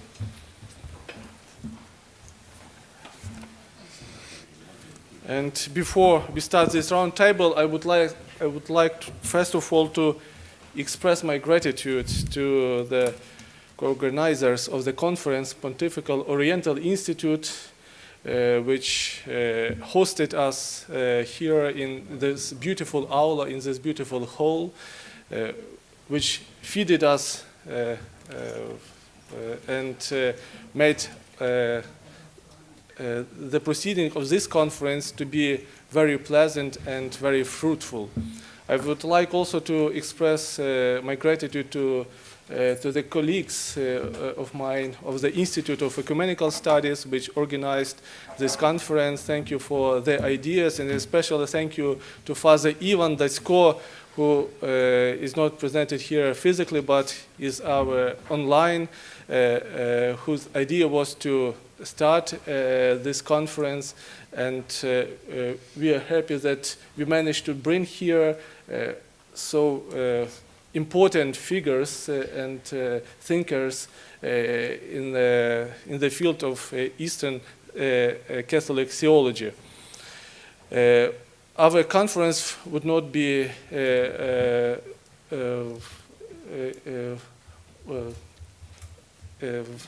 able to come if without the support of our benefactors, and I would like to express my deep gratitude to two organizations. One is in France, L'Œuvre d'Orient, and another in Canada, Canadian CNEVA, for supporting this important event. Our conference was entitled Eastern Catholics' Ecumenical Vision in Dialogue with the Orthodox. And this conference is the second conference in our big research project, which was thought by the Institute of Ecumenical Studies, named Eastern Catholic Church's Mission of Unity and Catholicity. And the first conference was held last year in the Ukrainian Catholic University in Lviv, named Eastern Catholic Churches, Can They Speak with One Voice? The third conference, with God's help, will be in 1 year. The idea of another conference is to speak about ecclesiology of Eastern Catholics, and the name of the third conference would be The Place of the Eastern Catholic Churches in the Communio Ecclesiarum and Their Relationships with the Roman Catholic Church. Coming back to the conference, which is finishing, and with this round table, we would like to have some conclusions of this conference. And on this conference, we look on the ecumenical vision of the Eastern Catholics. And we understand that this vision is very mosaic, which consists of different layers, different, we could say, faces, and it is very contextual. I would like to start our session with a question. What do you think is the most important side of this ecumenical vision of the Eastern Catholics you can see the most appropriate for our time? And after 1-2 minutes of the responses of our speakers, I would also like all the participants which are sitting here in the hall also to give your reflections, what you learned during these 2 days about the role of the Eastern Catholics in their dialogue with the Orthodox. Please, Father Paul, Mark Patland, could you summarize in few minutes what would be the most important topic when you speak about the vision of the Eastern Catholics? Thank you very much. Can I just add my own word of immense appreciation for those who have organized this conference. It's always amazing at the end of a conference so packed like this to realize that it's only 2 days, but we had 20 presentations, each of which could have led into a much longer period of reflection and discussion. The richness of what has been given to us, I think, is enormous. And I'm so glad that it's going to lead to a publication which will enable so many people just to ponder what has been said here. So an enormous thanks to the organizers, enormous thanks to those who've sponsored this very important and very fruitful, I hope, conference. Just a few quick points that I would make as we set the ball rolling on our reflections here. There was a very helpful and a very good pair of volumes recently produced by Palgrave Macmillan about Eastern Catholic churches, and the kind of tagline was "Stolen Churches or Bridges to Orthodoxy." You know, just rather provocative title. I think one of the things that I would certainly want to say is that I think we must not instrumentalize the Eastern Catholic churches. I think it underplays them and doesn't respect them enough if we just call them, certainly not if we call them stolen churches, but even if we call them bridges to orthodoxy, which seems quite a positive, kind of hopeful thing, nevertheless there's a kind of instrumentalization in that very metaphor. And I think that, you know, we must appreciate that these are communities. They are communities of faith, communities with their own tradition, within the great tradition, communities with their own history and often with their own martyrs and their own story of suffering. So these are communities. They're not bridges. They're not, you know, just some sort of image like that. These are richly Christian communities that are part of the great Catholicity of the Church, as I was mentioning yesterday. So without thinking of them as just some means to some end, let us appreciate that they are part of the Christian landscape, the Christian family today, with their own very precious gifts to give to the Christian family at large. So I think that idea of the richness of those communities and their own precious contribution that they can give to the Catholicity of the Church as a whole is one point that I would make. Another point that I would make is that, and I think this has come up a couple of times, is that we must be very wary, and I do think that it's a misfortune of the last 50, 60 years, when the Second Vatican Council opened the door to ecumenism and committed the Catholic Church to ecumenism, that ecumenism has so often been interpreted in terms of theological dialogue, as if that's ecumenism. That is only part of ecumenism. Theological dialogue is necessary, certainly, but it is by no means sufficient, because if ecumenism is about, as I was just saying, if the Eastern Catholic churches are to be understood as communities with their own rich heritage, ecumenism is about the reconciliation of communities. It's not just some sort of very interesting theological seminar to try and discuss doctrines and their divergences. We're talking about how you bring together again Christian communities that tragically have become separated. And so ecumenism is a pastoral thing which embraces a doctrinal task, but let us never reduce it to the doctrinal task. And just a third point maybe following from that, I would say that thinking, you know, the Eastern Christian churches highlight that regional level in the life of the church. This has come up a few times. And as Latin Catholics, as we were thinking, you know, we tend to think of the local, the universal, but the regional is crucial. The regional is crucial for the Orthodox. The regional is of the very essence of the Eastern Catholic churches. So I do think that there's an enormous potential for developing our understanding of the regional level of the life of the church. And I realized this morning, especially or rather earlier on when Soraya was talking about the Middle Eastern Council of Churches, that there are two ways in which the Eastern Catholic churches contribute to the regional level. There is that they themselves are a contribution to the regional level, because there are 23 Eastern Catholic churches. Each of them, in a sense, is a lived embodiment of the regional level of the life of the church in many ways. But then also they take part at the regional level in regional gatherings like the Middle Eastern Council of Churches and the others that were mentioned. And so I think that the potential to help us all, especially the Latin Church in the West, to appreciate the richness and the importance of that level, the regional level, and to help us via our richer understanding of that level of the life of the Church to engage with the Orthodox, for whom that level is so important. I think the highlighting of the regional level is another great fruit of these 2 days we've had together. So just 3 quick points. Thank you. Thank you, Professor. Teresa Heintaler, maybe you will add some. Yeah.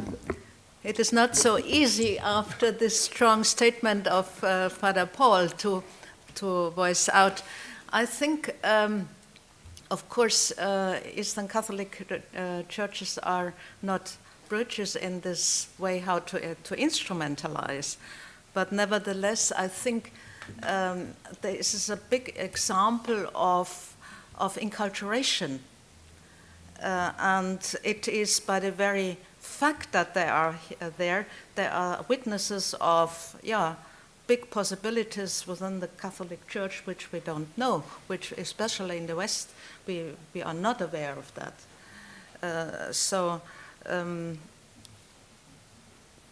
They are also, this testifying to the theological pluralism, and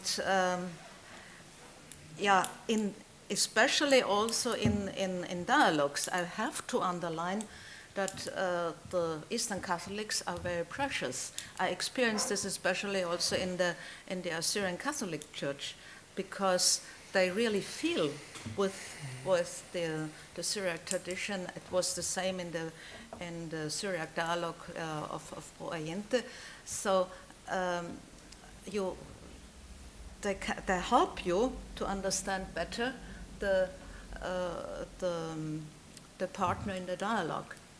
And of course, often it is very enriching to have, for instance, a more symbolic approach, as with Ephraim in the Syriac dialogue and others, especially for people who are complaining about our dry Latin approach often. And so I see several points which help to enlarge the vision of a Catholic Church. Thank you, Teresa. So far for the moment. We are passing word to Father Mark Morozowicz. Yes. I was expecting to follow my colleague.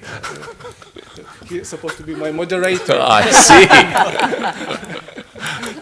And I was thinking that he might say some things about liturgies that I was going to build on those things a little bit. But let me just maybe, hopefully not take all of your thunder. I think that the body of Christ at prayer is such an important part of all of this, and that we as members of the body of Christ are relating to other members of the body of Christ, and these confessional divisions are just these temporary things, and we need to find ways on the ecumenism from below to be praying together. Now it's interesting, I've been asked numerous times, am I by ritual? And it's followed, well, why not? Well, don't you want to be at service to the church? And I was like, well, yes, I am at service to the church, and you may not think that we have enough of people or whatnot, or maybe I'm not fitting into your categories. But as a person who comes from a family that's lived in the United States for over 100 years, that's my region. That's my life. That's the way I am, and that's the way my family is and has been. Not all members of my extended family, mind you. But this sense of an understanding, I think, instills a couple of things. Our Eastern Catholics themselves need to be proudly aware of who they are, so that entails work that we need to do. I share with my brothers and sisters who are in the academic field. Our work is very important, and working at those highest levels, the publications, as well, then help people further down the line. As Father Robert Taft would say, I'm here to train the coaches. And so that's an important part of what we do. And I'm so grateful that we have more and more people, and so that ways that we can band together from differing churches as well and really accentuate our academic work so that we can be participants in dialogue, that we can help to open new horizons. So I think that sense of pride works at all levels. There's a lot of work that needs to be done. And from my own experience, I know that attending various liturgical gatherings I'm going to be a little bit prejudiced now, with the Protestants hasn't always been that helpful for me because it hasn't spoken to my liturgical tradition. So with Father Robert Taft, the creation of the Society of Oriental Liturgists has really opened new horizons. And it's a non-confessional organization where people come together and study these problems. And I think that that's important as well as building that ecumenism. It's the one-to-one approach. It's the developing of friendships, the studying together. And that was one of the things that was great about the Oriental Institute here and having colleagues from the Orthodox world that were here studying with me. And so the more that we're attentive to that, the more that we're building strong personal connections and really being people of prayer that are working hard to really understand our tradition and to share that tradition with others. Thank you, Father Mark. And we are moving to Father Thomas Nemeth. Thank you very much. After such a lot of information and also comments, I don't want to repeat too much. Can you hear me? Because I have the impression that it's not loud enough, but maybe, yeah, it's okay. So for me, the question came, what really does unite Eastern Catholics? So if we have the different information from churches, can we find out what is common maybe to act together? I mean, we have seen there is a kind of inner plurality in the churches, and there is also the experience of having common in two directions, both with the Roman Catholic Church, but also with the Orthodox sister churches. So what does this do with us? I mean, maybe that's now the time not for the simple solutions, but to think more about this, what is important for the dialogue, also listening at the voice of the Orthodox, which were here also present, but I think there must or should be a second step also to look about what we can really talk with the Orthodox. A second aspect, and I come back to the dialogue with Father Ihor Shaban about the filioque. I once had the experience in the Ukrainian church at the sermon that I asked the people, I mean, you want Eastern liturgy, you want Eastern discipline, so for example, married priests, but what about Eastern theology? I mean, we now go to the creed, and what's about once trying not to say the filioque, or what do you think about it? Let's discuss. And I think this, how to say, dialogue inside our churches about these topics, I mean, this is also a direction where we must look not only to the Orthodox, not only to the Roman Catholic, but inside our churches, what does it mean? Also not to have the simple solutions. And maybe a last and maybe a provocative approach. I mean, sometimes we hear from Orthodox such questions, are you Christians or are you Catholics? And we don't like this. But if we speak so simply about Christian values, this can be also an ideological slogan about issues about we still discuss. So you see, I come from the German-speaking world, but Christianity, to understand it in its plurality and also in the dialogue with the world outside, but also inside our churches, I think that again shows that maybe it's not the time for the simple solutions, but to continue our dialogue. And I think this conference is a very important starting point for this. Thank you. Thank you. And Brian Butcher.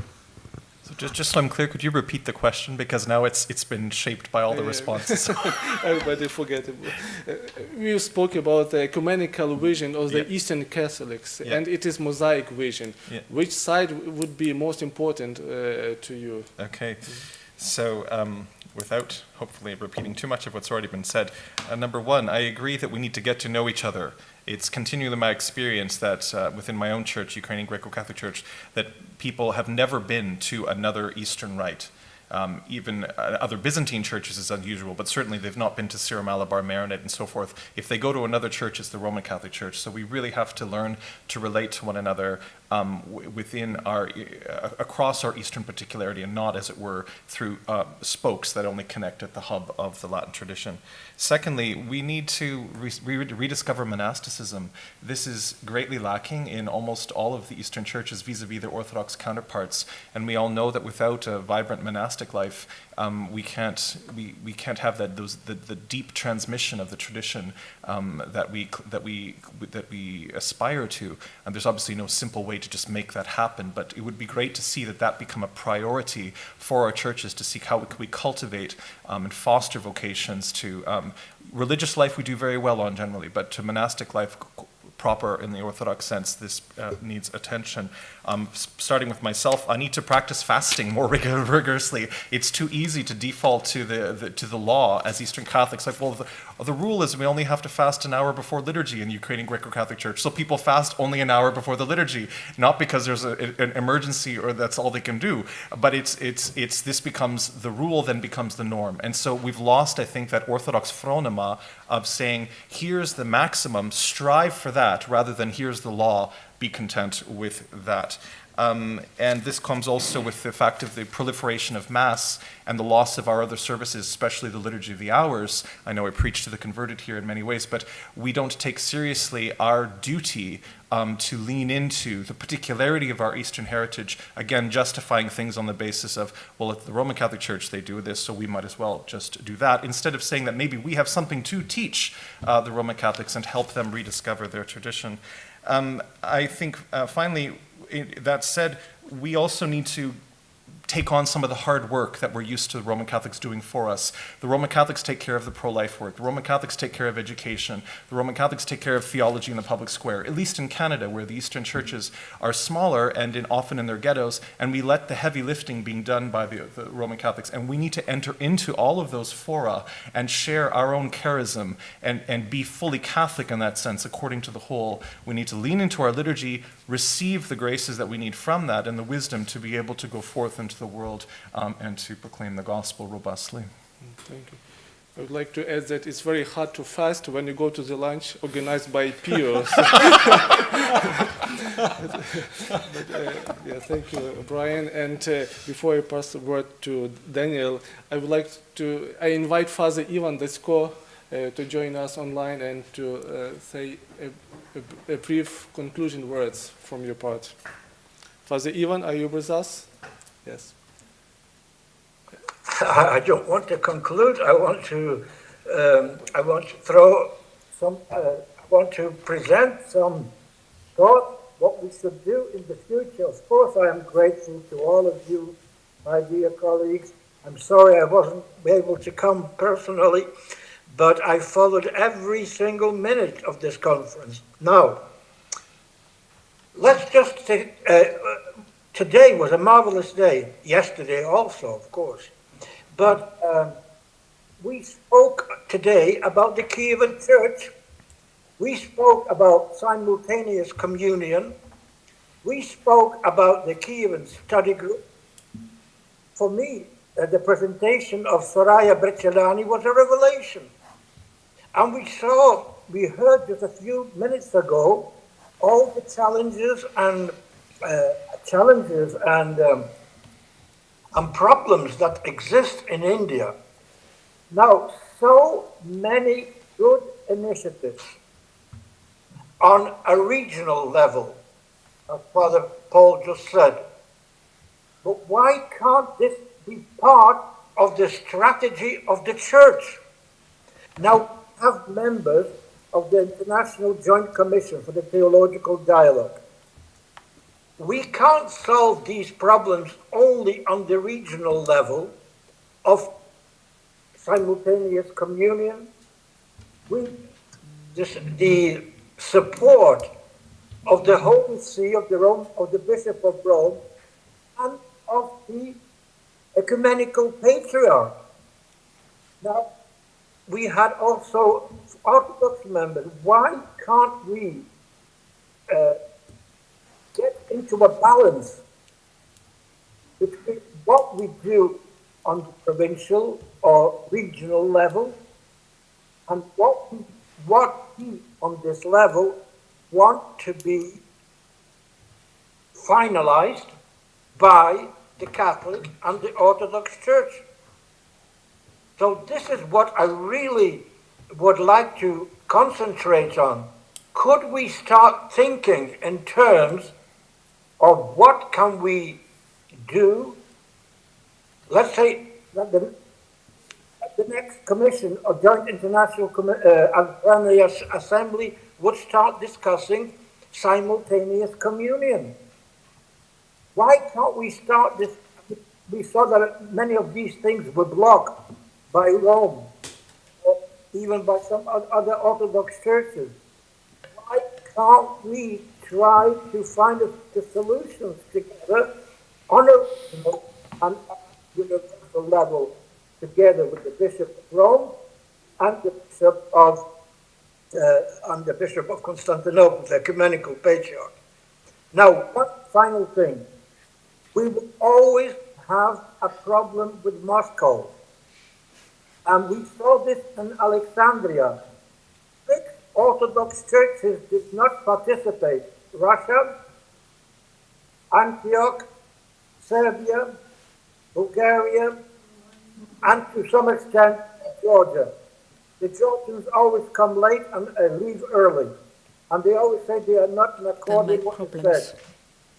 This division within the Orthodox world should not stop us to work together with the rest of the Orthodox churches and with the rest of the Eastern Church, Orthodox churches, together with the ecumenical patriarchate. Thank you. Thank you very much, Father Ivan Desko, for your reflections and that you follow all the speeches we had during these days. And right now I pass the word to my friend, Professor Danilo Galadza, and after his speech, after his words, reflections, its idea is that all you here presented to reflect on what you heard during these days. Please. Thank you very much. It's really a pleasure to be here, and I repeat all the thanks to the organizers of the conference who are listed on the back of the actually quite beautiful program, but the work of the colleagues from Ukraine is really commendable. And I know that here in Rome, in collaborating in the preparation of the conference, people were often amazed that you're working under the conditions you are in Lviv. There could be some kind of bombing or some kind of air raid siren, and nevertheless you'd say, oh, I'll be 5 minutes late for the Zoom meeting. So thank you very much, and it's great that you could be here in person. I think it's the practice, if I'm not mistaken, usually in like a Benedictine chapter, that the youngest person goes first, so that all the other people, the wiser people, can go last and correct all the mistakes of the younger one. But anyway, I'm surprised that my answer to the question, what is the ecumenical vision, can actually be said in one word that people have hinted at, but I would say it's liturgical. And I don't say that because I'm a liturgist, but because other people on this panel have said it. And also this morning, when speaking of a demand for a new approach to dialogue, it was Pavlos Mitsnyuk who highlighted the liturgical dimension. And Pavlos Mitsnyuk is listed as a specialist of political theology, religious nationalism in Orthodox Christianity, and Neo-Hinduism. So if he says the vision is liturgical, then a liturgist can only agree with him, I would say.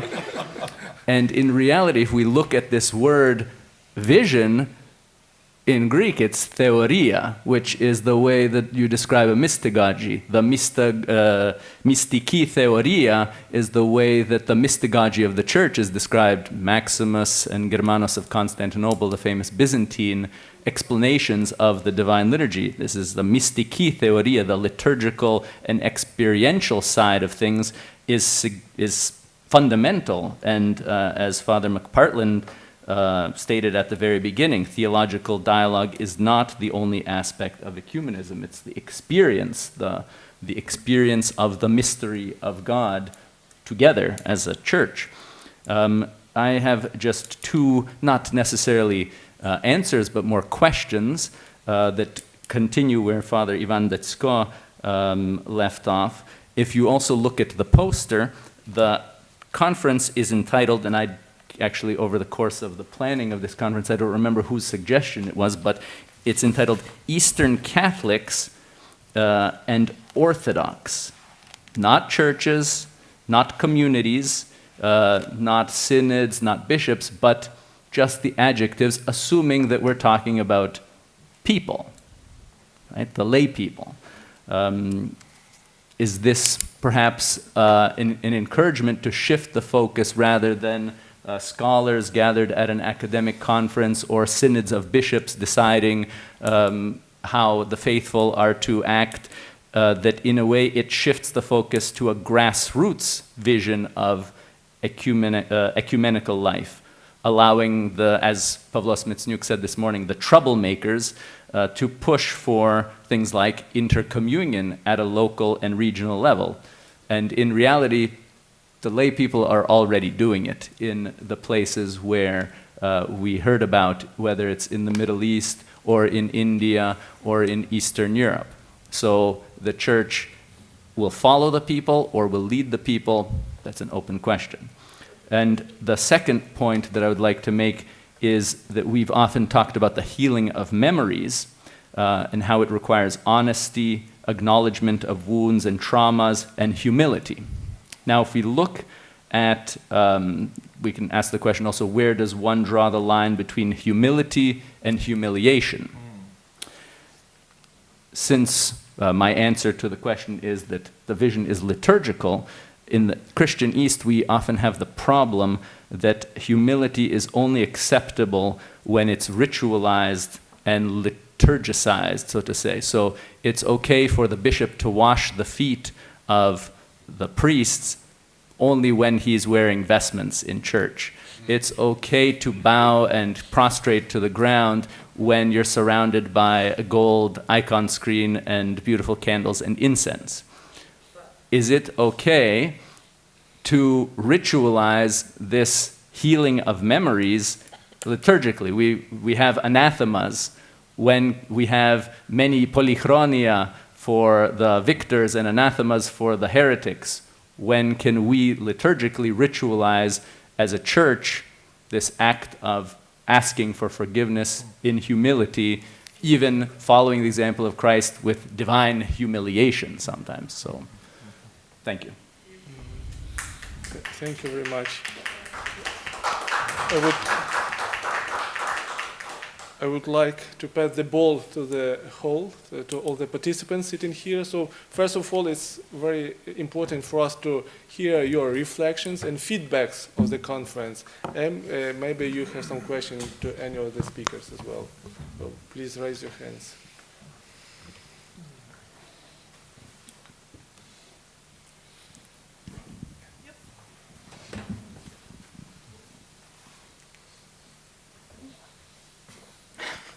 Fingers.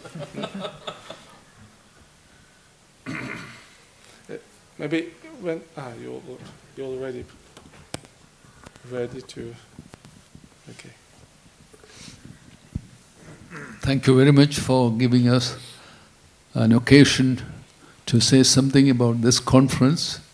I was sitting here in this hall in 1972 for the first Syriac Symposium, organized Father Ortiz de Urbina, Father Mateos, Father Arras, and that was the first symposium. And I was a student, And Father Dalme from Paris told me I should attend by all means. I did not understand all the conferences because I was beginning to study French and also Syriac. But it has given me a passion for Syriac heritage, which is shared in India by 7 different churches. And this contact has helped us to open or to inaugurate in 1985 the St. Ephraim Ecumenical Research Institute, an institute of the Syro-Malankara Catholic Church, but with the collaboration of all the 7 churches of Syriac tradition in Kerala. We have organized up to now 10 World Syriac Conferences, and Theresia Heimthaler, who is one of the strong supporters of this conference, Sebastian Brock. And I think we need to, as Father Galatza told, we need to learn our liturgy, especially the Eastern Catholics. They have everything except the knowledge of their own liturgical language. If I see some of our bishops, we have a majority of bishops who do not know Syriac at all. And we have generations of priests who come out even after their 10 years of formation in the seminary. They do not know Syriac. I think we have to take seriously our liturgical language and also the liturgical heritage which we have as hymns and prayers. So I think this kind of symposium will help us to go deeper and also represent our liturgical heritage. Also, if I look at the non-Catholic churches in India, they do not have the facilities to learn the language and to go deeper into their heritage. So I think our series could help a lot of scholars. Even Father Butcher is one of the fruits of our program. So please continue. And in fact, we were planning to visit Ukraine together with my friend Jean-Paul Deschler. We were planning since last 2 years, but since the war came, we could not go.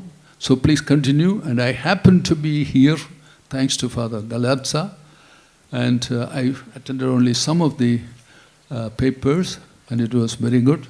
Thank you very much for the colleague. You have interpreted very well the consequences of going to the court. And it has affected all the denominations, not only it has perhaps profited a little bit the Indian Orthodox Church, but it has other repercussions for other communities.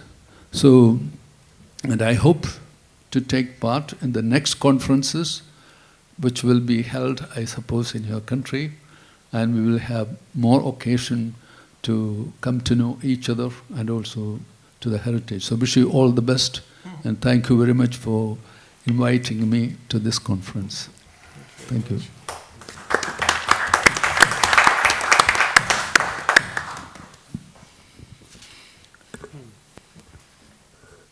I also want to continue your thought about common liturgical investigation.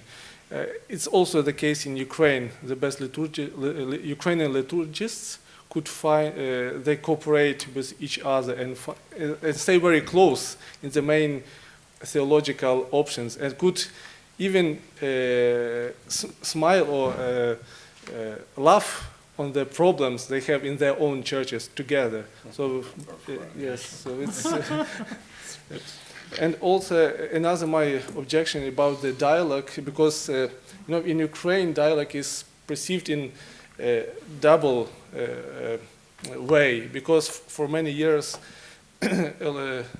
a big church misused dialogue. The dialogue was instrumentalized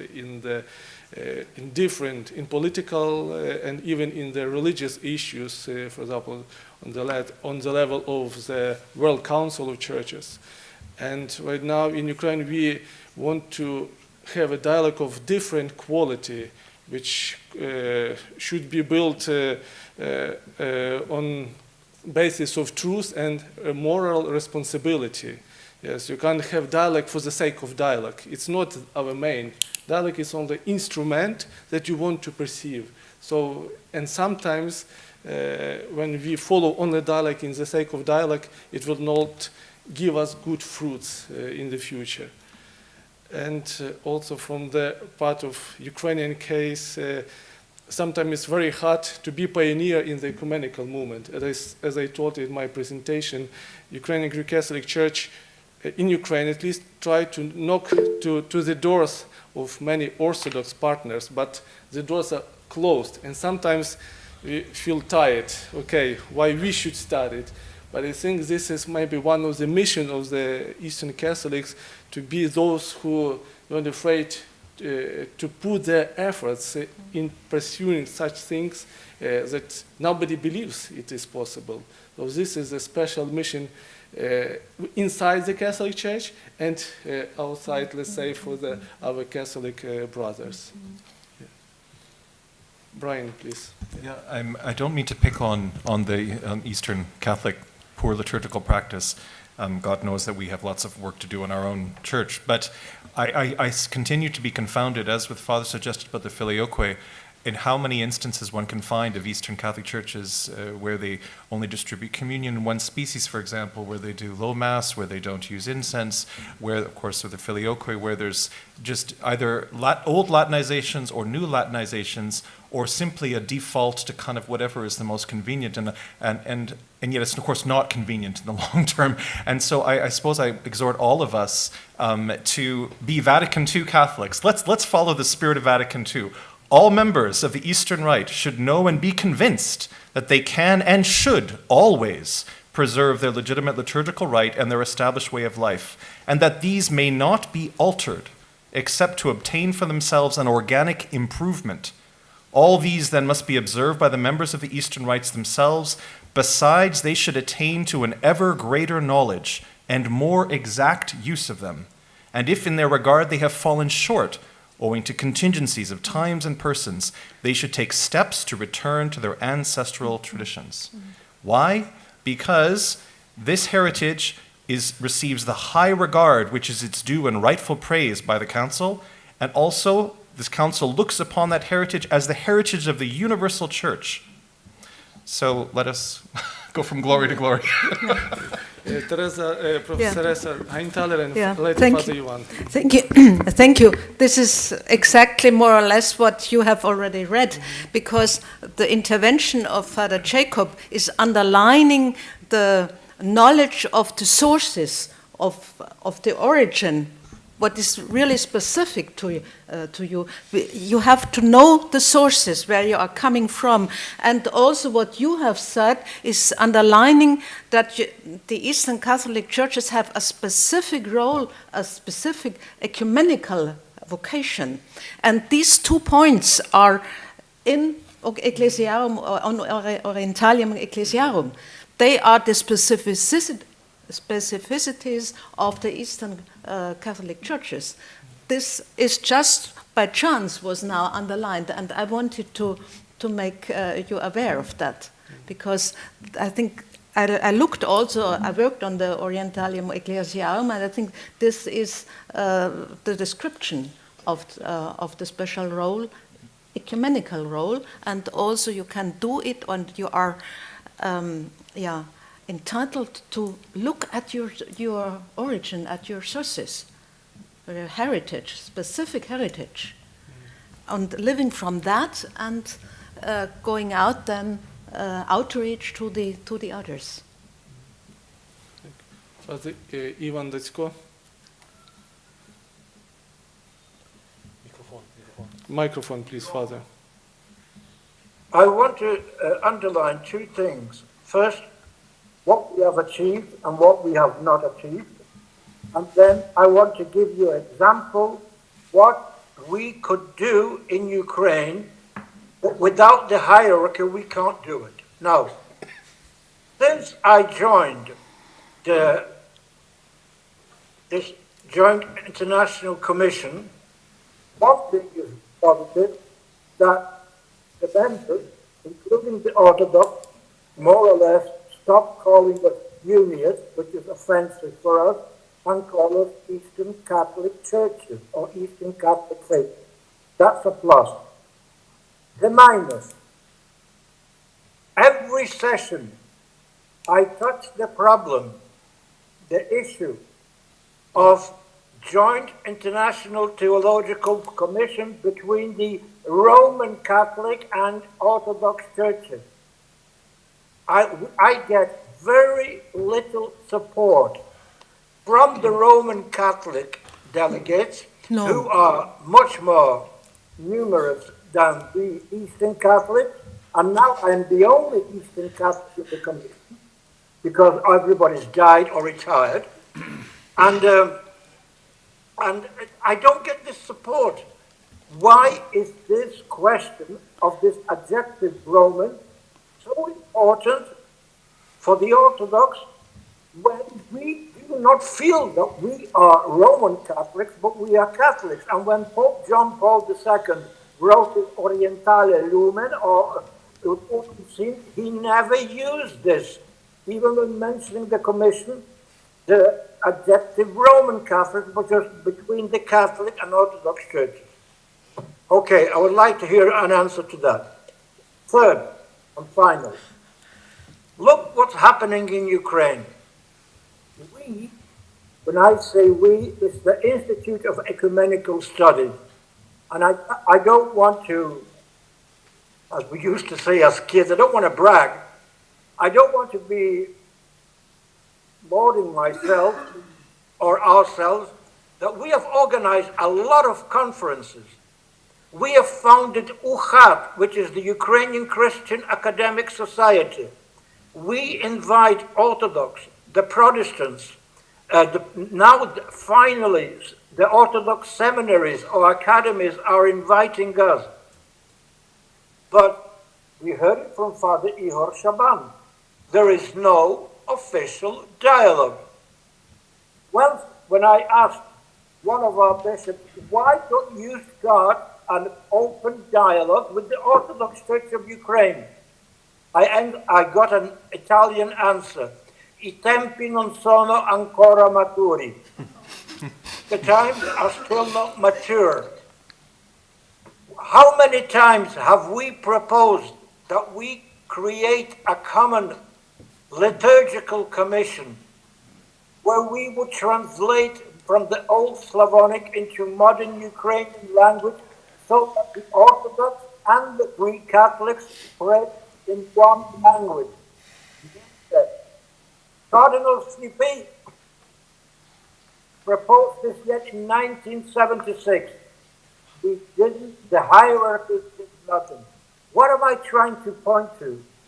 We can propose, and we will prepare a report for our patriarch or major archbishop for the next synod. I am doing this very hard indeed.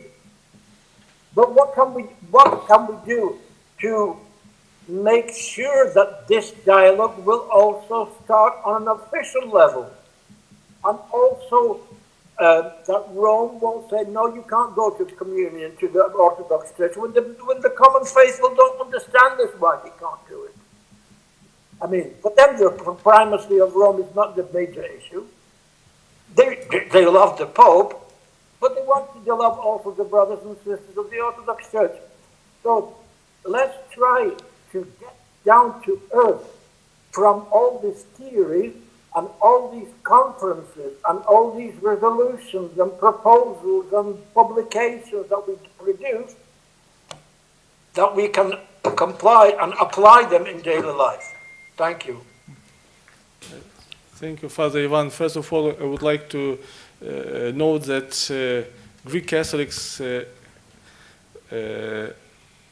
wanted to have ecumenical dialogue with the Orthodox Church of Ukraine, and also wanted to have a calendar reform in the beginning of this year, but our answers,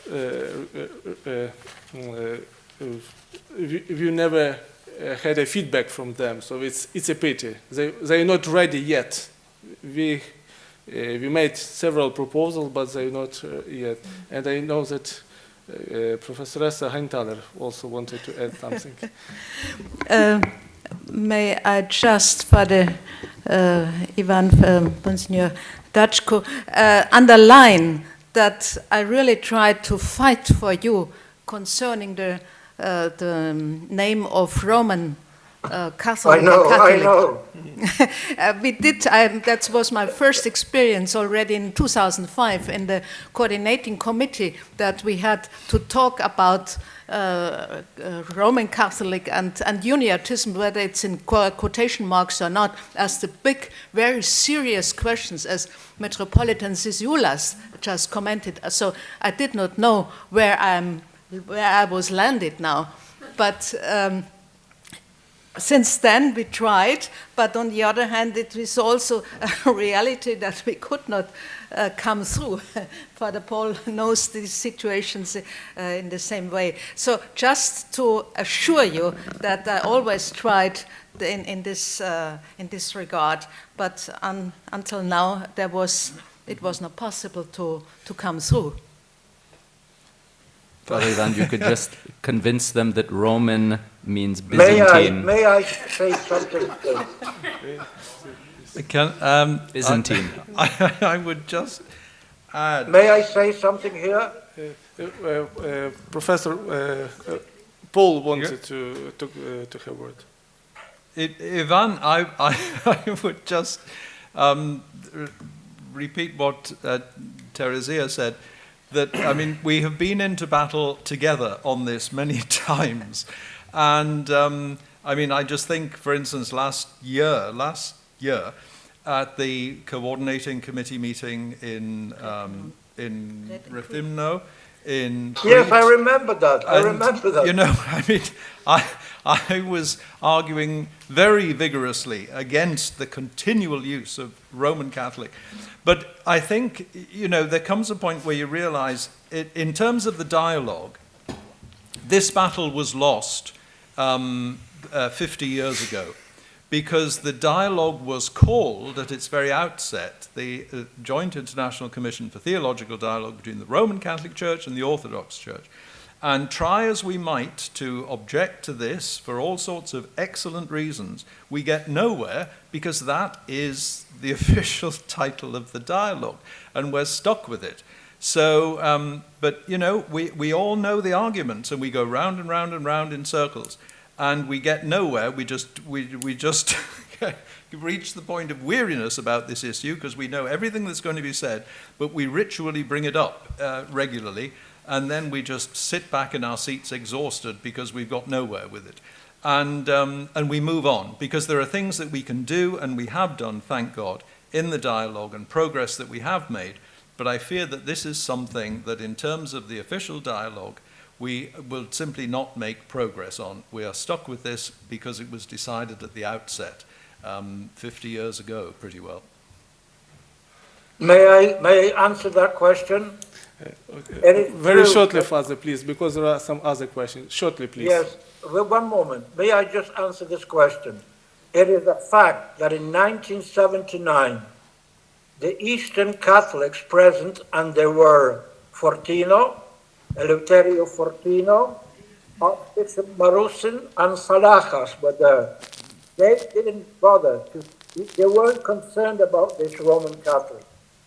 We raised the issue when the largest number was there. Fortino, Crihalmeano, Sayach, Gachko, and what else there? And Salajas. Cardinal Casper.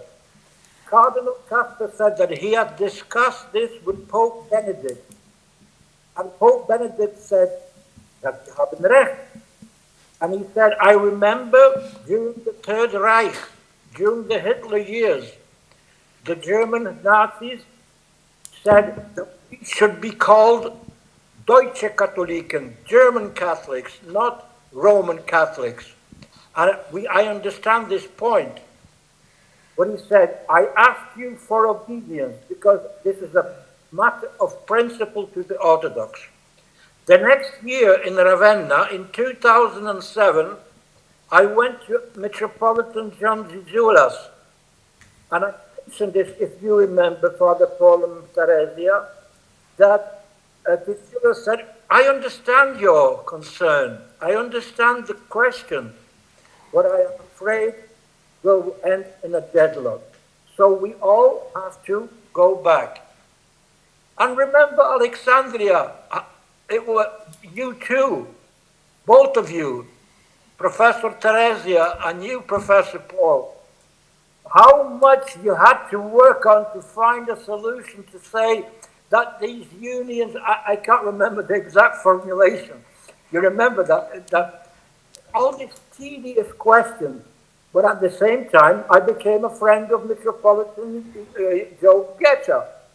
And I discussed with him, but somehow these stereotypes just stay in the head. But let's leave this Roman Catholic. We must break the ice to convince our hierarchies to start an official ecumenical dialogue between the Orthodox and the Catholic. And I think we must exchange our views with the Melkites. As I said, what I heard today from Professor Bicellani, or what I heard from Macheri, we should create a sort of a block of Eastern Catholic churches, and that's it. Thank you.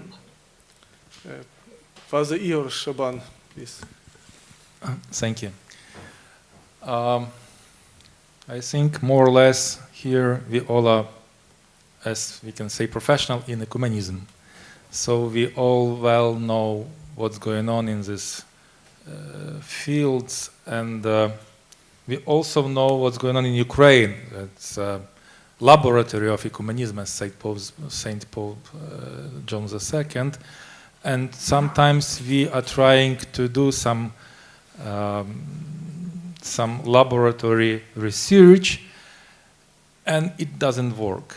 So, as Father Roman said, Institute of Ecumenical Studying in UKU and the Ecumenical Commission of Ukrainian Greek Catholic Church, we are trying to do whatever we can during the time we are waiting for the answer. What we did, we just translate all the documents of International Commission Orthodox Catholic Churches into Ukraine. We invited all Orthodox bishops and theologians from both church, and mostly they didn't came. Hope they are not interested in that. We prepare our ecumenical position, ecumenical concept of Ukrainian Greek Catholic Church, just to show to each of these churches what we want to do in our roadmap to go to the unity of the Christians, and we have no answer. We proposed to the other Orthodox Church what we can do together, and we have also no answer. We tried to cooperate more closely with the Constantinople Patriarchate. Here we have, it was my friend Dimitrios Keramidas. He gave me this book that I am also belong to the Center of Ecumenical, Missiological and Environmental Studies in Greece. That's what I want to say, that from the Greek Catholic Church of Ukraine, we are doing whatever we can, and we're waiting.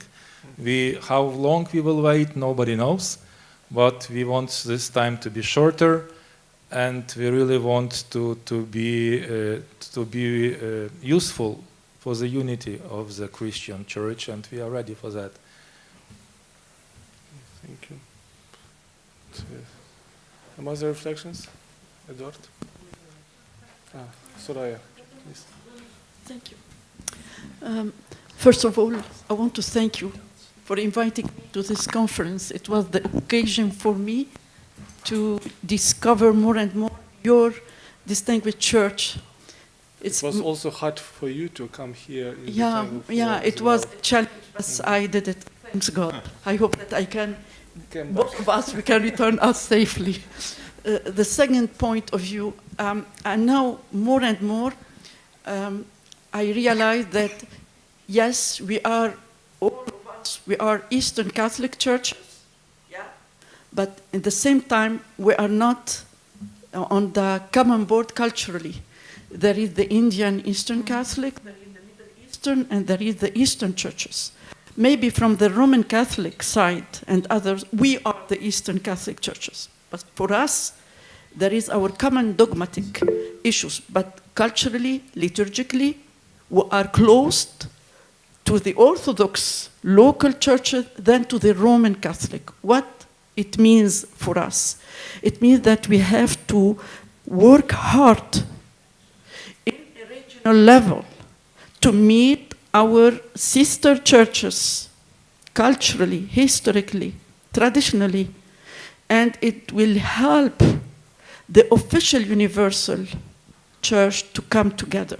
I believe on that. I have this experience, and I know that I belong more to the Antiochian church than to the universal Roman. Sorry to say that in Rome, but it's my reality. It's my reality. I belong to the Antiochian church. It is my church. That's why Georges Khuder and Hazim, the Orthodox Antiochian, always said to Jean Courbon, my professor, you really represent us in the universal Roman voice, theological voice. And it was the same when, I don't know which patriarch Orthodox told the same to Sayre in Vatican, you really represented us and our voice in the Vatican Acts. Athenagoras, yes. And the last thing, I forgot the name of the ecumenical famous person who, when one of his students asked him about the ecumenical issues, and when the communion will happen, he answered, you have je vais le dire en français parce que it was in French. Nous devons continuer à tourner, à crier et à prier jusqu'à ce que les murs de Jéricho tombent. You can translate it. We have Thank to you. continue to encircle and cry out and what was it, sing Pray. or pray until the walls of Jericho come tumbling down. Yeah. You know what I'm talking about in the Bible. Thank you. Eduard and later Eduard. Yeah, thank you of you. And I want come to these questions about filioque stuff in one different way. You know, in one parish in Lviv, big parish, it's one choir sing filioque, second choir don't sing filioque, one psalm sing filioque, second psalm don't sing filioque, and they not always in the same liturgy in the same time in Sunday. Yes, they don't create separately community. Yes, it's they change for this time today we sing this time today because people don't care about it. Отче Романе, дайте мені слово. Wait please a minute and I end and after. Yeah, thank you, Father Ivan. Yeah, because for most part of priests, it's not dogmatical questions. They don't believe the Spirit proceeds from the Father and from the Son, and it's important now. No, from the end of 20th century, it's questions of we have like this. It's tradition. We don't change it because for change something, you need leadership and you need to think it's important. Yeah, but for most part, it's. Can be like signum of our we not Orthodox, we Greek Catholic, and we have this addition for some part, but for most part of priests it's so not important that they even not want to do something with it. Yes, it's only not a problem at all for them, and for most part of people. I give the example. Yes, maybe this a lack of leadership.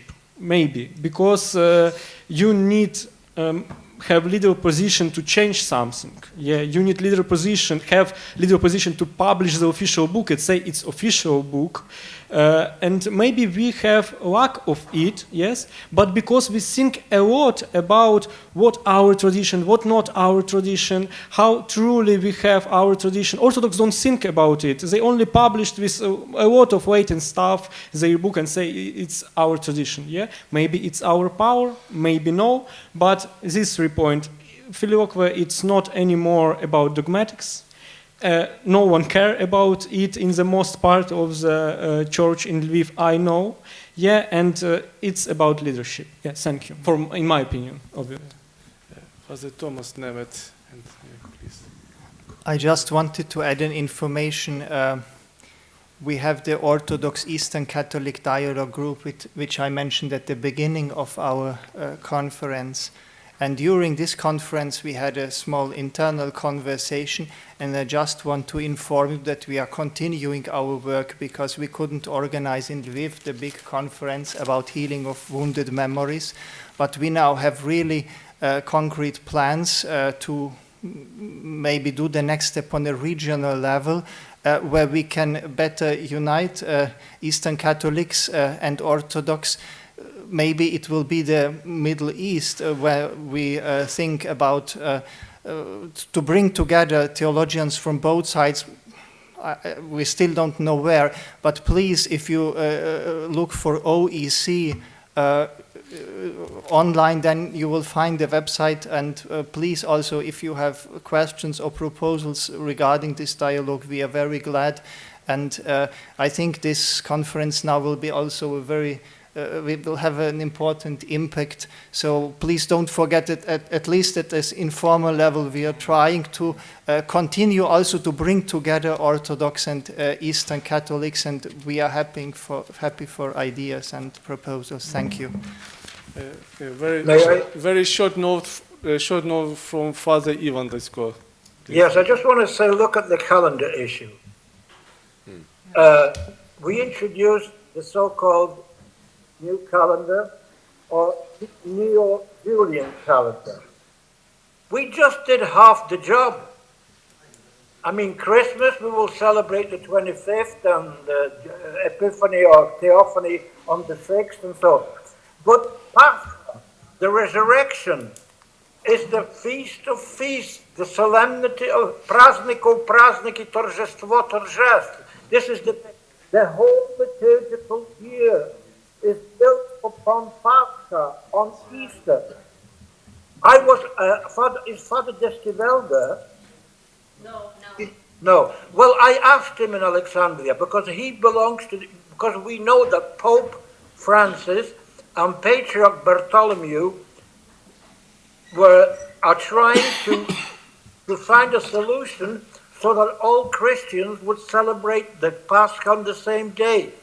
And it was hoped that this will be done by 2025, when we will be celebrating 100 and 700 years, 700th anniversary of the First Council of Nicaea. And when I asked Father Destivelle, he said, yes, the commission exists, but there's no much enthusiasm about it. I mean, I am afraid that the Ukrainians accepted or wanted this change to the new calendar just because the Russians celebrate according to the old calendar. I was brought up in the old Julian calendar. Cardinal Slipy, he insisted on the old calendar. Now, okay, the decision's been done.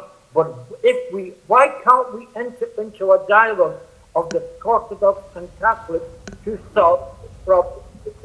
We also need the support of the Bishop of Rome and of the Bishop of Constantinople, of the ecumenical patriarch. All these issues are of paramount importance in the ecumenical life. Thank you. Just briefly, if the filioque is not a problem, then stop. And then we stop wasting time discussing it. If nobody cares about it, then stop saying it. In Canada and the United States, the bishops decided more than 10 years ago, and they issued a decree. Nobody cares. They took a black marker in the books, whited it out. People don't say it. Move forward. Move on. Let's discuss things that people actually care about. So I don't see what the problem is. It's the problem of leadership. If I could add, just in a different vein, I really believe that we need to talk clearly about the big problems facing the Catholic Church, facing the Christian Church today. I know my friends in Ukraine tell me that in one of the popular parishes in Sikhiv region of Lviv, that marriages are down significantly. We know that people are not entering, women are not entering into religious life in Ukraine anymore. This is going to follow the same way that the level of vocations in Poland went down for the priesthood. There used to be 3 people for every seminary position in Ukraine, now there's 1. We're moving quickly, the world is moving, and the church demands that we work together to address problems. So I think that it's imperative that we work on pastoral issues that we can address and help one another in our churches. And I think just as the calendar issue, although limited, happened rather quickly in Ukraine because there was the groundswell of popular support, that this is a way for us to move forward, to strengthen the body of Christ, and to build those ties with our brothers and sisters. And nothing gets me more upset than sitting around waiting for somebody to make a decision. You just have to do it and get it done. Yeah, please. Father Dean. So I would like, regarding dialogue, special dialogue with Orthodox, just 2 topics. First topic, I think that problem come when dialogue is baptized with the name ecumenism. Because we know very well that these words for some people make immediately heresy. So when people hear that it's something ecumenical, they will avoid. So I will sharing 3 different experiences when we have wonderful or very good dialogue.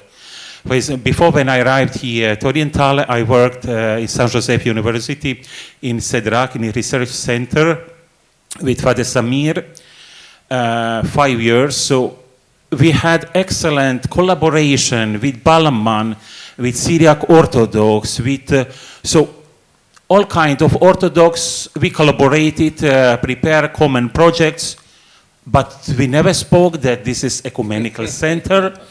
We never use and that we are working ecumenism. No.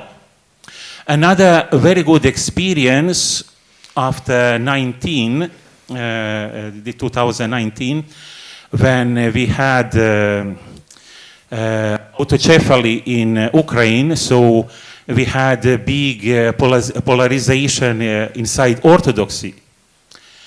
Together with Father Farrugia, we start common project on one monography on autocephaly. Inside of this project, we are almost at the end. We are working indexing, and I hope before Christmas we will have 2 big volumes, more than 1,300 pages. We have 46 collaborators, more than 90% are Orthodox from both sides. Constantinopolitan, pro-Moscow, or neutral, if we can say. But we started this project, we invited them, let's do something. They accept. We didn't use ecumenical project. So they find themselves one project of research. Same, another third experience. Next year, it will be 300 years on Schisma in Antioch, in Patriarchate of Antioch. You know that this is very, very, if we are speaking about healing of wounds.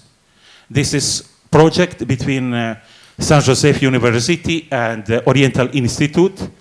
Inside of scientific board, again, majority of them are Orthodox scholars, and people who collaborated and who contribute to this project of research, scientific research, rereading history, work with the sources. majority are Orthodox. But we didn't call this project ecumenical. So I think if we work, if we go on, without waiting what bishop will decide, when they will answer, what they will propose, without declaration, document of declaration, who can read all these documents? They're beautiful. Let's work common projects together, and we will find collaborators, and we can work. This is one point. Another point, a future. We are here at Oriental Institute, so we should have students here. Okay, during some of students, they have lectures, but when they are free, they are not present here. So if one we speak about came from Germany, or even okay, but one as dean here, one problem what I am facing, young people when they come here to study, if we would like to work on a research, if we would like review the history, world history with sources, today young people avoid to study original languages. This is a problem. So how we will reread, how we will work with the documents, with sources, with manuscripts. We here at Oriental have almost all Oriental languages. Last years, we introduced for almost each language codicology and paleography, just to improve, go ahead, to prepare tools for research for PhD. But students avoid, so they start to go in another university where they don't, for PhD, they don't ask to have all this knowledge of languages. So how this dialogue, it will be in the future? How we will heal our memory of past? How we will rewrite if we don't have young population? So it's good for us to think about future, but without new generation prepared for this, I think this is also a serious problem. Thank you. I think we need to invent another word for ecumenism, or substitute it with economy. Yeah. May I just comment on this word ecumenical? Immediately after Shaban mentioned that, your experience, I thought our experience in the dialogue of this so-called fundamentalists or whatever, who are against her, explicitly anti-ecumenical. So in 2009 there was written a confession of faith against ecumenism, where it is written that ecumenism is per se heretical, it's pan-heresy and so on. So these groups are there. And how, and I understand then if you say, yeah, we are open, we offer our possibilities, and if they hear that's ecumenical, then they would immediately reject all this. This is also what Father Željko said. So I think what can we do, taking into consideration or being aware of this problem, of this strong anti-ecumenical fractions in each in each Orthodox Church. In even Catholic Church as well. Yeah, but I think in the Orthodox Church they are, we felt it strongly. In Paphos, for instance, they demonstrated against our commission, and we had very, very specific experience with that.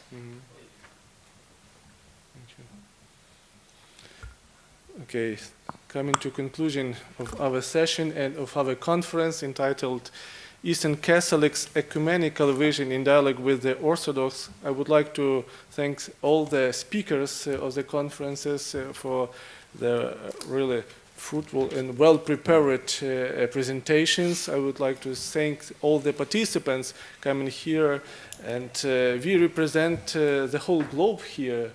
Participants and speakers from America, from Canada, from Europe, Asia, Lebanon, Ukraine, and other countries and continents. So thank you very much for coming here and learning together.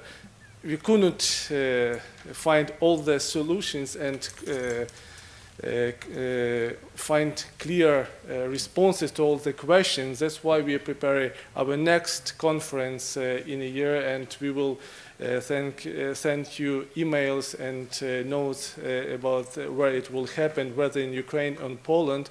But in the end of the conference, I would like to also to thank a special one person who was staying behind the scene. Her name is Francesca, and through her we were very pleased to everything that you can see here was prepared through her. Thank you very much for your help.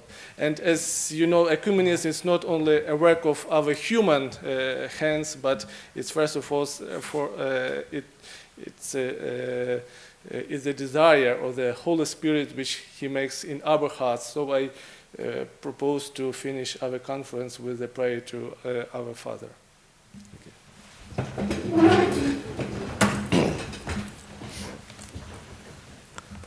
Could you think? Our Father, who art in heaven, hallowed be thy name. Thy kingdom come, thy will be done, on earth as it is in heaven. Give us this day our daily bread, and forgive us our trespasses, as we forgive those who trespass against us. And lead us not into temptation, but deliver us from evil.